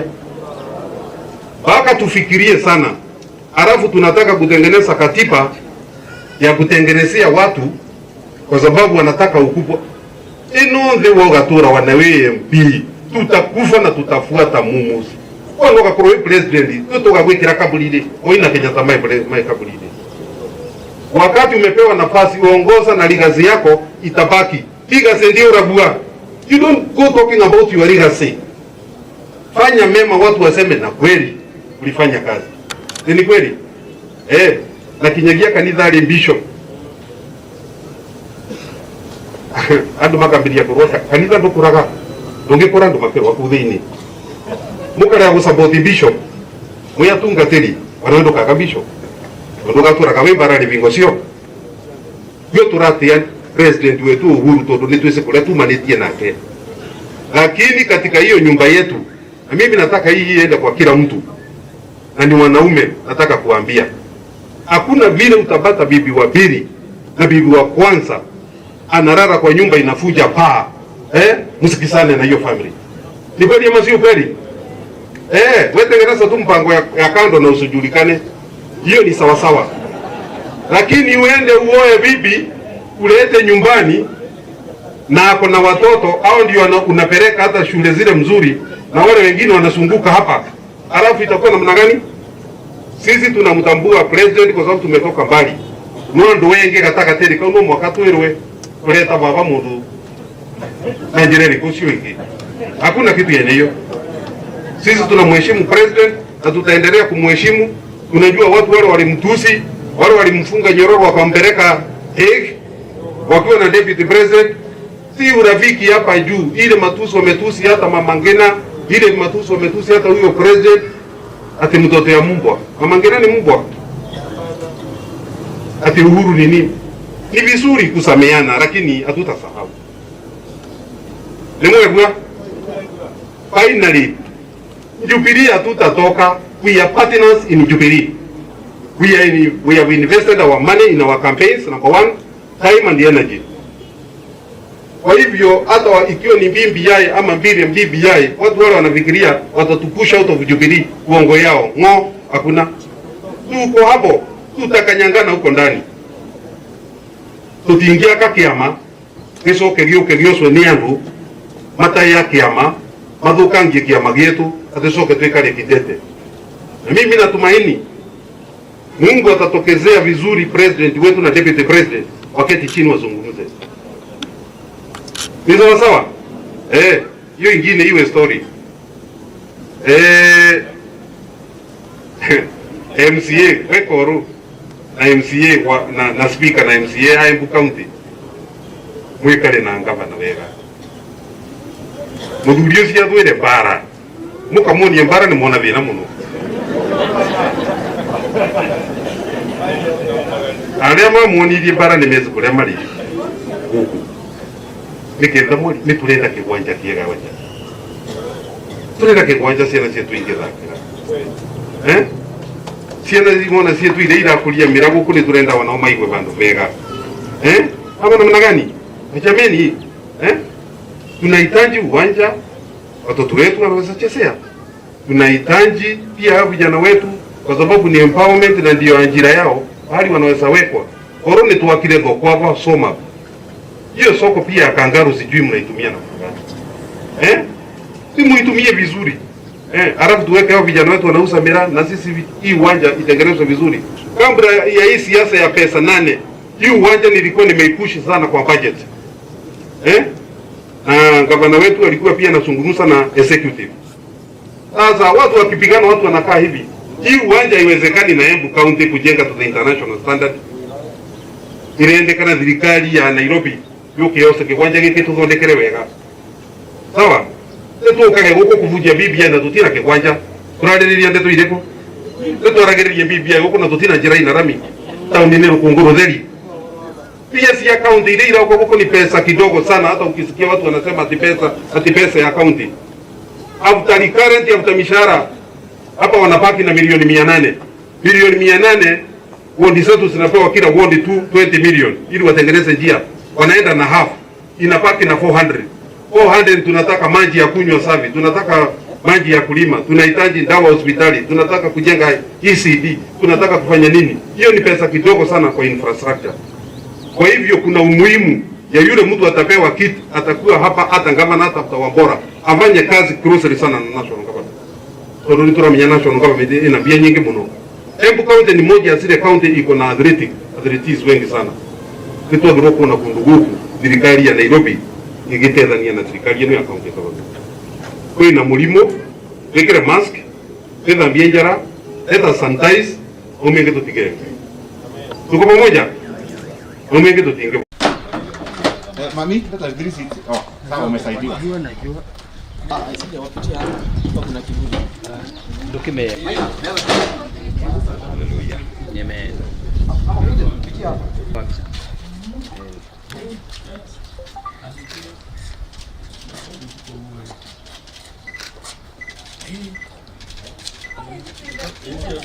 Kau kita. Ai kale hau. Ai kale hau. Au ka huti.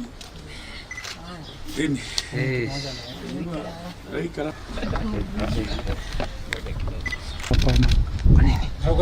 Hiyo background sipo.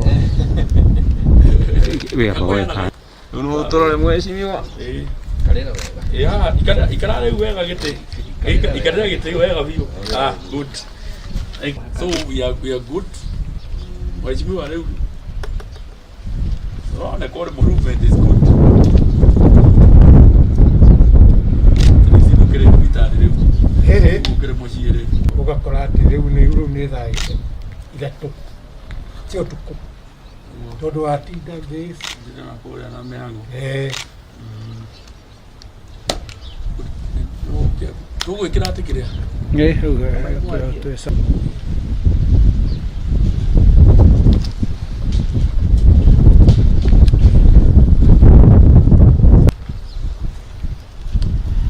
Kĩeni no kĩega tondũ nĩkuo ndĩrakĩrĩ wikendi.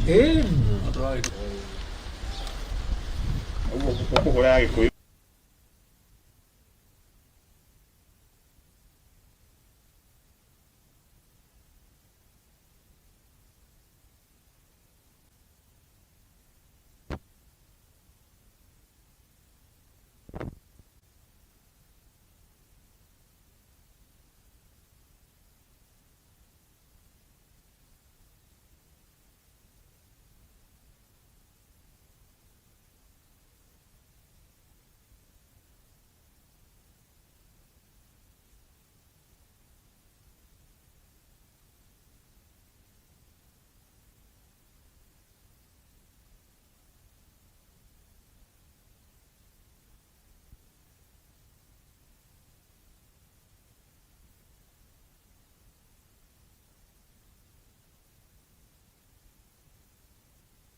Gonjeka mwaka uliopita, na katika wakati huo kuhudumia wananchi wa Kieni,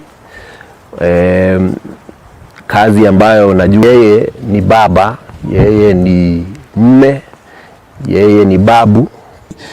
Wakati mwingine mtu anajipata hana hata fedha za kujimudu kimaisha.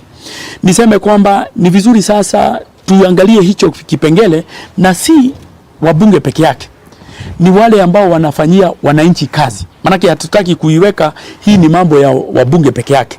Wale wote ambao wanafanyia umma kazi wakati wako na nguvu, ni vizuri tuwakumbuke wakati hawana nguvu ama wakati wako na changamoto, na pia sisi tuwashikilie. Manake wao walijitolea mhanga, wao walijitolea fedha zao. Kwa hivyo nitakuwa narudi kule bungeni, mswada nitapeleka kule, na si niseme kwamba nikiwa mwenyekiti wa kamati ya bajeti najua kuna zile changamoto mingi sana kwa sababu hatuna fedha, lakini tuangalie wale ambao wamefanya kazi katika sekta ya umma, ni nini tunaweza fanya angalau tuwashikilie wakati wako kwa changamoto. Wakati wametoka kwa kazi ya umma, sasa wako kazi ya kibinafsi, ni vipi tunaweza washikilia, haswa wakati mtu wako na changamoto ya kiafya. Katika safari hii sisi wenyewe tumeweza kutumia takriban milioni 20 kwa sababu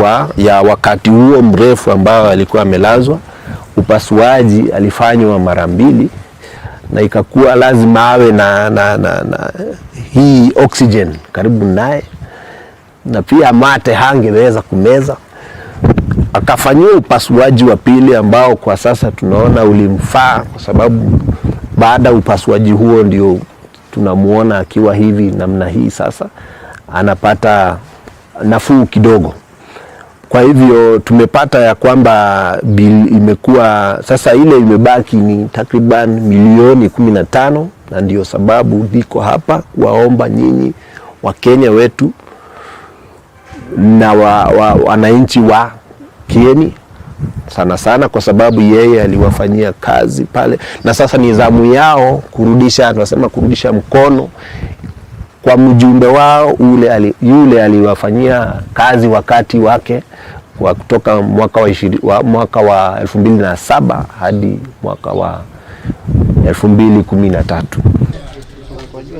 Stanley Maina wa Rugongo, na mimi ni kijana wa kwanza wa aliyekuwa mbunge wa eneo bunge la Kieni. Na kwa hiyo imekuwa imekuwa ngumu sana kwetu kama familia, lakini tumejitahidi vilivyo.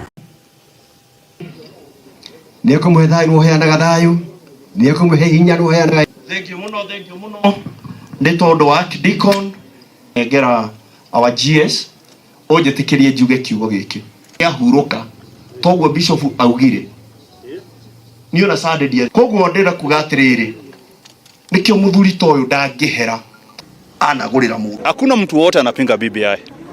Ile tunasema kama wananchi, Moses Kuria apingi, mimi sipingi, wananchi wapatiwe nafasi wasome. Na mimi ningependa niulize mwananchi wote achukue kopi asome. Na sikubali kusomewa na mwanasiasa. Maana sisi kama wanasiasa tulikuwa tumepewa nafasi. Kila county watu waliitwa, viongozi wakaitwa, na kama sisi viongozi wa Murang'a tulienda tukakaa pale Murang'a na tukatoa maoni. Wakina Kuria pia walikuwa wametoa maoni. Lakini kama maoni yao iko katika BBI na serikali ione iko na sehemu kidogo inaweza kufungua hizo maneno yao ingizwe hapo ndani, hiyo hakuna wasiwasi. Na sisi hatutaki tukue na contested BBI kwa vile tukiangalia ile maneno iko katika BBI. Kwanza sisi watu wa Central Province kuna maneno mazuri. Hata kama kuna hiyo Kuria amesema 8 ni mbaya na amesema iko page 200 na ni page 8 peke yake sio mzuri. Sasa ukiangalia hiyo ni kama 98% ni mzuri. Kwa hivyo hata Kuria ni kushukuru kwa kusema hivyo. Wananchi Central Province tumeletewa pesa na tuangalie Rais Uhuru Muigai Kenyatta anatoka. Amebakisha miaka 2. Na rais amesema anataka kuleta senti hapa Central Province. Na hiyo ndio tulikuwa tukipigania kama viongozi wa Mount Kenya na tulikuwa tumekaa chini. Tukapanga na wakina Moses Kuria tukasema tunataka 1 man, 1 shilling, 1 vote. Tukiangalia ile pesa inakuja hapa Central Province, sisi ndio ukiangalia hapa wakulima wa majani ndio wanalipa ile kodi kubwa sana. Tukiangalia kama pale Githunguri pale kwa kina Kuria, kampani moja iko na turnover ya 10 billion. Wanalipa kodi shilingi bilioni 3. Na ukiangalia ile pesa inakuja Kiambu ni pesa kidogo. Kwa hivyo kama watu wa Central Province lazima tuangalie, tuone vile wananchi wetu wanaweza kusaidiwa. Kuna watu wengine wanataka kuforce tukue na watu wa kukubali na watu wa kukataa kwa sababu zao za kujisaidia wenyewe. Tumesema ya kwamba hata hatutaki muda mrefu, hata kama ni wiki 2 tukae chini, vile vipengele ambavyo watu wa kanisa wamesema, magavana, ma MCA, wabunge, sio mambo mingi. Tumehesabu, tumeona ni kama mambo 8, ikizidi sana mambo 10. Hiyo ni mambo hata wiki moja tukubaliane, tubadilishe so that wakati tunaenda kupigia hiyo ripoti ama mabadiliko kura, kusikue na kazi kubwa. Na hiyo pesa ambao wanataka kwenda kukusanya masignature, tunawaambia sisi bunge tuko tayari kupitisha hii kitu. Kwa nini mnajisubua? Na unaona watu wanakufa sababu ya corona, mahospitali haina oxygen, mahospitali haina dawa, madaktari hawana PPEs. So ningetaka kumwambia Mheshimiwa Raila Odinga, unajaribu sana kuhakikisha kwamba sisi wengine wetu tumesema hapana. Hatuna haja ya kupinga hii BBI. Tuko na haja ya kuweka hiyo mambo kidogo katika hiyo ripoti, ndio tuangalie mambo ya wakulima, tuangalie mambo ya vile kanisa imesema, na tuangalie hiyo pesa ambayo tungetumia kwa kazi mingi tutumie kwa mambo ya kupigana na ugonjwa wa COVID-19. Kwani kuamend ripoti kama iko na shida, katiba ndio tutaamend? Kama tunaleteana shida kuamend ripoti ya kurasa 200 peke yake, na je katiba tutabadilisha namna gani? So sisi tumesema eneo hili kama hiyo mabadiliko haiko, tutaambia watu wetu hiyo BBI sio yetu, iko na wenyewe. Raila akitaka kupitisha na watu yao, hiyo ni shauri yake. Hata yeye alijibu kanisa, aliambia kanisa go to hell. How can you tell the church to go to hell? Na pia yeye anakuwa wa kwanza kusema ati hakuna mabadiliko, signature itaokotwa. Sasa mimi nashindwa, yeye ni nani? Amechaguliwa wapi? Anawakilisha nani? Ndio anatangaza. Kama ni rais angetangaza ati maneno ya kuokota signature, tukiona kweli kuna serikali ndani ya hiyo maneno. No wone mauru wage kuona wega uria touch. Thank you muno bwana wakiri, thank you muno bwana Karigi, thank you muno ashidiko ni murigi. Nema ndenda kuuga kamweke gaka twina akidikon wa AIPC. Nitagwo Samuel Mwangi wa Thufe, na nyenda Kristo ndo akujigwira tha na kuhakirigiriro. Mari ndugu muno na my brother the late sub chief wa kuria Karagia niwe wa mathutha-ini. Koguo muroitha witu njigirira mama uhoro, Ngai akurathime. Thank you muno muhogoria acimu aitu, atongoria thirikari atakame ya Kristo Jesu na kuhokirigiro kia moyo na kathate mithiru na rikurika ona ikinya gwitwo ni andu manene ndikwenda ikarage makiria kiumia cimegiro tokite kunyona ugatukarangia. Koguo ni mugathe bishop na tondu eguku hii Fred na Joyce tumekuwa pamoja na wao tangu tulipopata habari ya kwamba kusherekea maisha ya baba yetu. Tunashukuru Mungu mbere kurehe bisara ya rabilabi kuma kurikia atongoria na ihenya uria kungihoteka. Wona mbure ni kwi mbure roka othe aria mokite Mwathani agocwo nĩ twĩke ũguo Mwathani agocwo thengiũ mũno. Marĩtwa makwa njĩtagwo Phyllis Njengwa Kĩhonge ndĩ mũhonoku nĩ ngocaga Jesũ nĩ ũndũ wa kũhonokia. Mũthuri ũyũ gwĩtwo ithe wa Cikũ kana njigĩrĩra o kiumia kĩu nĩ twamũcereire gũkũ kĩu o ndũmĩrĩri ĩyo ya andũ mendane na magĩbrate mũthuri ũyũ kahinda karĩa Ngai aratũhete ti mũno agĩũkĩra nigetha recognize leaders arĩa tũkĩbanga augire we nĩ mũgeni wa gĩtĩo na akĩnjĩra wothe nĩ ũndũ wa gĩtĩo gĩake mweri 29 kana tiguo gatũra kanitha wa gatũra nigetha kĩangire na matigĩrĩre nĩ twatuĩka kĩndũ kĩmwe that cannot be converted because we feel the challenges our medics do face and our country entirely faces. So tell us about the state of the of Kenya's health facilities and services. My second question is the difference between the public and private practitioners in terms of cover.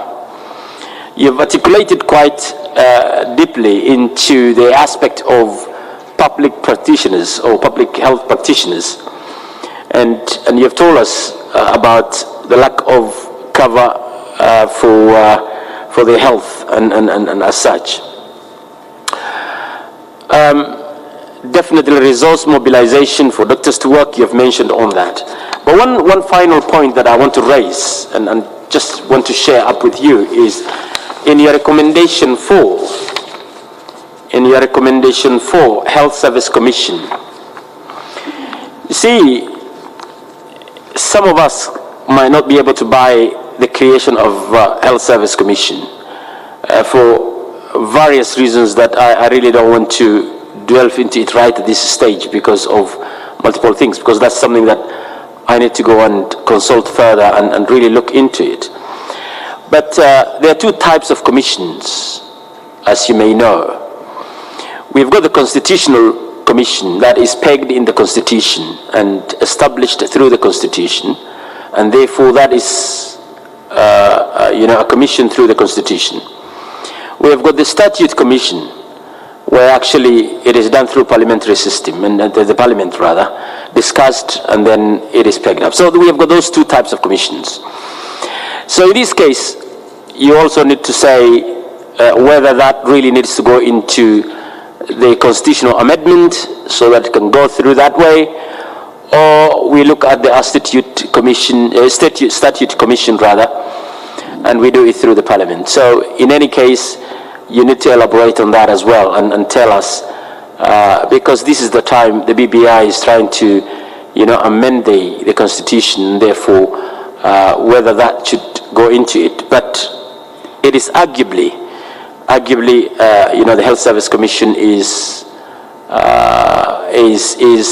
not the immediate need of many. The immediate favor of many of us. But I leave my point to that, and thank you very much, Chair, on that. Thank you, Chair. I'll be a little bit emotional about this, but you will, and mine may be more of comments, and I may take a little more time. Just bear with me. First of all, there was a video that went around of a doctor who actually, his complaints summarized what you are saying. First of all, I thought it was you, but he had less hair, but hair can grow. So, after that video, and Chair, I'll go right ahead and tell you why I'm saying that. And why I'm saying I'm emotional, because I'm a doctor. I have a daughter who is a doctor, and I know what is going through working in an outpatient. And the video explained exactly what you are going through as doctors. Not covered, no treatment, no compensation. And this is what Dr. Eselu Simiyu said. I'm reading this to give the feeling that some of us have. The chair circulated that video. Chair, that is so profound. Even before COVID, some of us have agitated for doctors' welfare, but we have met a silent, already received a brick wall. I have never really understood why doctors are hated so much that everybody feels good when the doctor are shortchanged. In countries out there, doctors are respected and paid well, with all other trappings such as they have. There are no worries, and now they concentrate on their calling, and boy, they work hard and they deliver. I then commented later, Mheshimiwa Sabina, and this is important because there is something that you have said. The president gave directions. Mheshimiwa Sabina, as the chair of health committee, you owe it to the people of Kenya to ensure that the president hears this. And I'm saying if she was here, I would like her to take that video to the president. Just a moment here. Chair, just bear with me.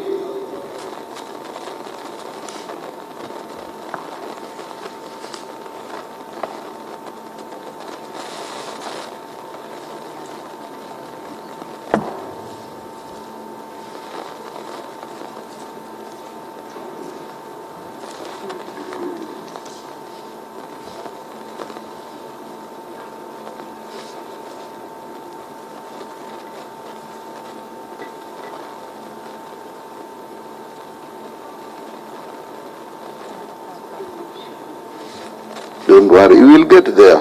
What we are doing is so important that if you have to have a meeting tomorrow, I don't mind. Mheshimiwa Sabina, as the chair of the health committee, you owe it to the people of Kenya to ensure that the president hears this. Please make sure he hears this and truthfully report to us. And chair want this to go to the chair. The vice chair want to go to the chair. To report to us, the health committee, what he, the president, says. For me, it is what you report to us that will show me what the future of healthcare for the people of Kenya is. Health workers are the foundation of health services. When they die, the foundation crumbles. I'm saying that because this is deja vu to me. 1982, except there was no COVID, everything is the same. And then we had a strike. And everybody kept saying, the government does not like this. The director of Kenyatta, the government does not like this. The director of medical services, the government does not like this. The PS health, the government does not like this. The minister, who was then Mugugu, the government doesn't like this. At the end, we landed in the office of the head of the civil service then, Mr. Kandie, and he started by the government doesn't like this. And one of our colleagues, Dr. Lima, now is in Kisumu, asked, we are tired of hearing the government doesn't like this. Tell us who this government is so that we talk to him. And the answer he got, Chair, now is what I want us to take.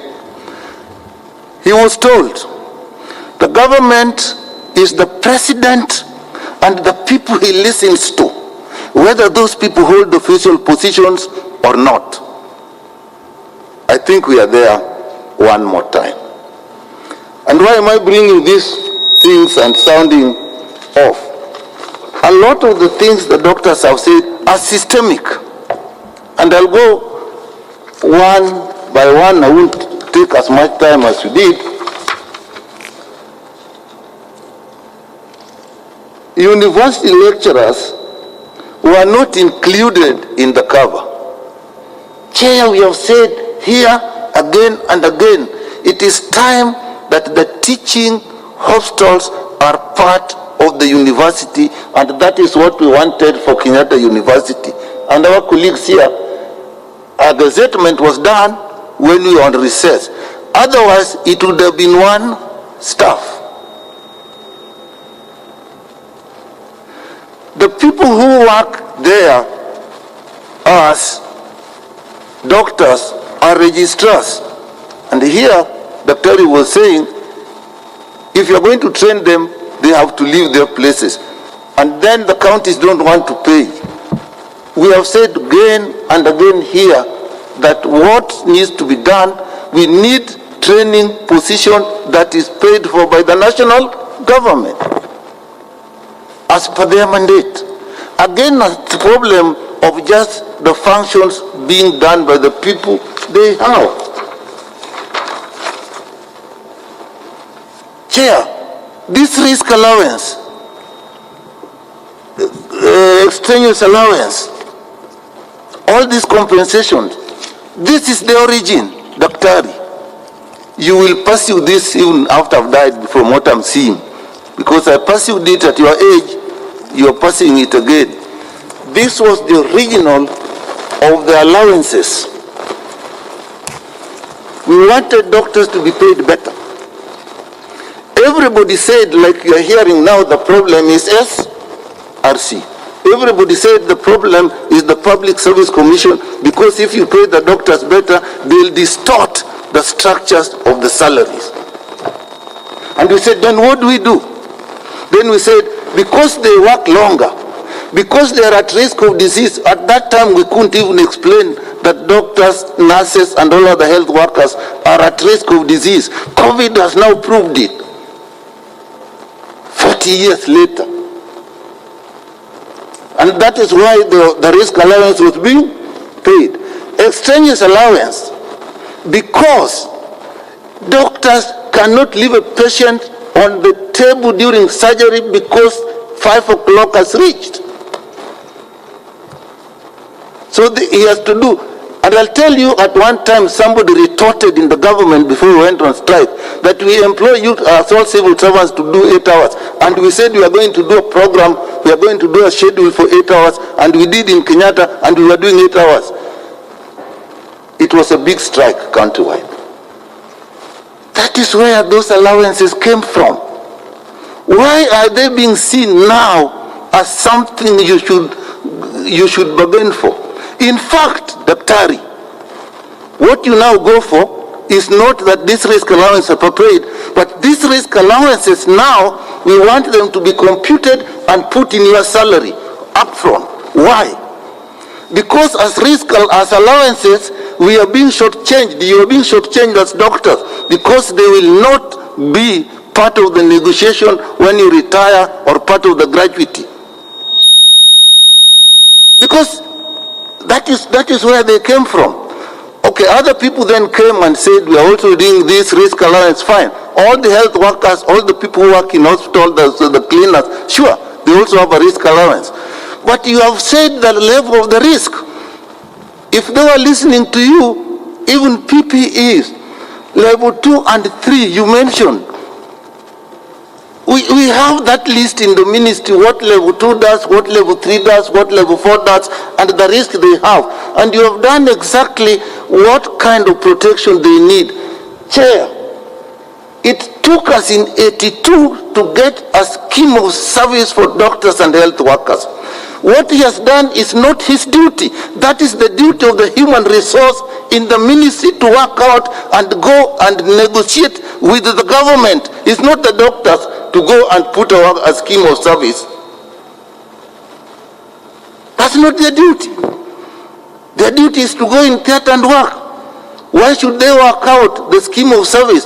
What protective equipment is needed at every level? Who doesn't know that at this point now in COVID, the risk is even in level 2 and level 3, because this is community transmission.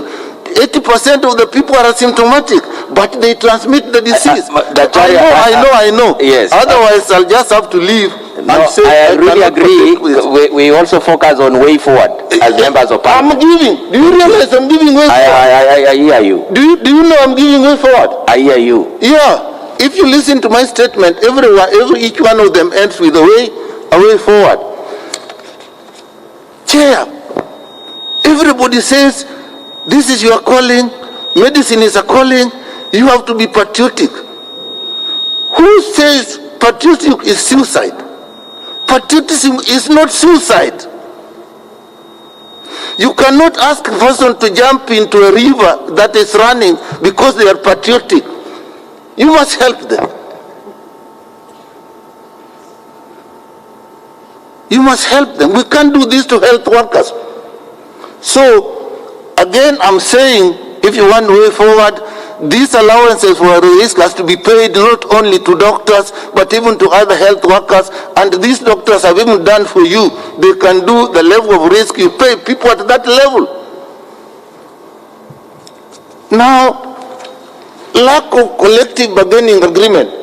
Chair, people sit, I was in that, there was a big meeting where I was. I actually decided, we negotiated. At one point I left because it was sounding like I was being in the earlier strike.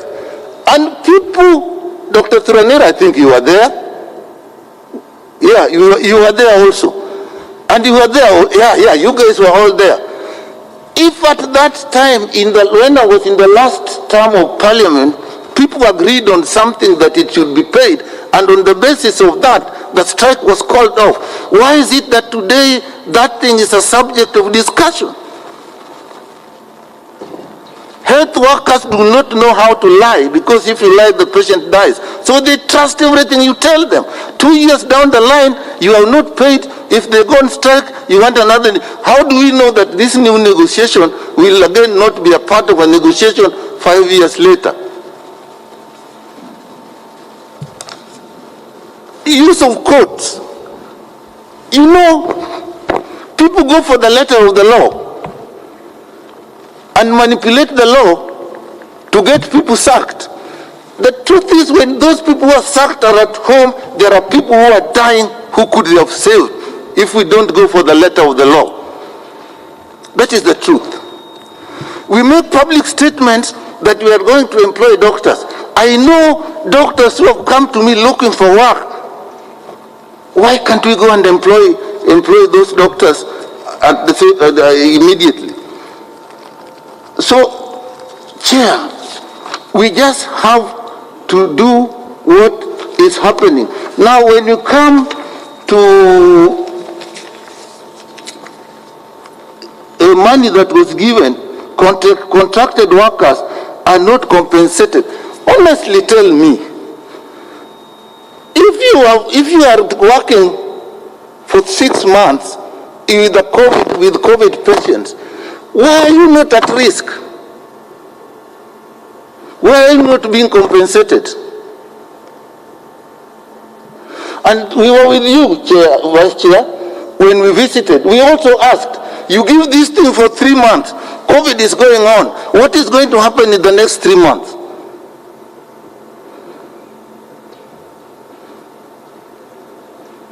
That is why I said, I wish we were having this meeting in State House with the President chairing. Then all those who he listens to can make their contribution. That is, you remember my definition of the government. The President and the people he listens to. Those are the people we want to listen to this. I don't like this.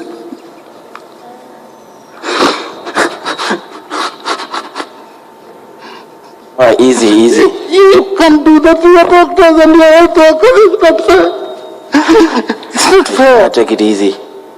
We hear you, Mheshimiwa. It's not fair. You know, Mheshimiwa, it's painful. Daktari, it's painful, Daktari.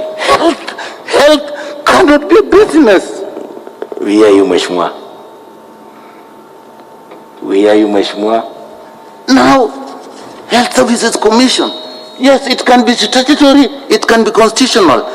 The only reason, and I've not worked as aggressively as it is, as I would have, because I know we have agreed that we are going to have a devolved system of government.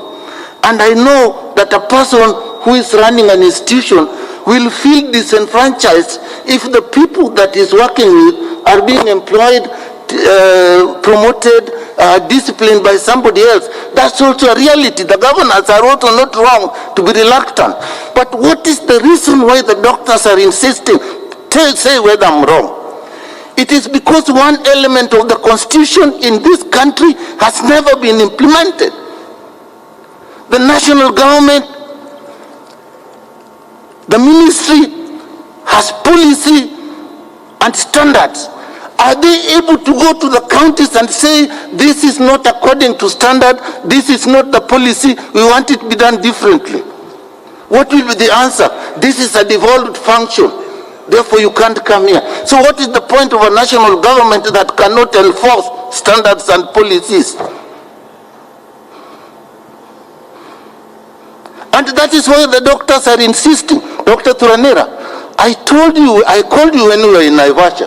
Can we insist that we have it? And let me tell you why I'm saying, my colleagues, that it can't be, what are they calling this other one? The one that is treated by an act of parliament. Statutory. So switch on your mic. Chair, why they don't want it statutory is because they know that the counties will not listen. My position, these doctors know, is if you have a system where there's a body that sets standards, this is how you employ a doctor, this is how you employ a nurse, this is how you employ a clinical officer, this is how you employ a physiotherapist. After so many years, this is what they do, this is their promotion, this is you pay them, and this is how long you should take before their salaries are paid.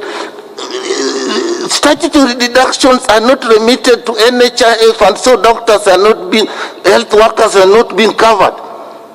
A management issue, not even a policy issue.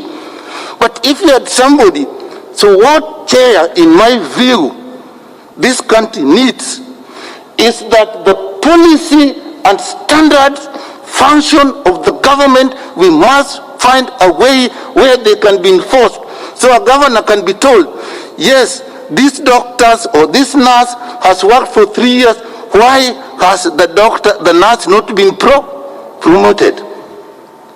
Their fear is that nobody will listen. So their hope, and my colleagues,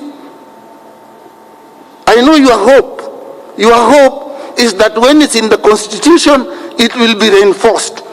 I know you won't have a problem even if it's statutory and you know that the person who is responsible for it is unable to enforce it at the county level. You would have no problem. I know that. But let me tell you, even some constitutional bodies may actually not be as effective.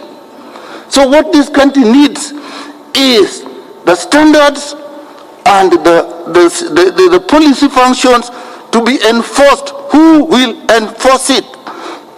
The health workers believe it is only the Constitution that can enforce it. And I'm telling them, they're my colleagues. I conclude by saying, you people are right. All the things you have said here are right. And don't stop your strike until these things are, I'm saying it in like, don't stop your strike until these things are done.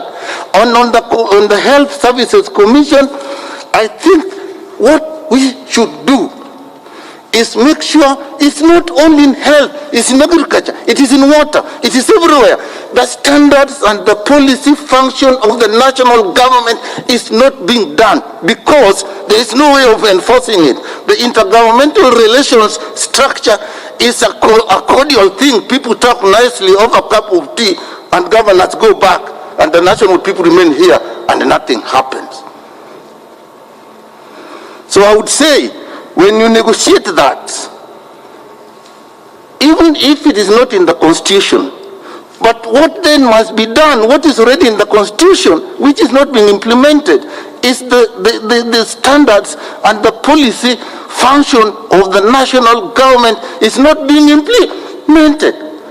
So if you had a law under the Ministry of Health, and they would go with the law and say, this and this and this is wrong, in according to this, county A, you are wrong, we want you to work with, you do this with the doctors.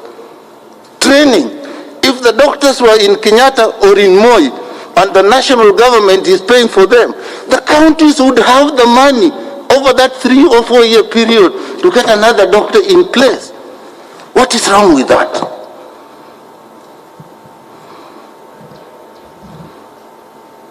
Chair, These are clear things.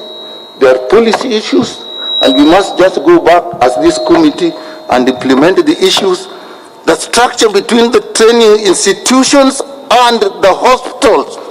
Why was Kenyatta University Hospital gazetted as a parastatal after this committee had recommended that for once in Kenya, we try a true university hospital? All over the world, those are the hospitals that are most known. Why? Is it business? Business people are listening to me. You have killed more people than the health workers going on strike. That is the truth. That is the truth. We can't do that to this country. Some of us have dedicated our lives. Some of us, people may ask, they worked for so long. Why at the end of their life, they are not living in mansions and flying in helicopters? Because we know if we do that, the people suffer. I'm sorry, Chairman, but to me, you have all the time. You have all the time, Daktari. We can't go on like this. Yeah. I'll be with you if I have to leave this job. I can't see what we saw in 1981. The same thing.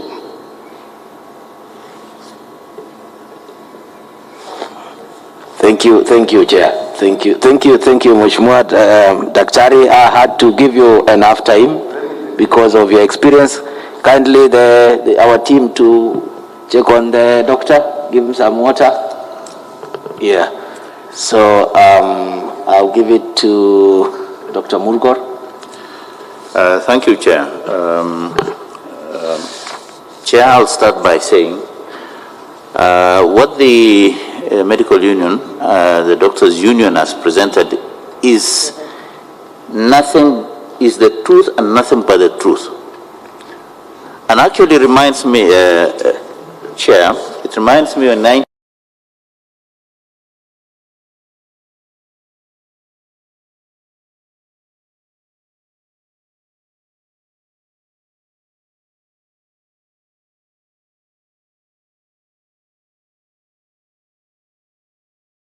something which took doctors back.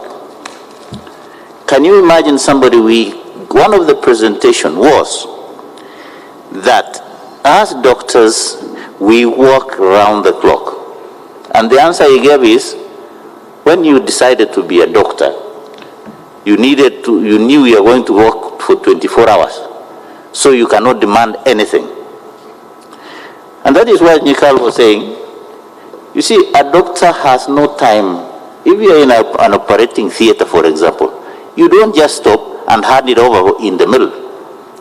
It is something actually, and Dr. Iseli Simi has put it very clear. It seems in this country, doctors are hated. I seem not to understand it also personally. Why?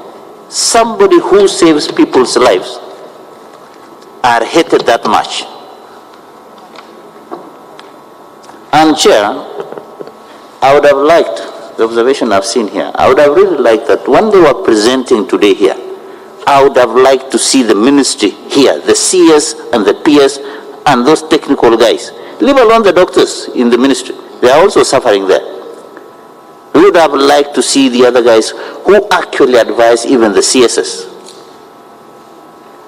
And while I'm still there, and next time, because you see, Chair, when we shall call the Ministry of Health and, present to them what they are presented. And I can assure you, they'll give you excuses, they'll give you answers which you think are so beautiful, but nothing. And that is next time we need to invite them here. Now, a matter of clarity, which I need to know, I wanted to actually find out. There was an allocation of 3.4 billion given to the ministry, of which 500 million was supposed to be given for provision of medical cover. Now, was that given actually? This is something that I don't have an answer. I cannot answer. Were they given? It was actually supposed to be for 22 counties which had no cover. Was it done? That is something we need to clarify, because the ministry tells us we have given the money. The other thing is the psychosocial support, of which also some money was given. Is that thing happening in our institutions, hospitals?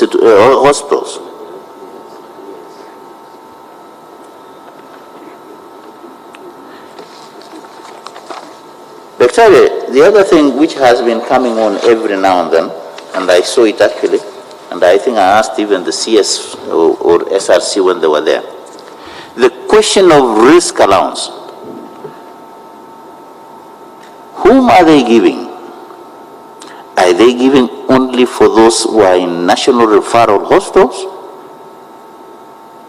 Are they also giving the ones in the counties?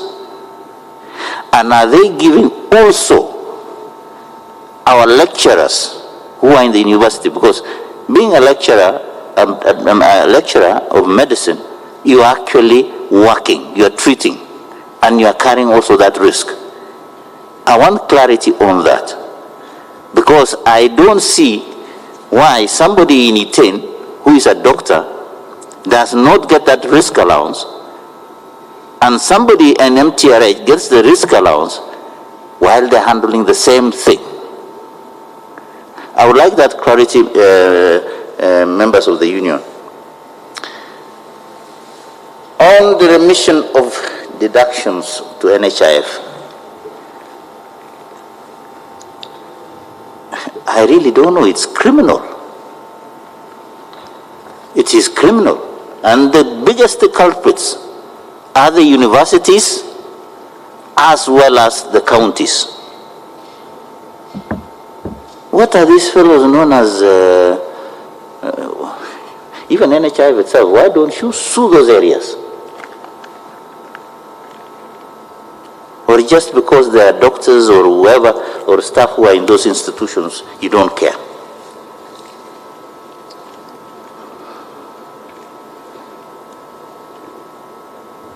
Now the question of employment. We are producing about 1,000 doctors, and we have not even reached the required patient to doctor ratio.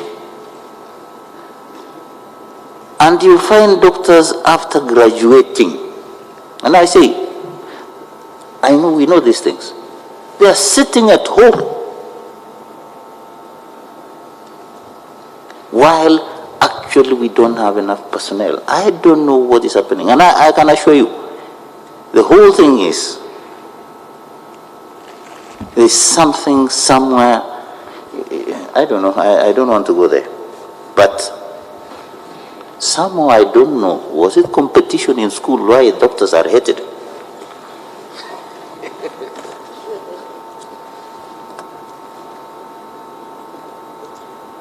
So the question is uptake of, and the other thing which I wanted to know also on clarity, Chair, is that 1 billion was appropriated. 1 billion to employ more staff in health. Was that actually implemented? And if it was implemented, where is that money? You know, Kenya, there are roads where money disappears, it vanishes into thin air. Can we get clarity on that, whether actually that employment of all those cadres was done?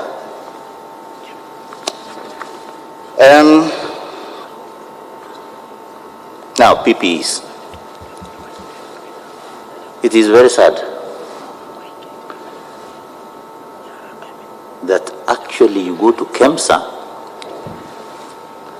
because they have told us level 1, level 2 and level 3, actually there is nothing like a PPEs. And when you go to KEMSA, I think the size of this building here is full of PPEs. And medical staff are dying there because of lack of these things.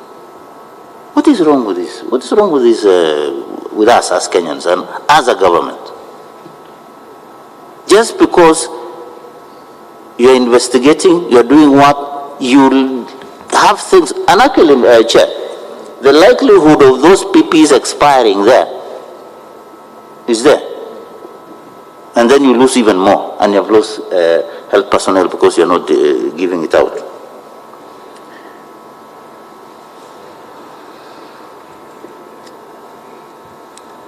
Now, on the Health Commission,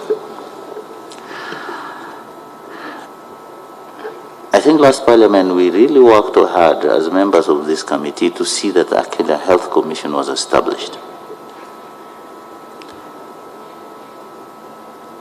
And to tell you the truth,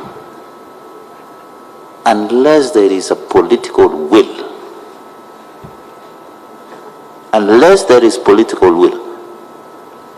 that commission will not come. In fact, in the first place, it was wrong to devolve health. I know many people will disagree with me, but it was wrong to devolve health kabisa.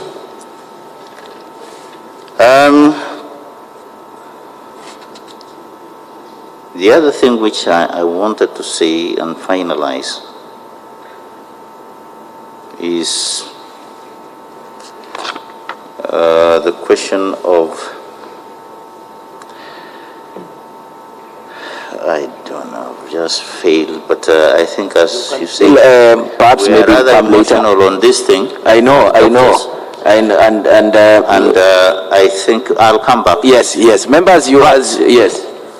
As a matter of fact, Chair. Yes. There is nothing actually to discuss here. I What agree. we have presented here is the truth.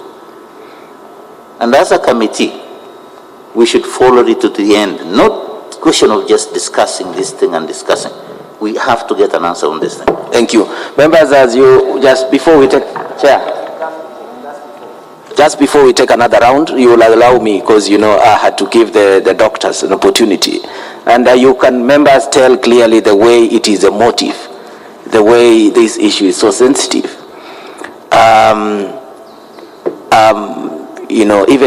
Even me, this is the time that you feel like you can really make a hard decision as the chair of the committee. But of course, leadership calls for responsibility. We are going to give opportunity to members to raise more issues. But members, you will allow me, because we had said 3 questions, and I think actually you agree with me that Nyikal did not really raise questions, but he supported you. Same thing to Dr. Homar. I think there were a few clarifications that has been sought by Dr. Murgor.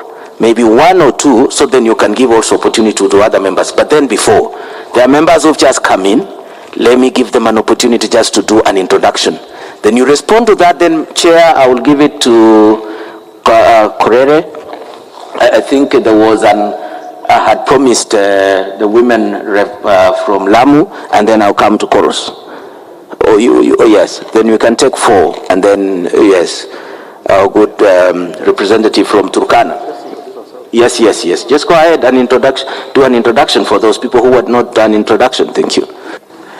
Thank you, Chair, and sorry for coming late. My name is Honorable Gabriel Tongoyo, MP for Northwest Constituency, and a member of this committee. Thank you. Thank you, Chair. Sorry for coming late, but at least I think I got most of the stuff. My name is Joyce Emanikor, MP Turkana County. Thank you. Thank you, Chair, and apologies for arriving late.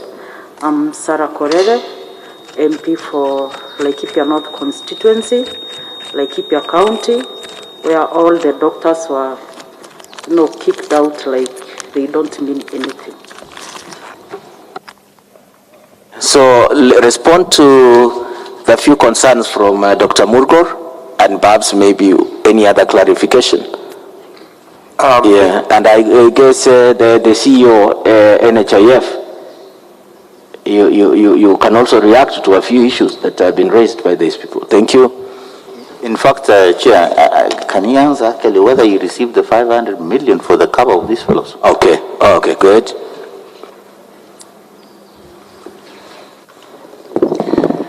Thank you very much, Honorable Chair and Honorable members. Maybe a short answer to the question. No, we have not received funds yet to cover the 500 million. What I would like maybe to add on to that we're in the process of having a group life, group personal accident and work injuries benefit for a public servant as well as National Youth Service, and that would cover the frontline workers, which includes doctors working in private sector. Chair, thank you. But Chair, what is it, Koros? Yes, I've heard the CEO talking of they are in process. Bana CEO, I think this is not something about the process. Could you give us timeline on this, because what's happened? Thing you are saying, Koros, and the CEO NHIF. After this, it is going to be a substantive matter that the committee is going to discuss. So I think it is important that we ventilate and conclude with the team that is before us. Then we can usher in now NHIF, because we have a lot of issues to seek from NHIF. Members, are we in agreement?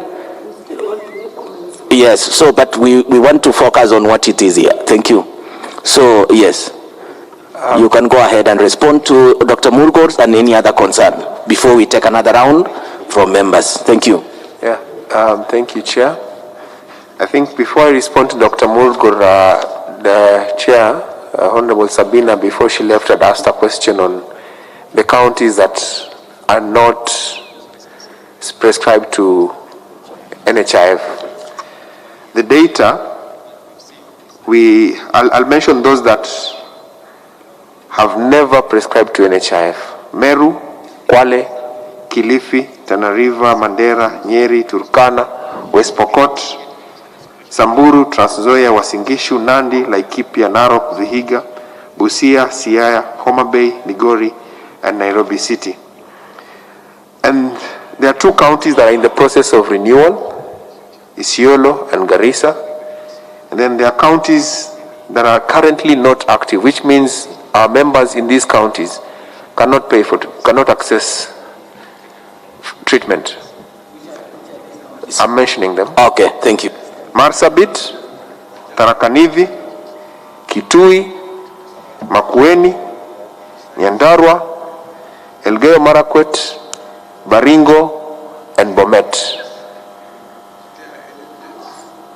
I think that is quite comprehensive. So it's only 17 out of 47 counties that are currently active. Yes, 17 counties active. The rest are either not prescribed and others are not active. 10 are not active, and then the rest have never prescribed to NHIF. There was another question on the KNH. Chair, I want to seek a clarification on that. I can see we are in the process of listing what's to be done. The question is, who will do it? Why has it not been done? Who are we going to hold responsible? Yes, I agree, Chairman. Mheshimiwa, we will come to that as we conclude. And I think this time round we're going to have recommendations that we are going to spell it publicly today as a committee. And like usually where as a committee we just go and say today, members, allow me to say this. We're going to make recommendations. Thank you. Chair. So give him time. Yes. Just point of order. Right. For clarity. Yes. To what the SG has said. You had mentioned the counties that you have kind of said that they are not under any arrangement whatsoever. They are not under NHIF cover. They are not under any other insurance cover. Isn't it true? Is it true? So some are not under any insurance, and others have opted for private insurance, which is inferior to what is prescribed in a collective bargaining agreement as per NHIF, as we signed with all 47 counties. I think that is clear. Yeah. So there was a question on the KNH center that the national government, through the Ministry of Health, set aside for healthcare workers.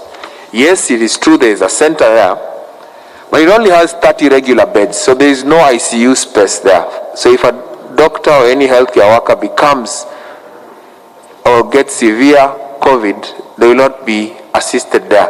And 30 beds is not even enough for all the doctors that we have serving in the national government, or even in Kenyatta itself, which has over 300 doctors.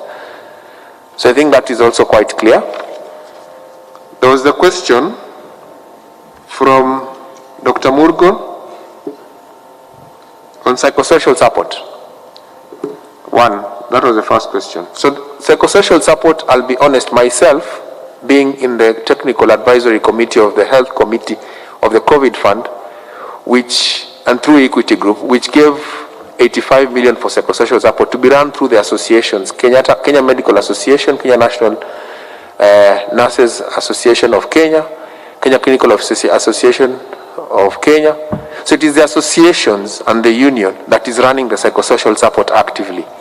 We do not have on the ground any form of psychosocial support that links healthcare workers directly to therapists or psychologists from the Ministry of Health. That is lacking. I think that is also clear. And there is that money, the 20 million which was supposed for that, as that group received it, you have talked of money from Equity. No. So the Ministry of Health, 20 million. So the money from the COVID fund and Equity is being handled separately. There is no contribution from the Ministry of Health. That one is our own independent channel that we've worked with COVID fund to make sure that we cover and our healthcare workers of psychosocial support. And perhaps maybe Murko, you remember that the government had set aside 520 million, and then they said they could not implement the money because there was no infrastructure or the framework for utilization of that. So those are the issues that we are going to seek clarification with the ministry. Go ahead.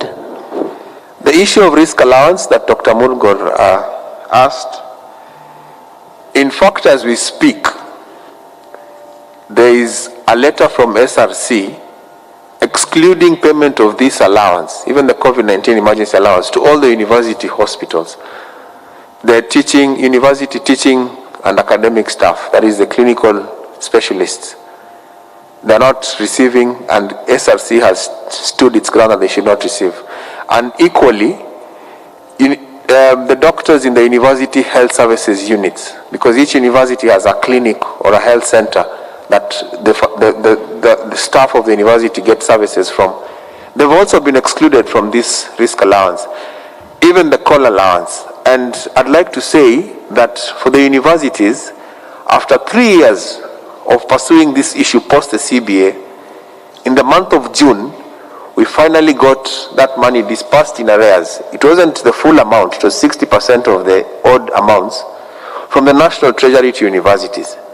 But what we saw, and let me say that Professor Kiama, University of Nairobi, and I think most of you have seen this issue in the media, where we were very, very firm on him, has literally refused to pay those monies. Even as we speak, he's written letters to SRC saying that these doctors should only be paid 30,000 and not what was prescribed in the CBA. He's reducing those monies by 50% because he wants to do that as an institution, a university. So all other universities going forward are not even being paid that allowances. So all universities with medical colleges of health sciences are not receiving this allowance. And Chair, that is why, Chair, we state clearly as doctors normally that doctors in this country seems to be hated. You can see a VC just cutting money. Dr. Mulgor, we will just take notes, then we will make recommendation. Thank you. Clarification. Yes, Nikal. I am sure an organization of the caliber of SRC cannot give a direction without a reason. What reason have they given? And the university have they given? Well, it's interesting that the reason they're giving is that they're not dealing with COVID patients directly. But as I said earlier, these doctors in the university are teaching in Kenyatta National Hospital, Moi Teaching and Referral Hospital, KU University Teaching and Referral Hospital, and with community transmission, they're exposed still, because with patients in there, with the colleagues who are also dealing with COVID-19 patients, they are exposed. So at the end of the day, for us, any doctor must be paid these allowances, because the risk is not averse to them. It is part of their job. There was an issue, I think another question on NHIF remittances, counties and universities. On the remittances, I think the counties at least that are not active have not remitted. And the trend in most counties, even the ones that are currently active, if you go back through the NHIF records, and would really like an NHIF when their session is here, to give you a full picture of how remittances are done from the counties to NHIF for even a period of this year from January. And you will see that there's always half of those counties that are prescribed not on any form of cover, because monies have not been remitted to NHIF. The counties know very well what they do with that money once it's deducted from the salaries, where it stays until eventually it gets to NHIF. That's a question I do not have an answer to. Thank you. Thank you. So I'm going to take another round. Manicor. Yes, it's okay. It's okay. It's okay. I'll take the ladies because they had requested, and then because she want to leave, and then I'll come to you, Rueda, and then the women rep from Kipia. No, Mheshimiwa, sorry. My apologies. My apologies, Mheshimiwa Korore. Asante sana. It's okay. Yes, start. Thank you, Chair. Even women reps are Mheshimiwas. So, Honorable Chair, I want to introduce myself again. I'm Joyce Emanikor, MP for Turkana County. I asked the Chair to give me 1 minute because I'm rushing to the House Business Committee. Mine is a reaction to the presentation given earlier. And I don't want to speak as a member of this committee. I want to speak as a Kenyan and as a leader in this country. Honorable Chair, the doctor's clip that has widely been circulated has really raised an understanding by the Kenyan public on the plight of health workers in this country. And when I saw it, I could not restrain my tears. And for the first time, this is my second term in Parliament, for the first time, I have seen committee members crying over the pain that these professionals are getting. It is today. And what Dr. Nyikal took us through was really very emotive. And this is the feeling of most Kenyans. As a member of this committee, if the president does not have does not listen to us, then we have no business being in this committee. And this is why I liked the message that Dr. Nyikal sent to the chair, and I've also circulated that message, because everybody asks, what are you doing as the health committee in the National Assembly? And I showed them that message, that we are trying to send a message directly to the president. Because these things, we are not giving solutions here, we already know them. The solutions are in the cover, they are in the risk allowance, they are in the welfare, they are in the timely salaries of staff. We don't need to discuss. It is very sad and shameful to us as a nation to mistreat our health workers. All lives matter. More so for the frontline staff, whom we owe our very existence. Of course, besides God. They are here to take care of our lives. And this is why we want to say the cost of brain drain of doctors in Kenya is much more than what the doctors are requesting. We are losing over close to $700,000 US in the brain drain of doctors in Kenya alone. That is annually. And so we need to really think hard as this committee, and I'm happy that the chair is saying we are going to put forth concrete recommendations, and we must follow those recommendations and ensure that they are taken heed of by the responsible authorities. Thank you, Chair. Thank you, Mheshimiwa. I'll give it to Mheshimiwa Rueda, and then I'll go to Honorable Sarah Pauleta Korere. Thank you. Asante Bwana Mwenyekiti. Kwa hakika daktari amewakilisha vizuri sana. Umefanya mpaka mwanaume akalia. Mwanamume alivolia, sisi wengine pia machozi ilitiririka. Na uliyosema yote ni kweli. Umetoa mfano ambao nimeona kweli unajua shida za madaktari Kenya nzima, sio madaktari tu wa Nairobi. Umetoa mfano wa Lamu, ukasema Lamu kuna daktari alifutwa. Ni kweli, nataka kutoa ushahidi. Daktari mwenyewe anaitwa Dr. Mbarak. Dr. Mbarak alifutwa sababu ni kwamba alijitokeza akasema yeye ana COVID-19, ikabidi afutwe. Bwana Mwenyekiti, napenda nisome message ya daktari mwenyewe alonitumia. Sawa. Employed on a 1-year contract, was supposed to be converted to P&P, but terminated after probation, reason not stated. Informal report say it was because I disclosed. Kuhusu BBI, nataka kuambia Mheshimiwa Rais Uhuru Kenyatta,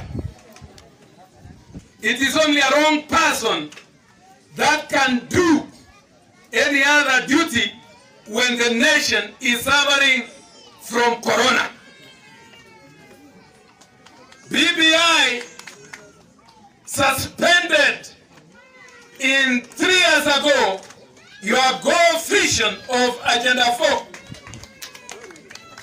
Right now, we could not be talking about oxygen, insufficiency of oxygen in hospitals because of universal health care, but because of the confusion that was brought to your office through what is so-called handshake.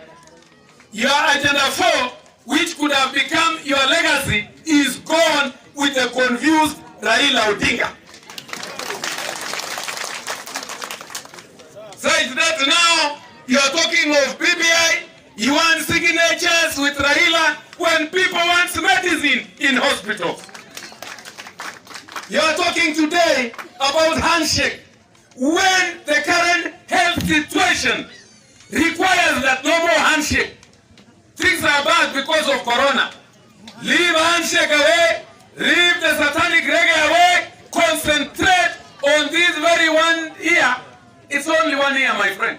Only 1 year, President. To do something with only health sector. Because food security is gone, farmers are crying, tea farmers here received only 8 shillings bonuses, everything is ridiculous. Wewe unatuambia BBI ati signature na watu wanajaa hospitali. Juzi MP aliaga nyumbani kule Western because of lack of oxygen. Our MP, if an MP can die because of lack of oxygen in Mumia's hospital, what about the needy people in the village? They're only under the grace of God. Wacha kutuletea maneno ya BBI, signatures, what? We are telling you, wananchi wamekasirika na hiyo maneno ya BBI. People are sick, people are dying, you are talking of BBI. People have got no food, you are talking of BBI. And you are ready to waste 14 billion asking people yes or no. This is nonsense. Jambo lingine nataka kusema, Januari wazazi wote Kenya hawana school fees. Walifutwa kazi wenye walikuwa wanafanya kazi mahoteli. Wengi wamefutwa wako nyumbani. watoto wao. President, the only legacy you can leave is to declare free education for 1 year. Free education. You are talking of collecting signatures when our children are dying of COVID in schools without simple math of 50 shillings. Shame on you, both Raila and Uhuru. Shame on you. Hawa watoto ya matajiri, mwingine alikuwa mtoto ya president, mwingine alikuwa mtoto ya deputy president. They don't understand. Principals are dying in schools. Teachers are dying in schools. Our children are becoming COVID every day because of lack of a simple math. And you're talking of spending 14 billion collecting signatures and going for referendum. God forbid you are doing wrong things. And we must tell you, even if you jail me this evening. That is the truth. Tafadhalini waambie watu wa Msambweni, shida za Msambweni sio shida za kuzichezea. Usicheze kamari na maisha ya watu. Hapa kuna shida za mashamba. Hapa kuna shida za ajira ambazo ni kubwa sana. Watu wanaajiriwa kila mahali, lakini watu wa Msambweni ni wachache ambao wamepata ajira. Nikitembea mimi siku 3, siku 4 leo niko hapa, naona watu wengi tu hawana ajira. Sasa itakuwaje kwamba hii constituency ndio itakuwa constituency ya kamari, kucheza kamari na kiongozi? Ndani ya roho yetu tunajua kuna vijana hapa wana uwezo wa kufanya kazi lakini hawafanyi.